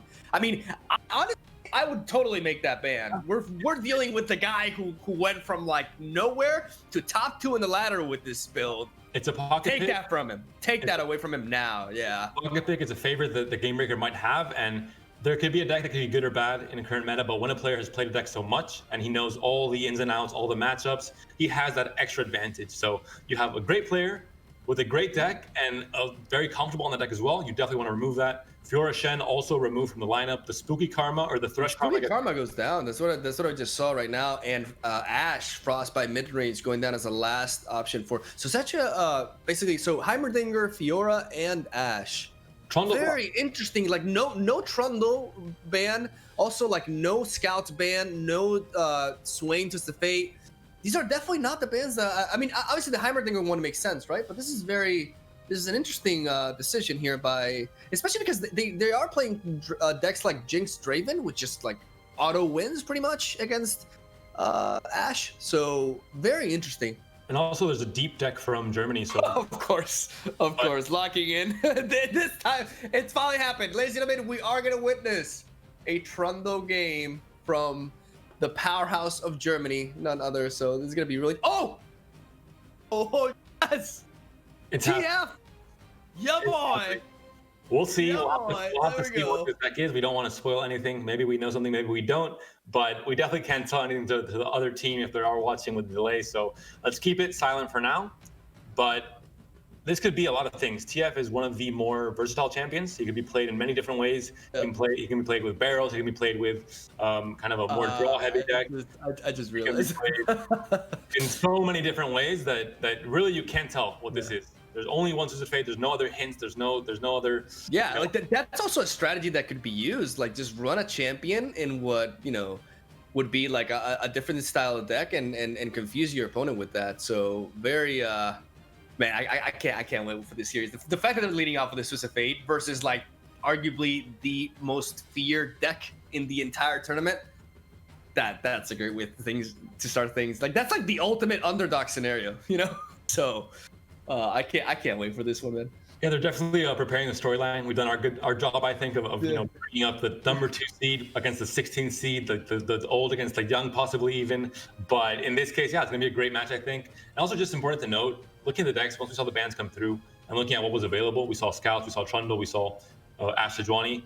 Every deck looked good. Every deck looked appealing. I think that shows the balance in Runeterra, where there's 9 decks that are all good. I remember they're all together in the same. Yeah, the 3. I forgot about this. The Czechia team is. Could you tell me how to pronounce that well? So I don't. Czechia. Okay, Check yourself on where. Thank you. Czechia. The Czechia team. BFFs in the same room right here. They're all in 3 minds are better than 1.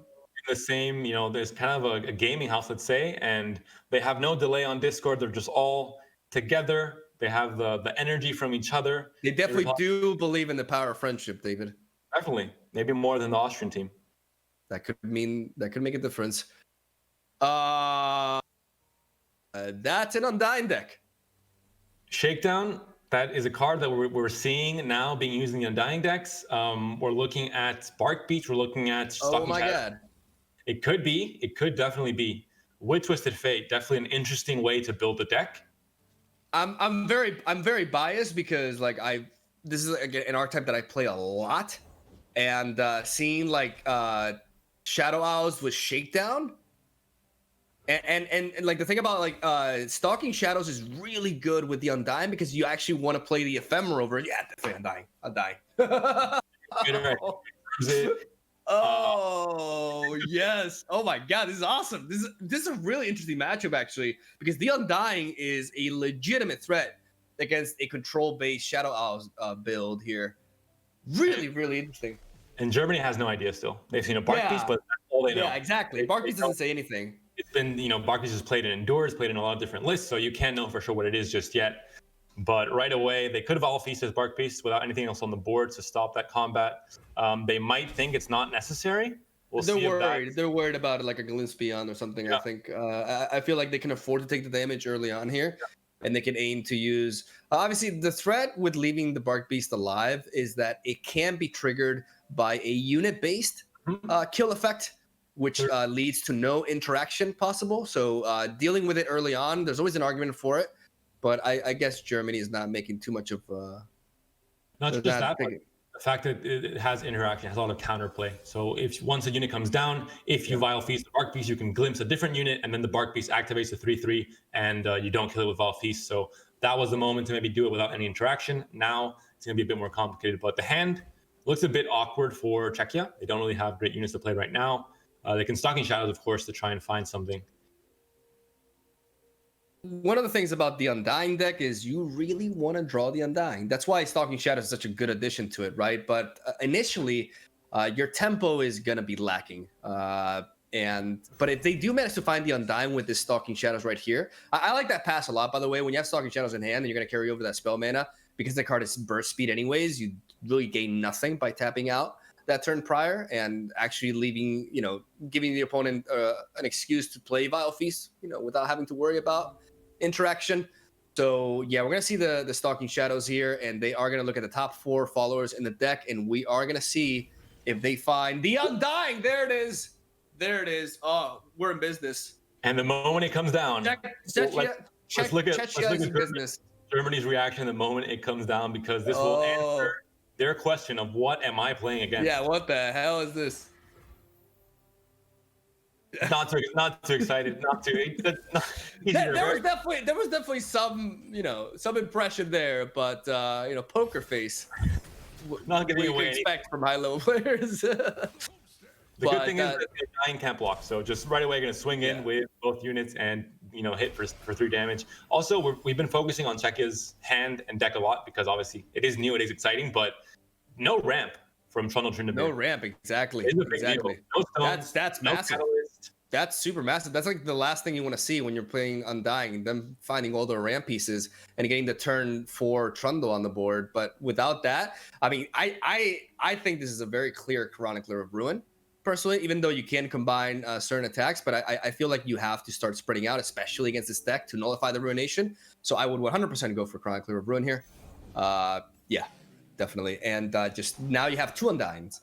2 Undyings. Next turn, you can play the Ethereal Remitter. In case people don't know, the Ethereal Remitter is a 5-mana 4/3 that has a kill unit requirement upon entry. And when you kill the Undying, which is a 3-cost, you will spawn, or summon rather, a 5-cost random unit, which is a very big value play considering you want to be killing the Undying anyways. So this curve is going to look nasty, and the shakedown with the Undying is going to allow Czechia, God damn it, to basically get Panda's laughing. So I'm going to try and focus. Take it away. I'm trying to just focus on the game here, and you're bringing out these Czechias, and I'm not sure if I can. I'm going to try my best though. With Czechia, Czechia taking an attack here. The Undying and Chronicler of Ruin both coming in for the swing. The trades aren't very favorable. You do have the Withering Whale set up next turn if you want to, block with one of the sentries. The good thing about Undying, and maybe the reason why Trundle wasn't banned, hoping to snipe this matchup, is that things like Avalanche, things like Ruination, things like Withering Whale, the Undying are Undying. They return the turn after, and they come back even stronger. So you can't remove them. You have to just try and go under them, and because they can't block, try and do damage that way. But we'll see if it'll be enough. The good thing about Trundle is he has regeneration, so he'll do a very good job of blocking on the block turns, but that will make the Undying units even stronger every time. Ether Remitter here, no doubt about it. Ether Remitter onto the weaker Undying. Let's see what we get. Let's see what they get. Oh, that is one hell of a pull. Oh, wow. That is not bad. It's not amazing. It's not like harsh. The Avaros and Hearthguard. There we go. It's not the Avaros and Hearthguard, but it is up there. That's a high tier pull. People really underestimate this unit a lot. Like the spell shield makes it really annoying, and you can't really chump block it too much either, right? Because it just gets out of hand. Also, the spell shield allows it to survive a potential ruination as well, even though ruination is not something we're gonna see here. Like that's the thing about this archetype against Shadow Owl's base control. Like the fact that you just nullify a card like ruination is so huge. Yep.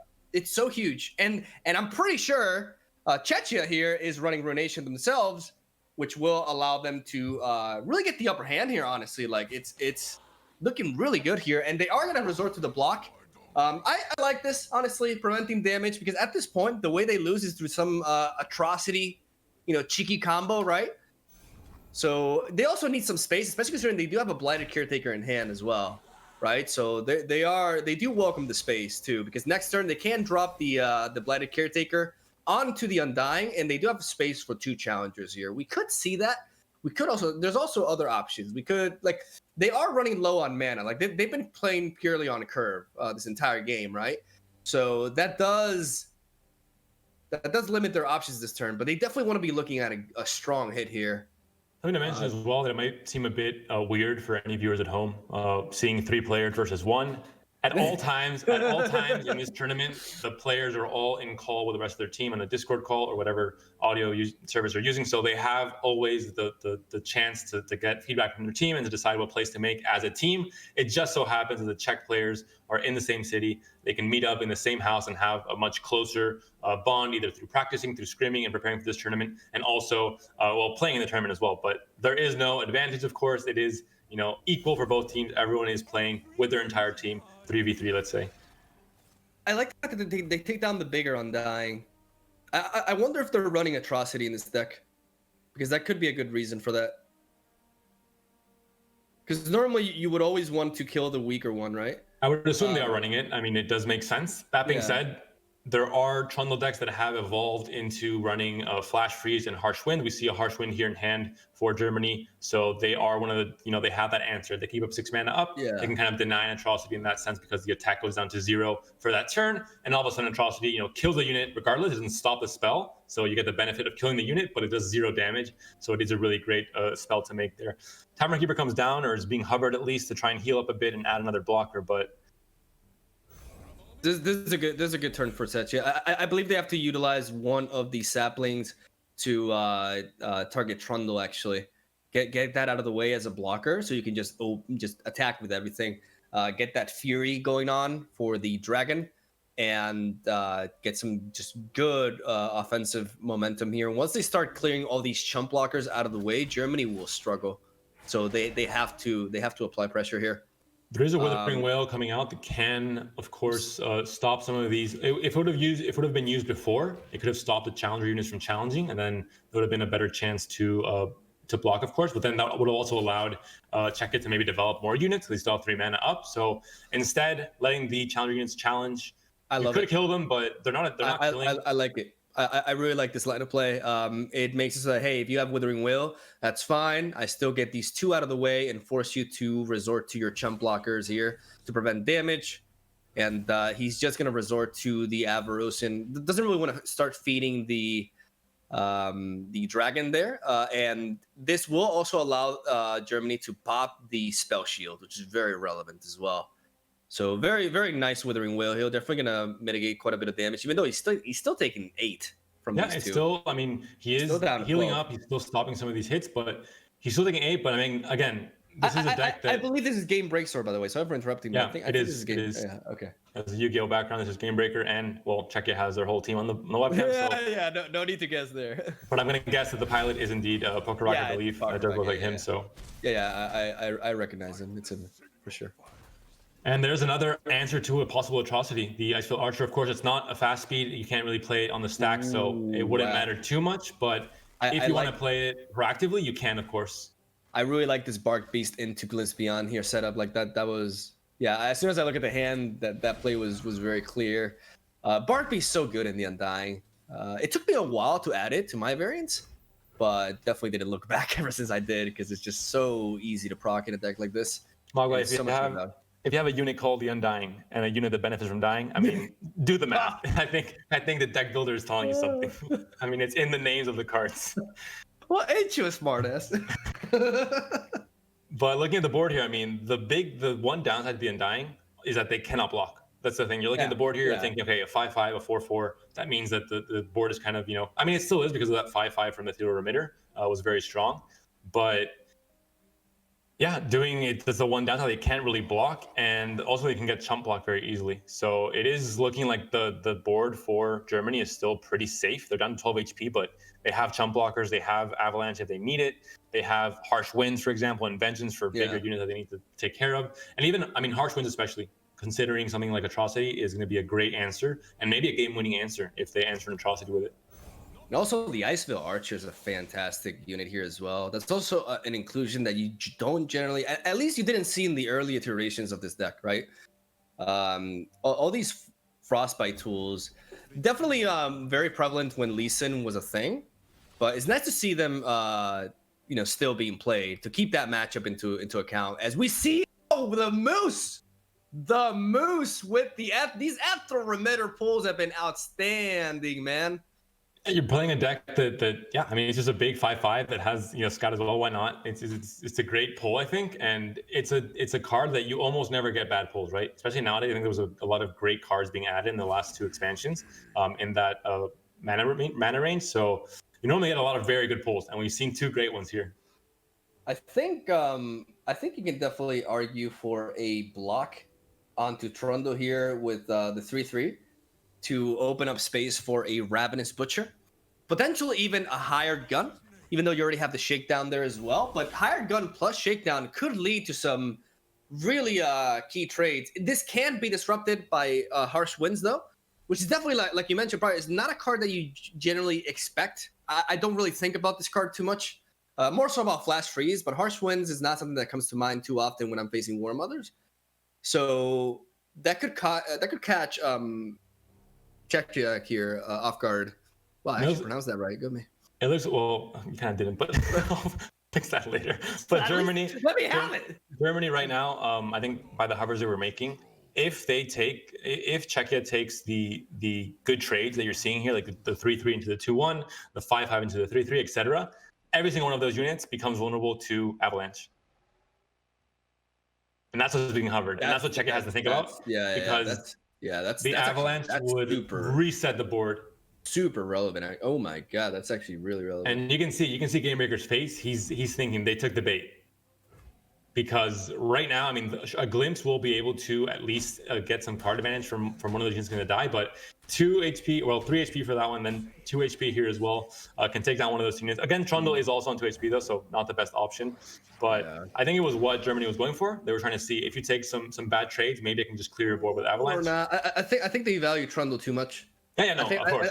I think the problem, because otherwise this would be, especially considering like you're taking down the Ravenous Butcher now on top of that, that would have been great. But this attack though, oof. At that point, it wasn't great, but I think they were thinking. They were hovering over it. They were definitely discussing it for sure, 100%. I think it's time to shake down. I think shake down onto the 6/6 is very safe. And just get some really strong trades going on here. Like shake down, because you also want the Undying to die, right? So just shake down on the 6/6 straight into the Trundle, and take out some of the pesky blockers as well. That being said, without an open attack, the pillar will come down. Exactly. That's why I think they got to pull the trigger now is the thing. And it's not like they can't just continue to pressure. They're going into the 5/3. Okay, that's fair. That's interesting. I would have gone the other way around, but And there's big damage coming through, but with a burst speed spell from Shakedown, you have a burst speed spell and harsh winds as well to mitigate. If they go to harsh winds, they can level up Trundle this turn. Yeah, that is true. So they're going to have to think if they want to develop their own board or they want to stop this damage from coming through on this turn, because right now lethal is presented. Of course, a Spiderling blocks that, but it's still a lot of damage. Like, are you okay taking this amount of damage? You have no healing in hand. That's scary. More because it's not just the combat damage you're scared of, it's also things like Atrocity that you have to be careful for. So if you use Harsh Winds here, you don't have it for next turn for the Atrocity. So if it comes up or later down the line, you only have right now this one. He could Vengeance as well, but yeah, he's gonna save the Trundle. But he really, like I said, Trundle is a priority for Germany. I believe if Germany loses Trundle, this game is over. Yeah, of course, especially the Ice Pillar next turn. This is interesting that they're willing to take. I don't think it's the Avalanche. It's the Avalanche. Oh, it's the Avalanche. Yeah. Okay. It's greedy. Yeah. It's greedy for sure because they're going to be taking 5. You can't take 5 though. You can't. Especially after your Harsh Winds is gone. Like now, your only fast space removal is Vengeance. So, yeah, this is. Let's see what. I mean, Czechia here has like a lot of tools. This Glimpse Beyond is great. Like they're going to be able to draw. We have 2 glimpses as well, so yeah, see glimpses. Like they're not going to run out of gas. Keep in mind that this deck does run the Citrus Courier. I would assume because I do run that. I go overboard with it. I run like 3 copies of it because I love me some Rally. But you definitely want to be playing Citrus Courier in a deck like this because it's really good with the Undying, having access to multiple attacks.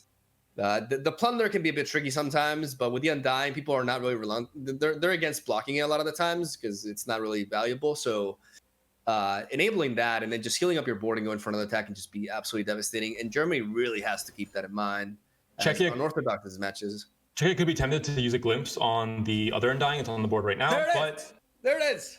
Orange double man. Citrus Courier. There's your answer. But there is still 5 mana up for Germany, and they could whale and counter the Glimpse and also kill the Moose as well. So they have to be careful for Czechia. How much you want to commit here? I think they want to use their mana and try and be efficient with it and not play too scared, like you said.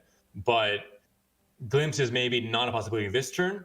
They could, of course, play the other Undying, but again, board space is also an issue at some point in time with these Undying decks. If you have too many Undyings, even you can't block. You can do a lot of damage, sure, but you sometimes can't block. And it becomes an issue as well. So we'll see what they go for here. It's a hard turn, man. This is where the initiative system really comes into play. The initiative system can also apply a lot of pressure. Yeah, as you said right there, playing around the ping. Withering Wail, Vile Feast, all that. Going for the card draw.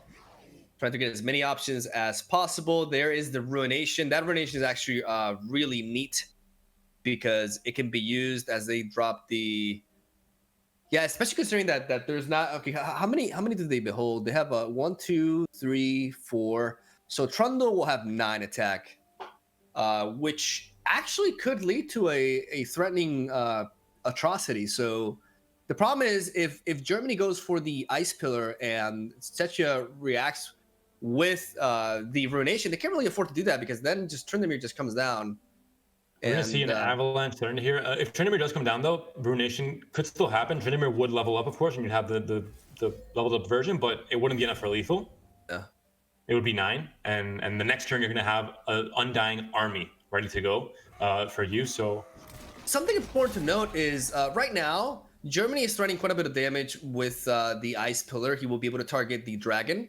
I believe, maybe not. Actually, no. I'm pretty sure the Undying is a 7/7 at this point.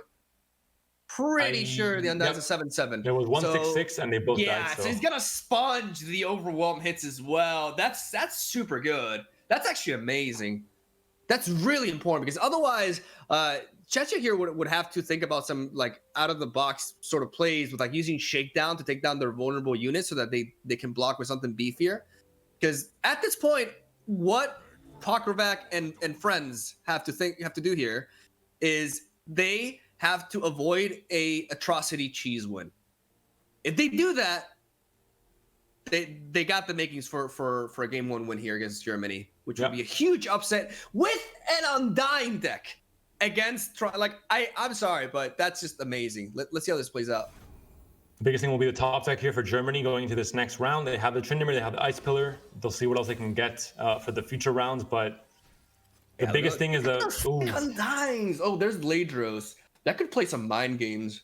Also, the fact that you need to have a fearsome blocker, and the Undyings cannot block, so they're not blockers for Ledros either. We'll see the Ice Pillar. I think Czechia has to be patient here. They can. You can't justify Chronicler of Ruin. Chronicler of Ruin onto the Dragon could be a thing. Well, then you can't Ruination, I think, this turn, right? You don't have the mana. You're missing one mana, so. Yeah, I mean, I definitely think we can expect something like a Hapless Aristocrat or a Hired Gun here. I mean, you can Hired Gun in Ruination, right? So you can take a more... Even though Trundle already seems to have Vulnerable anyways because of the prior Shakedown, I believe. So I think Hapless Aristocrat may just be the best option. The problem is board space, though. We mentioned that earlier. But I think at this point... You can also pass. I like passing. Once you see Tryndamere come down, I think you can certainly Ruination. But you want to go wide, though, is the thing. Like, you want to be able to threaten, like, a... Well, if they do pass, like, to kill them with an open attack, right? Like, that's... you need to go a little bit wider, but they do have the Citrus Courier, right? But I do feel like one extra unit is important, especially to get that Ice Pillar out of the way when you attack. You could have played Undying and Ruination. So that's true. But by doing this, you have the option of playing this and then dropping the Hapless Aristocrat and still keeping the Ruination option open. I think that's very strong. I think that puts Czechia in a really dominant position right here, and Germany is very aware of it. This is one of the dreadful things when you're facing this deck. It's like the Ruination is like, when are they going to go under Ruination? And they just don't give it to you. And that's also like a lot of mental pressure too. It's really the safer play because yeah, he's giving in. Oh, this Ruination. They have to Ruinate to play around Atrocity as well. Yep, 100% Ruination here. Into like a Hapless Aristocrat for the extra body. Yep, not even gonna think about it. Boom. Goodbye board. The Undyings come back as 8-8 and 7-7. And the Hapless can still be played this turn, so you have that extra damage coming in. And not just that. Next turn, even if there was a harsh wind drawn to stop the lethal, you have the plunder effect from the Hapless, and you still have the Citrus Courier coming down. There's no Vile Feast, there's no ping, and that's lethal. That's Undying. Oh man, what a game. And Citrus Courier will come in to clean it up as well. Orange Man coming in. This Undying deck, coming in clutch. A deck that could be considered a meme, maybe could be considered not so strong. German players, they have only 4 mana. They can't really do much. They can play a Tavern Keeper, and that's basically it. But we could see a Chronicler of Ruin and a Courier, but I think you want to play. The boy's coming down. He's developing the board first, but then, Citrus Courier is going to go down. He's going to be like, who need me? And this game's a wrap, boy, with Shakedown on top of that to get the proper attack in there. There is no escape for Germany. Czechia with the upset, with a really non-meta deck right here, taking down the most respected and feared archetype in the tournament, in the metagame, with the Undying. I don't want to come off biased, but I love it. And we talked about them being the dark horse, being the kind of surprise team, and they're showing it not just in their play, but in the decks they've chosen. I think the most innovative deck by far. That's not just innovative, because we've seen some weirder decks from Austria as well, but innovative and successful, and showing that it's also competitive, not just weird, not just quirky, not just It's very easy to make unique, original, but to actually make them work like this, it's such a rewarding thing. Like it's so cool to see too. Like I love it. I absolutely love it. Not just that, but also leaving Trundle up and not banning it. Maybe playing into the strategy of finding this exact matchup and capitalizing on it like we're seeing here.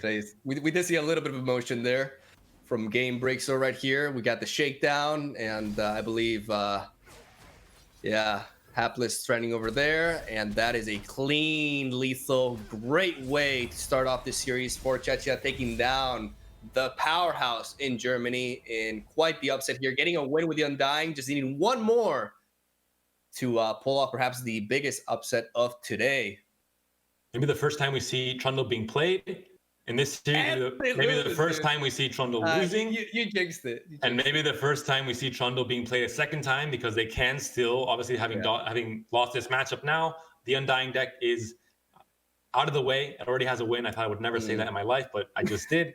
And Trundle is still available for Germany. Germany is still one of the strongest teams in the tournament, so they're not out yet. But this is obviously a big blow to them and a big lead for Czechia and for Pokrovuk and the rest of the team, Bajatak and Thomas as well. I think just playing that, they're here. I mentioned it at the very beginning, 16 seed. Don't worry about the numbers. Just look at what I'm saying because they're a dark horse team, and I think they have what it takes to be successful in this tournament and maybe win this match as well. They need, of course, to win the second game in this series, or they could get reverse swept and Germany could take it back. We'll find out very soon. We'll have to see what decks are going to bring. I just love how the underdog country just comes in and game one, like a boss, just brings out the Undying against Trundle. That says a lot. That says a lot, man. Because every single other country up until now, they've basically been playing top tier meta decks. Yep. And here's Pokrovuk and his super friends just coming at it with a very unorthodox list, capitalizing on a very much expected matchup as well. I'm pretty sure and we also have heard that UK won the first matchup against who are they against? They are playing against Norway. Norway has some great teams as well. Marcus, a player that won Fight Night Legends EU yesterday, so one of the grassroots tournaments here in EU.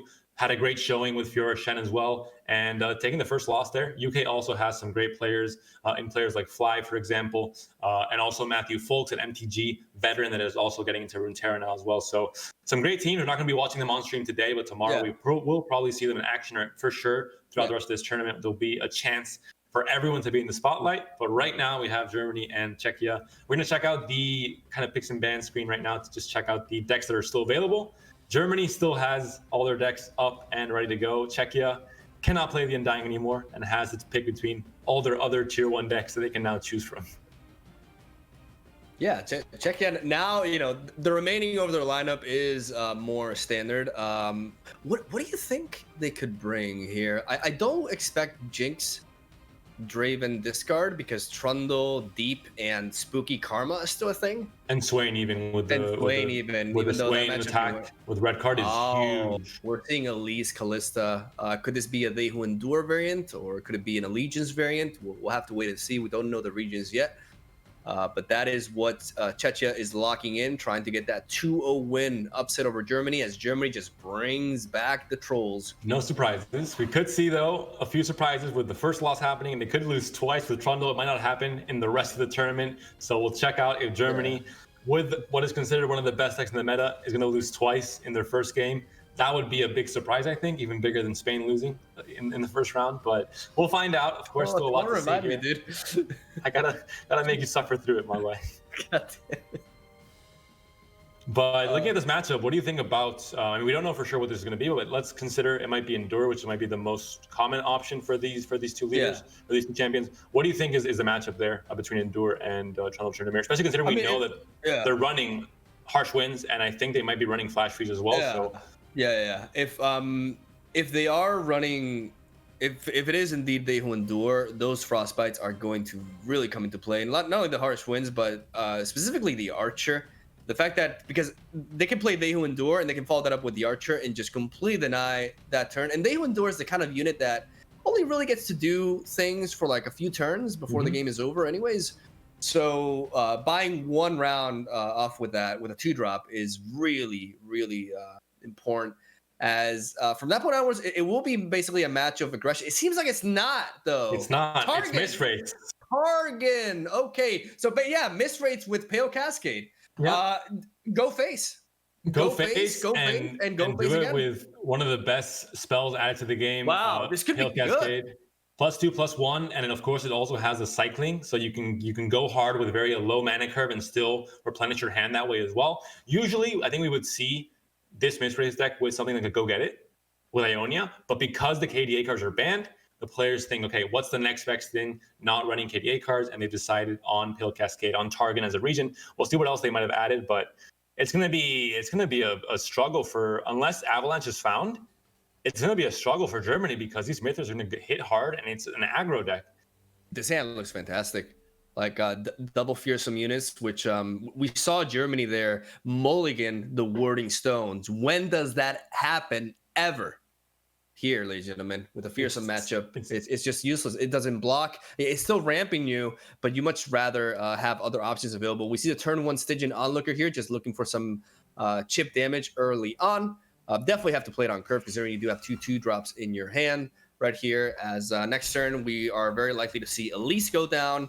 And I believe from that point onwards, Mist Wraith into 2 mana open for Pale Cascade looks super clean, even though we see Callista there. It's a terrible hand from Germany again. I mean, no Avalanche. We no saw it last game as well. They didn't find the ramp early on. They just didn't have the right draws with Trundle. That sometimes you get the nuts high roll draw. You get Wording Stones. You get Trundles turn 4. You get Catalyst, and then all of a sudden, it's GG. But maybe both turns being hindered by their hands as well, because they just don't have what it takes here to stop this damage from coming in. No units to block. You can use a Flash Freeze, but you're not playing for tempo at all with Flash Freeze. You're just stalling out for some damage. Yeah, this is looking rough. I mean, they're gonna kind of be forced into a turn 3 Grasp of the Undying, and you never feel good about that. That's just something that you gotta do, right? I mean, they do have an answer for a potential Callista on curve.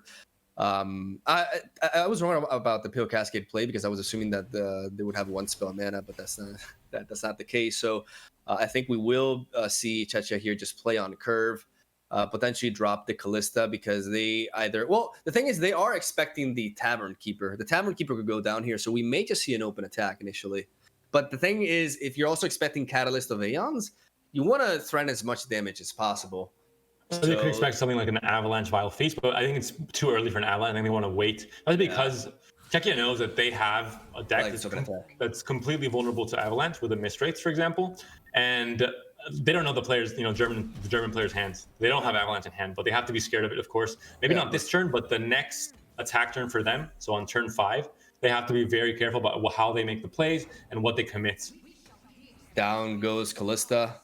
Czechia just completely curving out every single turn, as we see them draw into another Callista, which converts into her signature spell, a Black Spear. Not really super useful as of now. We see Germany with a considerable mana lead, but they have a lot of catching up to do on this board state. No AoE effects. We see they are playing Flash Freeze alongside the Harsh Winds, so they're really packing it heavy with the Frostbites, which unfortunately, I mean, they do have utility, they do have usage here for sure, but it's not what you want to see in your hand right now. You want to see stuff that will actually remove these units from the board. Exactly. They're going to try to bait a trade here with the Tavern Keeper, also pass over initiative and scout them out, try to use their mana advantage against them. But Germany is in a pickle for sure. And we just got news that you go. Pale Cascade could come in here to get this trade, but again, you're not getting the cycle because I think the card hasn't been played yet on this turn, so you wouldn't get the card effect. And with this deck, we're seeing it has so many plays, has pretty low mana curve. You want to get that cycle and make sure you have fuel for the late game. Production to tell us that UK has won 2-0 against Norway, so they've made quick work of Norway and Marcus, a very good player, but unfortunately their team goes down early. And UK also, I think, a very strong team with some great players. Yeah, they're definitely a lineup to look out for. Very, very excited to get a chance to cast some UK games in the upcoming weeks, as we see Babbling Burke go down, get the Commander Ladros, and this hand is just so clustered. I mean, from turn 6 onwards, they do have board wipes available, but a deck, especially a deck as fast-paced as this, and with a pilot as clever as the Chechen team, they are definitely not going to be overly committing to Ruination, and they are going to make sure that if Germany is forced to go for Ruination on curve, they will punish them for that. As we see them go for the Stalking Shadows here, and they pick up the Arachnoid Horror. That seems to be the only option there. And I believe that they're buying time. These are mind games. Like, you want to, in card games, especially at a very high level, you want to give as little information to your opponent as possible. Everything that you do, like if you pick something really quickly, or if you pass really quickly, really you have nothing, everything gives your opponent information. As long as you give them as least information as possible, that will make them doubt what you have, and that will make them lead them into situations in which they have to respect your plays, and it can lead to results like we've seen earlier with teams like Poland who really abuse this, right? And the biggest thing with playing into Avalanche like this is that one of the Tavern Keepers is also at 2 HP. So that would be one unit being traded on Germany's side of the board. Also, the fact that Pale Cascade can save one of these 2 units, and not only that, but buff them up as well. And the third thing is that Callista would be leveling up as well. So again, they thought of everything. They're obviously playing into a possible Avalanche if it existed in hand, which it does not for Germany. But they thought about the possible repercussions, and they thought, okay, it's still worth it. I want to develop my board and go in for a very large swing. I think you take the pass here. I think you have to. There's no. I don't think you can commit more. You have to make them burn that mana. Sorry, they go for the attack. Yeah, like you don't pass there. And the hand is just so bad for Germany. I mean, I feel almost bad because it's 2 games in a row where this is a very strong deck, and a deck that, at least when I play against it on ladder, they always find the ramp cards, they always find Trundle, they always destroy me every time. But in this case, just finding the cards in all the wrong orders, Ledros, 2 Ledros in hand, you don't need 2 Ledros ever in a game. Here he has 2 in hand already. He has the Ruination that's just way too late. No removals, no Avalanche, and no ramp, of course.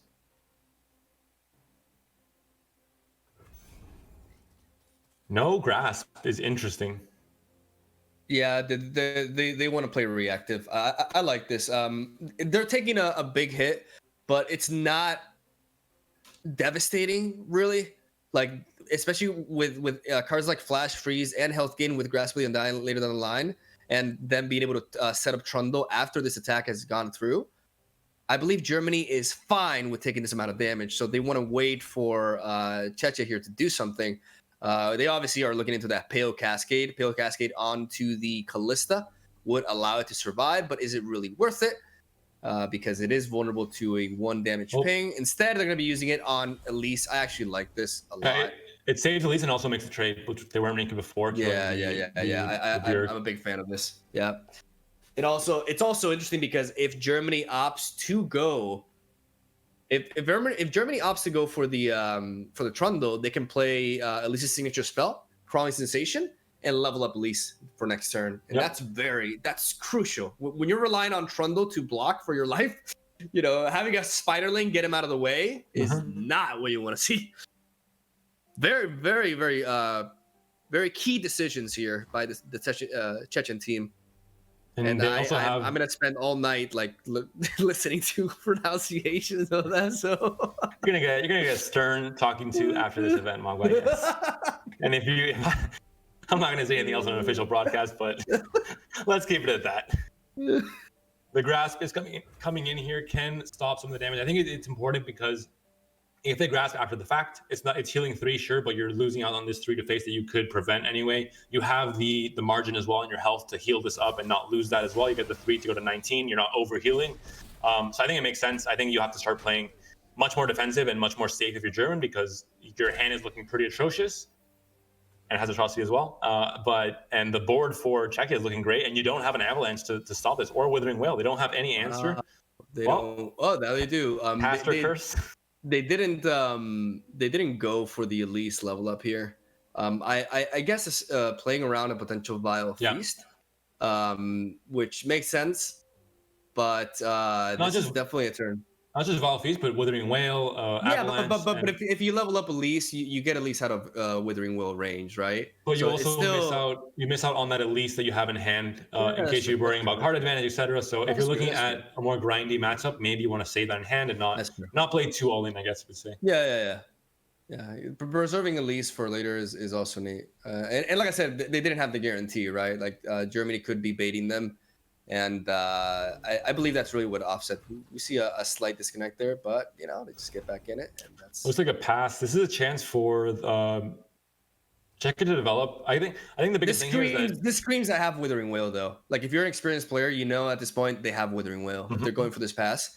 But the biggest thing is you don't necessarily need to play Whale this turn, because Whale's a great answer to an open attack next turn. Exactly. That's why they're passing. Like if Germany passing here tells Czechia, I have Withering Wail. I'm not afraid of your open attack. And this is just instant pass. And this is a problem now, because as the game goes on, it favors the War Mother player more, or the Tryndamere player more, because they got to respect this. I think playing Callista here makes a lot of sense. It would level her up instantly, basically. you're not like if they go for like a ruination, then you got Doom Beast into Stygian Onlooker, which is just nasty. Like it's 9 damage and no mana up for German as well. Exactly. Like they just tap out. They leave 1 mana, and Shadow Failure for 1 mana. Besides Brittle Steel, they ain't got nothing. So this is, and you definitely don't expect Brittle Steel and Trundle. You know, there is a limit. There is a line, right? Brittle Steel is not. You know, Harsh Winds maybe. Flash Freeze definitely, but Brittle Steel not really something you would expect. So I really like this Callista play.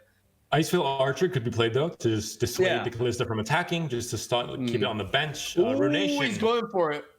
Is he? Oh, he's thinking. I mean, this is similar to Nightfall, where you see only 4 unit mana, but the Stygian Onlookers are so crazy at doing 4 mana or 4 damage for 1 mana. So you have to be very careful. This is a really important decision. This is a really. Oh, he's going Trundle. Wait, what? He still has mana. He's still has mana for Whale. Yeah. He still Whale, but that's definitely not what I was expecting. I mean, there's a lot of implications. Like now, I think you can definitely afford to drop the Doom Beast. The Stygian Onlooker, you don't want to play too much into the Withering Whale, but you would like to apply a little bit of extra pressure, right? Let's see. And I mean, they also have double Glimpse Beyond is a thing, though. Like those 2 Glimpse Beyonds are going to go a long way at making sure Czechia doesn't run out of gas here. And you could, of course, just play the Doom Beast, and then you still have the option for the 2 Glimpses. So you're really fine. This is playing more into I think you don't expect an Avalanche right now because it would have been played before. Once the open attack wasn't used, you could have used it at that point there. So I think this is a safe play. Keeping the Doom Beast maybe as more of a surprise later on because it does have that burn value. Technically, like that, you're always gonna have that damage available, and this is the same body with an actual keyword for 1 mana less, right? So it makes sense for him to hold on to the Doom Beast because that's direct damage anyway. So you can always time that later. And he's looking at a situation in which he very, very well. Oh my God, he's gonna play the Archer. No Whale this turn. That's super interesting. I actually think this makes sense because you don't want to enable that Callista level up, right? And you still have the Flash Freeze for 3 mana. Exactly. Yeah, I think this is very safe actually. Now there's no Withering Whale though. Now I think you play Stygian Onlooker on top of the O2. Yeah. I think you have to. I mean, if there's a Vile Feast, you're still scared about Vile Feast on lease anyway, so it's not a big difference. Exactly. Like you definitely go for this. I feel. I mean, you glimpse first. Like why not glimpse first? Yeah. Right? Yeah, definitely. You just create the space and drop the Stygian Onlooker here. Could find a second Stygian Onlooker as well, if he wants to take away one of the spiders, for example. He does not find it though. Yeah, he has a chance to play the one Stygian we're going to see, I think, with Fearsome, just another big hit that has to be blocked or has to be flash freezed by Germany. But still, they're at 14 HP, and they have a lot of tools. Germany might be able to get back into this game, I think. Yeah, definitely. Like after this turn, things are going to start getting really tough for Czechia. They need a solid hit here, and that can be easy said and done. Those Ladros are a bit of a liability, honestly. Even though they have the Ladros atrocity combo, right? But a bit of like an extra Ladros in hand, that's pretty much a brick. But that Withering Whale, keeping that Withering Whale for later is definitely very relevant. That's where you truly see like the high level aspects of this game, right? Like Withering Whale seems so obvious there, but it just wasn't. It just wasn't. Like the Callista play really nullified it. And I think Germany did some really good outside the box thinking and adapted really well here. That's a lot of damage.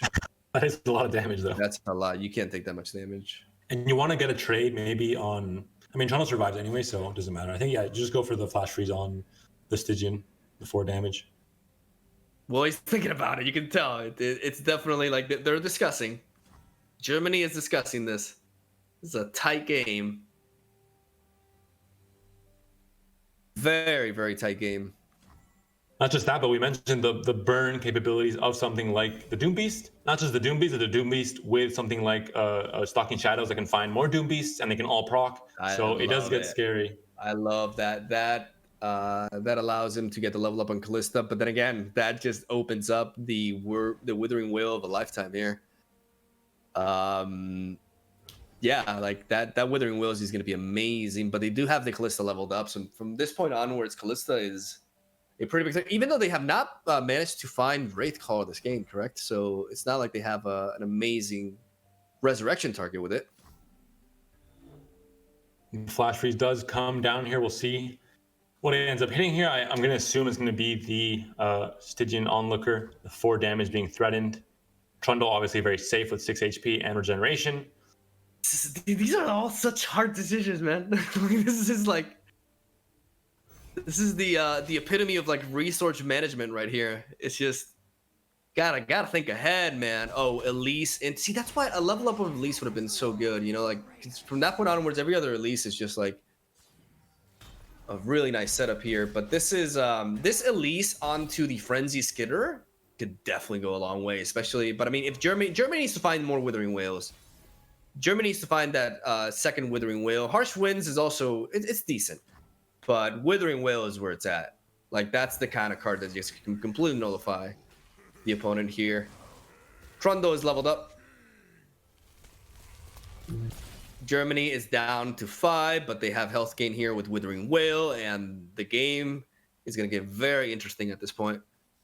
Was there consideration to Withering Whale first? No, you have to play the Ice Pillar first. Yeah, never mind. Yeah. To try and find like the vulnerable on a different unit that was played after. Yeah. But you need the mana. Yeah, otherwise, certainly. Even though Germany has been very, very patient with this Withering Whale. So, I mean, is he going to trade?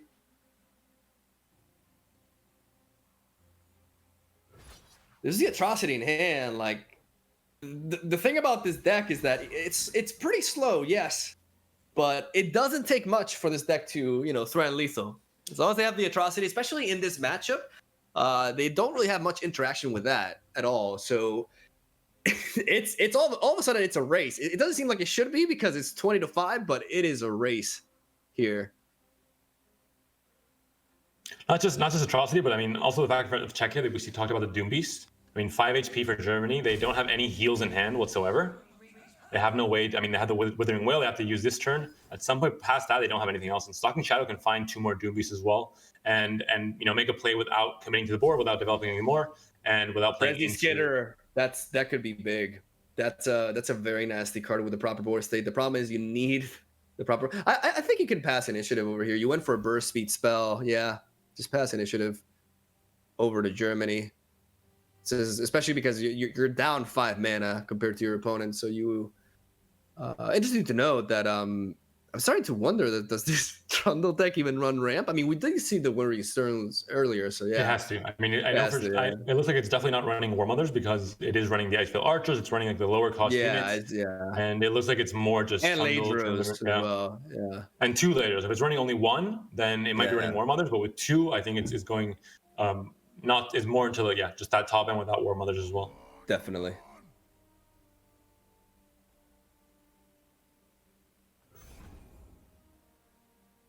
Yeah, Germany. You can definitely see Germany struggling. Like this is a tough game. They're digging deep, but Czechia has been performing really well, and now he seems to be complaining about something. He's just like. And we'll see. Doom Beast OP. I think whatever happens here with Doom Beast, there's going to be a whale this turn. I'm going to assume because I think you have to start using this mana. You have not just for the kills, but for healing up as well. And you're going to punish this whole board anyway. Next turn, with whatever board that Czechia is able to develop, Harsh Wind is going to stop any kind of damage from going in. I think. So pretty much. He's having a ruination. Is he seriously considering it? I don't think that would make any sense. You have a whale to just clear the entire board. I think that would be madness. And there's still 3 mana up for Czechia to develop a unit. The consideration, I think why he's been so reluctant to play this is because, this resets the board, right? But he always has access to this at fast speed. And by not playing Withering Will, or at least by holding on to it, you kind of encourage your opponent to not develop more onto the board, which means that you can effectively stall out an attack, right? Potentially. But I feel like the risk is too great when they are so low on HP, and that's why they were pushed to play it. Because when you're down to 3, you got to get that health gain, and you got to get control of the board again, and because he could have always Withering Will at fast speed, but also the threat of Pale Cascade is a thing too. But they got Frostbites, but ultimately they had to go for the play there. At least barely unable to level up here. And for three, these skitters. Avalanche is a big draw. That Avalanche. The Wraith Caller is a big draw as well for both players. Wow, that oh my God, yeah, it's happening. It's so happening.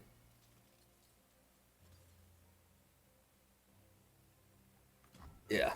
I mean, you have to do it. It's just like, yeah, you can think about it for a while, but yeah, I mean, this is the easiest Avalanche of Germany's life.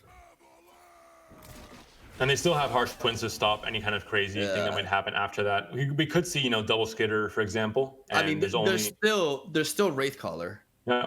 And we can see either the Skitter package or the Wraith Caller into the Mist Wraith package. Both are 6 mana, but again, there's still 8 mana up for Team Germany. They still have Harsh Winds, they still have Flash Freeze, so they still have Vengeance, they have options to stop this push here from Czechia. Man, Czechia was really just applying a lot of pressure and doing really well. And Germany had a really tough start, but they are managing to stabilize. That Trundle setup that turn, where it seems so obvious to go for Withering Wail, may end up making a difference here. And that's what separates kind of the I'm not going to say bad players, kind of mediocre players or okay Terrible, players. The garbage players. With the best players is that there's a you see a play that you can make, and you make the snap decisions. Just okay, this is a whale. This is a great whale. I'm just going to play it. Whereas better players are going to think through. They're going to think, can I get more value out of this whale later on? Will me not playing a whale stop my opponent from developing? And it gets a lot scarier here. Here, lethal will be presented, but Harsh Winds will stop a lot of this damage from coming through. And the key aspect of this is he can block aggressively. First of all, with Trundle, not being worried about a potential Vile Feast due to the lack of mana, and this sets up the Trundle lethal, ladies and gentlemen. He's gonna be able to attack with Trundle, get enough damage so that Atrocity represents and the end of the match. And due to the aggressive, proactive nature of Czechia's lineup, they will not be able to stop this. Yeah, no Vengeance, no real answers in the deck here for Czechia. And we see that the Leash drawn there is not going to do enough here. The overall damage comes through. You can get that overall damage in first, and then you can Atrocity after that. Again, it is closed deck list though, so you're not 100% sure that you can make that call, but they might take that risk with 12 mana up still. There's nothing, even back-to-back Skitters can't stop this Atrocity from killing. As we're gonna see that, and there now it's basically like the bluffs, right? Is Germany gonna respect the possibility of Czechia running like a random Hush, or even though Hush wouldn't stop, but like a Vengeance, so some sort of crazy health gain, Targonian Frostbites, if they were a thing. You gotta respect all the potential options. Your opponent is still playing a series of regions, and you do want to account for. So you gotta play it safe, basically. Like unless your opponent is threatening with the lethal, but at the same time, you also gotta respect potential like late game atrocities from the opponent too. You can't be too passive with it. Yeah, I think it's time. The problem is like he's at 3 health, right? So it is a little bit concerning, but yeah, you can be pretty confident this will do it, and it will. Germany with the comeback Atrocity win, what seemed to be an unwinnable game at a certain point. And the score is even right now with Czechia with 1 win, Germany with another, and the winner of this next set will win the game.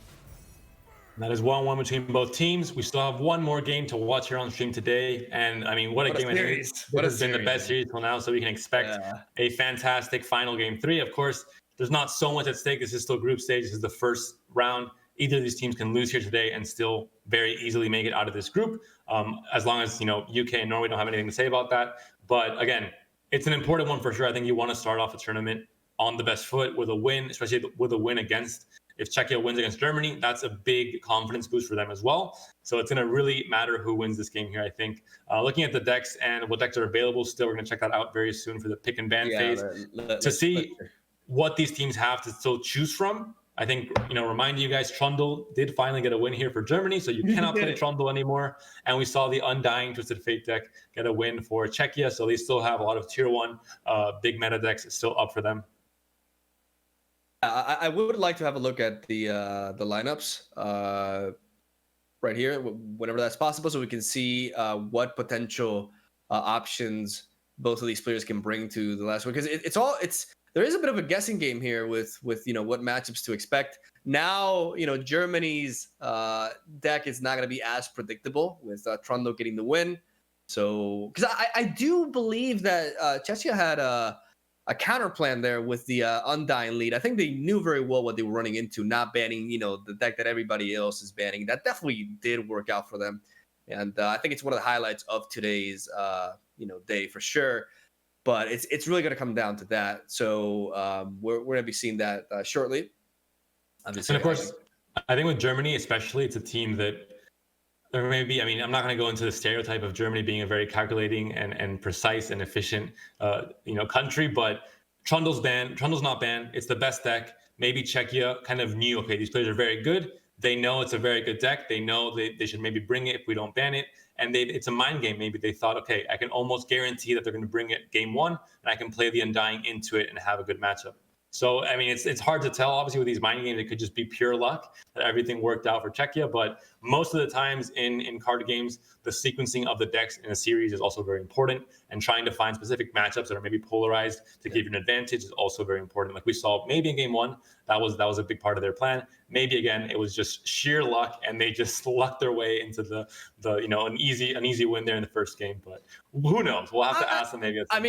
With a player of like the experience in Kyle Pakravac, I'm definitely going to choose to believe the latter. Yeah. And here we go, boys. We got Scouts, Deep, Spooky Karma, and Twisted Fate Swain alongside Anivia. What would you expect here from Germany, considering what you're facing? I definitely do think Germany may be inclined to play some Shadow Owls, considering there are multiple aggressive options there with Jinx Draven and the Elise, Callista, and the Scouts line up there as well. So I think, honestly, something like maybe Anivia could actually put in the work, considering these matchups. Like Anivia is pretty great all across the board. Maybe against Fiora, Shanna can struggle. There it is. Anivia for Germany, and Czechia returns. Again, they lost this game 2 with the deck, so they can repeat it. They can bring it again. And it's going to be this Elise Callista fearsome deck versus Anivia. Anivia, if you remember what ability she has, once she attacks, not even leveled up, one attack to the whole board. It wipes the whole board. What is Czechia bringing? A deck that has a lot of 1 health units. So this is a whale every turn it comes down. Exactly. The problem is it comes down quite late. Can they survive until that point? Man, I don't know about you, Panda, but I'm loving this format. I'm just loving the fact that there's so many different like potential matchups that we can see, and I don't know. I feel like we're just starting to view like the tip of the iceberg when it comes to like the potential strategy options, right? It's very exciting, and to see like a deck like Anivia go through here, I'm pretty hyped, man. Also, like shout outs to Czechia for their unique lineup. Really big, honestly, like one of my favorites so far that I've seen. I am a little bit biased towards the Undying though. But Germany also bringing Anivia, which is not a deck that you see regularly in ranked at all, in fact. So, and really interesting. The fact that this lineup is so new, it means that all these players that have tournament experience, not just in Runeterra, but in other card games as well, in MTG, in Gwent, in Artifact even, there's the case that they might have learned the Conquest format, they might have learned the, pick 3 decks, ban 1 format, and they might know the ins and outs of that strategy. But in this case, it's much harder to predict what your opponent's bringing. It's much harder to target a single deck. And that could be a bad thing for strategy, but it could be a good thing in terms of unpredictability, in terms of not knowing exactly what to pick. You have to choose a deck that maybe is good against the entire field, and it becomes much more complicated. But right away, we jump into Germany on Anivia and Czechia running. I think just full mulligan for Germany. Their hand is way too late. They need to find those whales 100%. And the avalanche. 100%. And we do see the miss rate with the Risen Mist there and the Stalking Shadows for Czechia here. I believe they're debating whether to keep the Risen Mist or not. We did see the mulligan last time, Risen Mist. I think I'm not a super experienced like miss rate player, so I'm not sure what the ideal mulligan is for like this. I played a tiny bit. The biggest thing is that it plays around. It gives you a bigger open attack because you can play it for spell mana burst and then just attack directly, and doesn't count as developing a unit on that crucial turn where Avalanche might stop you. And this hand for Germany, I think Gamebreaker just became very happy, especially with that draw. Avalanche double whale is going to do so much in this matchup. Not like this. Oh my god. Yeah, you feel good about that. You feel so good about that. Oh my god. This is one of the reasons you don't want to play Mistrates or aggro on ladder, because these cards exist, and Avalanche and Withering Whale as board clears they do so much for the mana they offer, and it just stunts your game plan entirely.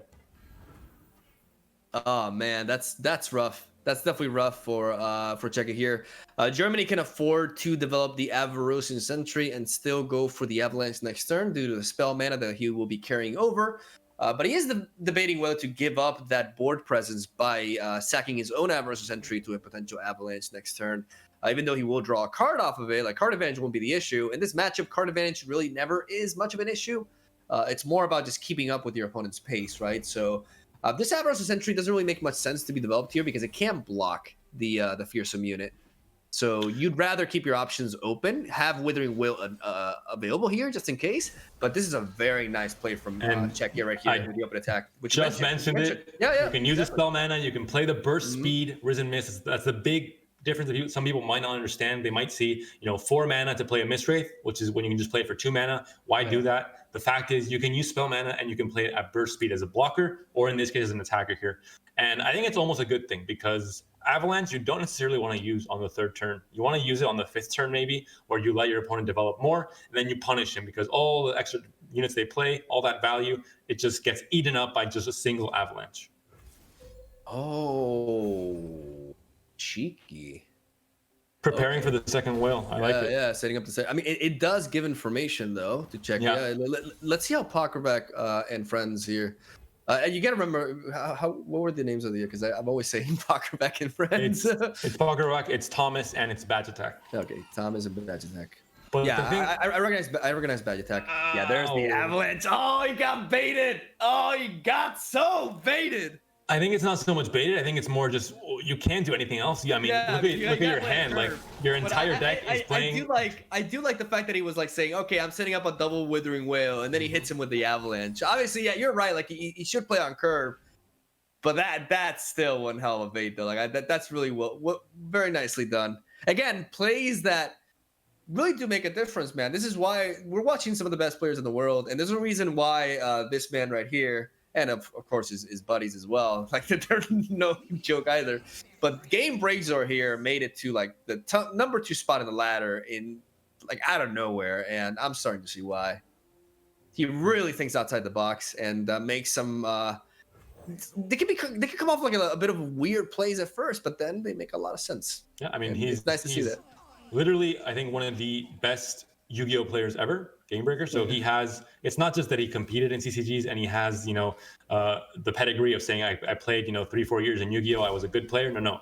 He is recognized in the Yu-Gi-Oh community as one of the best players to play that game. So he's coming into Runeterra with, a big accomplishment on his back and saying, hey, I'm here to prove why I can maybe take control of this card game as well and become one of the best players here as well and maybe win this tournament. So they started off pretty bad with maybe a bad matchup, but they really brought it back. And this Anivia deck, the key thing is that it sounds like Anivia, it sounds a bit like a meme, but the healing and the board clearing package is the same as Channel Tryndamere, and it's the very strong part, I think, of Shadow Isles.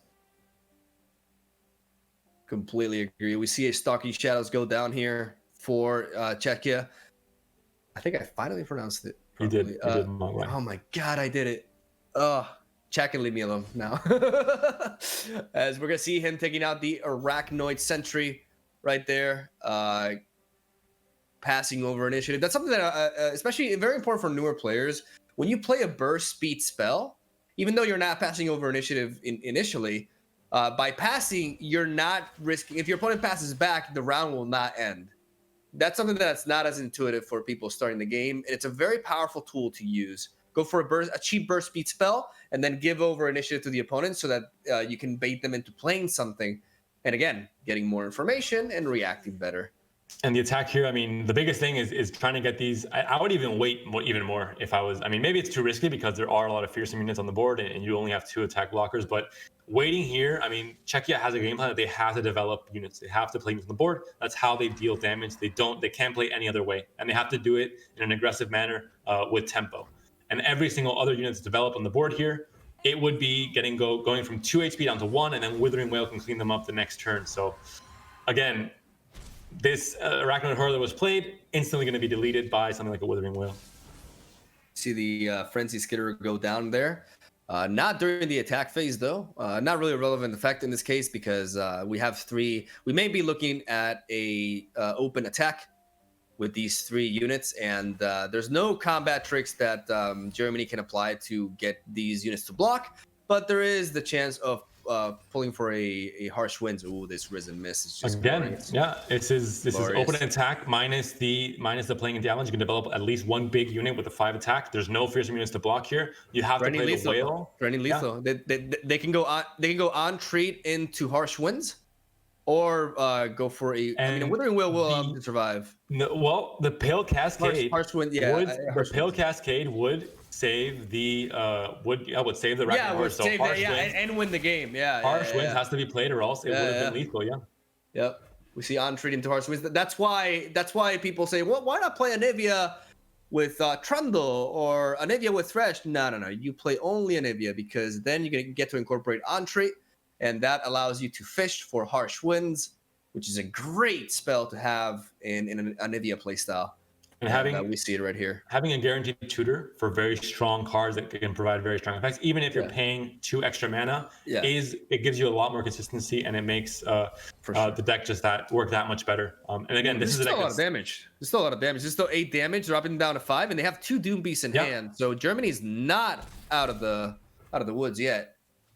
2 Doom Beasts, and the Doom Beast can kind of force the whale to come down maybe when it doesn't want to, because they need the heal possibly. So it's also important to keep in mind. But suddenly, the heart of the card. I'm gonna say Yu-Gi-Oh! maybe now we know. Maybe now we know why Gamebreaker was one of the most legendary. He may be Yugi reincarnated here. Oh my lord! This is dirty. The power of friendship. The power of Germany friendship right here. I mean, he can do whatever he wants. He can literally play Avalanche. He can literally play. He can play this Anivia to bring all these units down to 1 HP and just whale them instead, and then keep the Avalanche for later. He has so much options here, and this is, I think, Anivia. This Anivia deck is the perfect matchup into this. Perfect. I mean, perfect. It's literally the counter. This is a legit. I said it, like, this is a very good tournament deck. I'm very surprised that Czechia decided to bring this to queue up this same deck again, knowing that the Anivia was an option. We predicted this deck to be played by Germany, right? Like, because of the current decks left, and it makes sense. But Czechia really believes in this fearsome deck and want to get that Smorky win. And I mean, man, that Withering Whale setup though, like that Avalanche doesn't even matter because they just set up the Withering Whale, and it's just. And I like this bait so much because now Czechia thinks, okay, he has the whale. He attacked with an Anivia to get the whale in. I'm going to start developing again with my 2 HP units. And before the turn's over, Avalanche would probably come down and clean up. And Withering Whale cleans up, yeah. Like they can go Avalanche, and then the other units have developed. Like even if they go like Wraithcaller here, for example, right? They can go for an Avalanche and then clean up the Wraithcallers with the Withering Whale. It's just.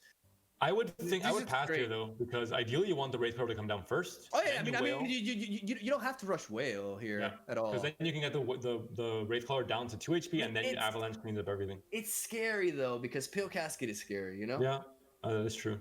And that could be spooky for sure. But this is tough. Yeah, Germany just with the pass here. I mean, this definitely is screaming Withering Whale. They go for a Wraithcaller. You know, that miss rate alone represents lethal. So yeah, this is very tight. Like Germany cannot screw up here. You do have Vengeance still for next turn on open attack. But that's one of the things you got to keep in mind though. Like with against decks like these, just one minor slip up, and all of a sudden your opponent has lethal. Could see when you have the hand to stabilize. We could see a whale here, and then the Avalanche after that if the second race color is played, because there would be space on the board. Then we could, again, he could just still wait, because the biggest thing that Czechia has going for it now is the attack token next turn. If they're, tempted into thinking like they can, I guess you can, because then the miss race would, you have to whale now, I think. Yeah, you got to whale. You also need to get back at a healthy... And it seems we are going to see the glimpse beyond him. Not even respecting the Vile Feast anymore. I like that. And I like the glimpse beyond not playing more into the board. And that allows them to level up the Callista, and dodge the Withering. Well, here, which very much will force the Avalanche out of here. But I mean, we say that as if it were a bad thing, right? That Mark of the Owls is actually very interesting. That Mark of the Owls can push quite a bit of damage here. The heads-up pass here from Czechia, not developing the Arachnid Horror. I don't think they can take this pass. I think that Germany now has to commit to that one. Like this is a great pass from Czechia here. Like honestly, they're doing, for the most part, they're playing very well. But so is Germany. Like the fact that Germany was able to bring back that game with that horrendous start earlier says a lot about this team. And the fact they use Glimpse and not just developing the race color, I think they know at this point that Anivia is a scary deck, but it's not going to lethal them next turn. They have time. They have to. There's the entree too, but they don't have Anivia on the board. But it is, the egg won't go through. It won't level up this turn. Harrowing though. What do you do against Harrowing? You have your own Harrowing, I guess, but you don't have that many units if you're Germany. Yeah, that's the thing, dude. There's no ruination either. I mean, is Harrowing just it? Well, there's no ruination that we know of, right? Like that we see in the hand, of course, yeah. But I think you have to go for it. I mean, yeah, you have to go for it. Mostly because if you're Czechia and this doesn't go through, that's fine. You're not dying next turn. It's not like you're just going to die next turn if this attack doesn't work. So you're not, because you're so far ahead right now with the health totals. I think you're fine with losing out on. It's also so that if the opponent does have that looks scary. Funny because if the opponent does have like ruination, he could still play Stygian Onlooker into Mark of the Owls for 6 damage. So it still would be a good hit. But this is massive, dude. This is like, how do you stop this? I don't think you can. Like, he needs the ruination, but I love, see, going back to the bluffs, something that I really like about Pakrovac is he takes risk, man, when he has to. He takes the risk. He did not respect that Vile Feast earlier with the Grim's Beyond, and it pays out, man. Sometimes you gotta take, and this reveals no ruination. That's huge. Look at them. Look at the team, like they're tired. You saw like a little bit of a glimmer there, like, oh boy. Yeah. And I mean, what do you do here on this open attack? Nothing can save you here. Whale's not going to do it. You don't have an Anivia. You don't have an Anivia to get the on-treat harsh winds going on. That wouldn't even work. Look at these miss rates, dude. Wow. So even against the full counter deck, even against 2 avalanches and 2 whales, you can't stop the fearsome aggro. I mean, this is so strong. Wow. Now we get why they brought this back again. That Harrowing. It was playing so well for Germany at that point, but then Harrowing just comes in and says, hey. And there's Germany hovering the skip block, accepting the lethal. Czechia brings it back. The celebration there from both players. The high fives. Oh, the power of friendship. Defeating I got left there hanging, but 2-1 for Czechia. 2-1 for Czechia. They take the, I mean, let's say it was the surprise. Even though Czechia is a dark horse, they're 16th seed against 2nd seed. They take down Germany. They do it in, I mean, incredible fashion with an Undying deck and a fearsome deck into the counter. Maybe it's just me, but that was the highlight of today. That series was amazing. Mogwai, I told you after the 3rd series, I said, coming up, we're going to see the best matches of the day. And I'm telling you, I did some research. These players are the real deal. And they've shown they can, show up against the in theory, best seed in their group. So coming off of a win against Germany, now they have the next few days matches against Norway and UK, maybe easier matches for them. So I think right now Czechia can be, as the 16th seed, as the worst seeded team in the tournament, very happy with this first result. And just a huge winning game 1. That's such a strong win for Czechia, especially like that game looked so unwinnable, but that the harrowing, it took them a while to like draw into the harrowing too, because we were not seeing it for the majority of the match, and then they drew like 2 copies of it after that glimpse beyond to level up Callista, and that harrowing just completely changed everything. Like, and it kind of like also compensated them for like all the efforts that they were putting in the game earlier, as they were just losing their board to Withering Whale, Avalanche, Whale again, Avalanche again. And it just, that was amazing. That was an awesome, that win, especially like in a competitive environment like this, that must feel so good. Taking down, man, Germany's only getting started though. Like I'm telling you, these guys are legit, and they're gonna make a lot of noise. They're a threat. We mentioned it earlier. This is day one. I mean, Germany is by far not out of the tournament. They have a chance to come back, and Czechia is going to be very happy, but they're not through the group stage either. They could, lose the next 5 games and get eliminated, and we'll forget about them for the rest of eternity. But everything can happen. Still day one. A lot of days of group stage and of this tournament left. We're going to go to a small break, and we'll be back with a quick recap of the day and a few other things before we end the broadcast for today. So we'll see you guys in a few minutes. Stay tuned, and just a quick break. I think we're going to check out one more minute before we go to break. Maybe a bit premature there, but Mogwai, I think we can talk about maybe a quick recap just between you and me about the matches we saw. Yeah. We can go over. I mean, maybe not results, but maybe we look at maybe just the meta in general in the tournament and think about what decks were banned, etc. Yeah, I was definitely. For the most part, we saw very similar lineups, even though there is a huge amount of deck lists that you have to bring to this format, with that being 9. We still saw many countries running, lineups comprised of obviously Trundle War Mother, Misfortune Scouts, Fiora Shen, amongst others. But there's still like so many different playstyles that we witnessed today, and so many different matchups that all had their own like particular quirks to them as well. We started things off with like a weird like Nightfall into Tom Kent Soraka matchup that was very clutch for Croatia right there. And seeing games like this last one, like this one really stuck with me. The ability to just come back and utilize Harrowing to overcome all that AoE. The inhibited deck just looked unbeatable at a certain point in that game. Super impressive. And also like the same team that brought the Undying. I know I'm talking a lot about Czechia, which sucks because I struggle pronouncing the country. You got it right now. God damn, yeah, I'm doing all right. But man, I'm just like super pleased and impressed with this team, and honestly with performances all across the board today. Like France was super dominant, and really came out of some weird situations as well versus that Leona Aurelian Soul matchup too. And then we had Poland, do some really key bluffs and pilot super well, dominate the mirror match with Heimerdinger, and take back after a pretty tough loss game 1. Just a fantastic day of games. I'm addicted to this game, and seeing the best go at it, I can't think of. I like the honesty, Mom. I'm not gonna sugarcoat it. So just watching this caliber of players going at it, and all these micro decisions, this resource management, like these things may seem very minor, but they changed everything. And we saw some top level Runeterra today, and I think that's a treat to watch. Yeah, we're gonna go to a quick break now. We are ready, and we'll be back in a few minutes to get a good recap with all the graphics, and just to give you guys a recap of today and what is in store for us tomorrow as well for day 2 of this tournament. Thank you for coming to my TED Talk. See you in a bit.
Welcome back, Card Boys. That does it for today. We had some amazing series, and we're going to go over them a little bit and also go over the final standings for day one, as we'll be hyping it up for tomorrow as well. So let's talk about the games that we saw today. Like we mentioned prior, we saw Croatia with the upset over Spain.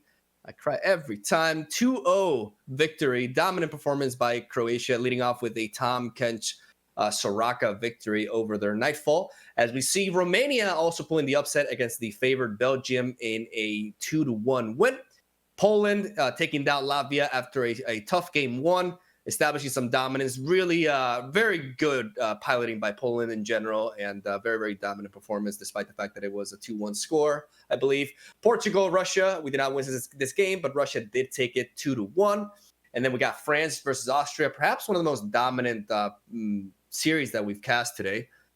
Just really, really solid performance by the France team as Italy takes down Bulgaria 2-0 as well. And then, in my opinion, the highlight of today, Germany versus Czechia. You know, and you can see I've gone a long way. Panda has finally trained me in the ways of actually pronouncing countries properly. As Czechia bringing the Undying, leading off with the Undying against Trundle and taking the that's such like you can't have a bigger statement than that, man. I don't know. I'm clearly biased, so whatever. But that was amazing. And UK with a 2-0 win over Norway. But shout outs to that Germany Czechia set, fantastic. And those are the matches for today. Of course, the action continues tomorrow and every other weekend in November after this. So every Saturday and every Sunday. But tomorrow, Sunday, we have day 2 of the group stage. We'll see a completely new set of games. We're going to see a completely new set of games on stream as well. So some games, some teams that weren't on stream today will be getting some highlight tomorrow. We'll be getting some spotlight tomorrow. So you can check out those players performing and what kind of decks they brought as well. That being said, also new deck lists tomorrow. Every single day, there's 144 new decks. So the meta might evolve. Teams might think, okay, this deck really works. This Undying deck works. I'm going to bring it tomorrow. There might be different teams playing different decks. But right away, we see starting off UK against Czechia at 3 p.m. Important to note, 3 p.m. CET, Central European Time, is when this tournament kicks off again tomorrow. We see Croatia versus Belgium, also going to be on stream. So Belgium seeing some action there, trying to come back into the tournament after the loss today. Latvia against Portugal, and also Austria versus Bulgaria in that final game of tomorrow. So 4 more series tomorrow on stream, 4 more series off stream. And a quick reminder, we will have a different set of casters tomorrow. So Max and Pulse will be coming in as casters tomorrow, and we'll be seeing you guys next weekend. Yeah, these matches are going to be really interesting. There are certain countries here that are looking at a potential 0-2 start, so they obviously want to do everything they can to avoid that. Spain, they're unfortunately going 0-1, but I believe they'll turn it around. As these are the standings right here. As you guys can see, Romania and Croatia are leading off Group A, with Spain and Belgium on the other side of the coin, unfortunately. Group B with Poland and Russia in the lead, and Portugal and Latvia taking the L.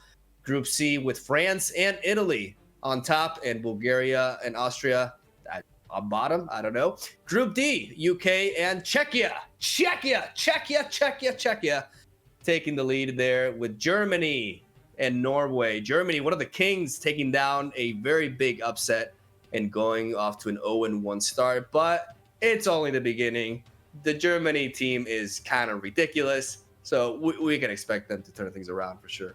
It is only the beginning, but it is important to note that only 2 teams are going to make it out of groups. So only 2 slots. And right away, with these big surprises, it could be, that some of these teams, because they get this early loss, they can't make the comeback and they end up missing out on that cut later on. So 2 teams, the best 2 teams from each group will make it out to the quarterfinals. That will be the very last weekend in November. So this tournament is going to be here for a while. A lot of great Runeterra action. I think today we saw some great games, some great players, and some great decks, and a lot more of that tomorrow. Remember, at 3 p.m. Central European Time, with Max and Pulse's casters taking you through that day tomorrow, and a lot more fantastic games coming up. But that's all from us today. So that's a goodbye from me. I hope you guys enjoyed the day, and Mogwai, take it away. Thank you guys for sticking around. Hope you enjoyed it as much as we did, especially that Undying action. That was so sweet. And yeah, basically what Panda said, I will repeat it for a little bit because of reasons. So yeah, stay tuned for tomorrow at 3 p.m. CET. And next week, we are going to be doing this throughout the entirety of November. It is Remember? Yeah, hashtag Remember, as we are going to... Don't do it. Don't hashtag that. If I see one hashtag, I'm coming for you. Do not follow Mogwai's. That is not a good hashtag. And yeah, we'll be casting on day 3, and then we'll be alternating. Well, we'll see we'll be mixing up the lineup. So we're not sure who we'll be casting next week, but we'll be back at it. So thank you guys for watching. Hope you enjoyed, and we'll see you guys tomorrow.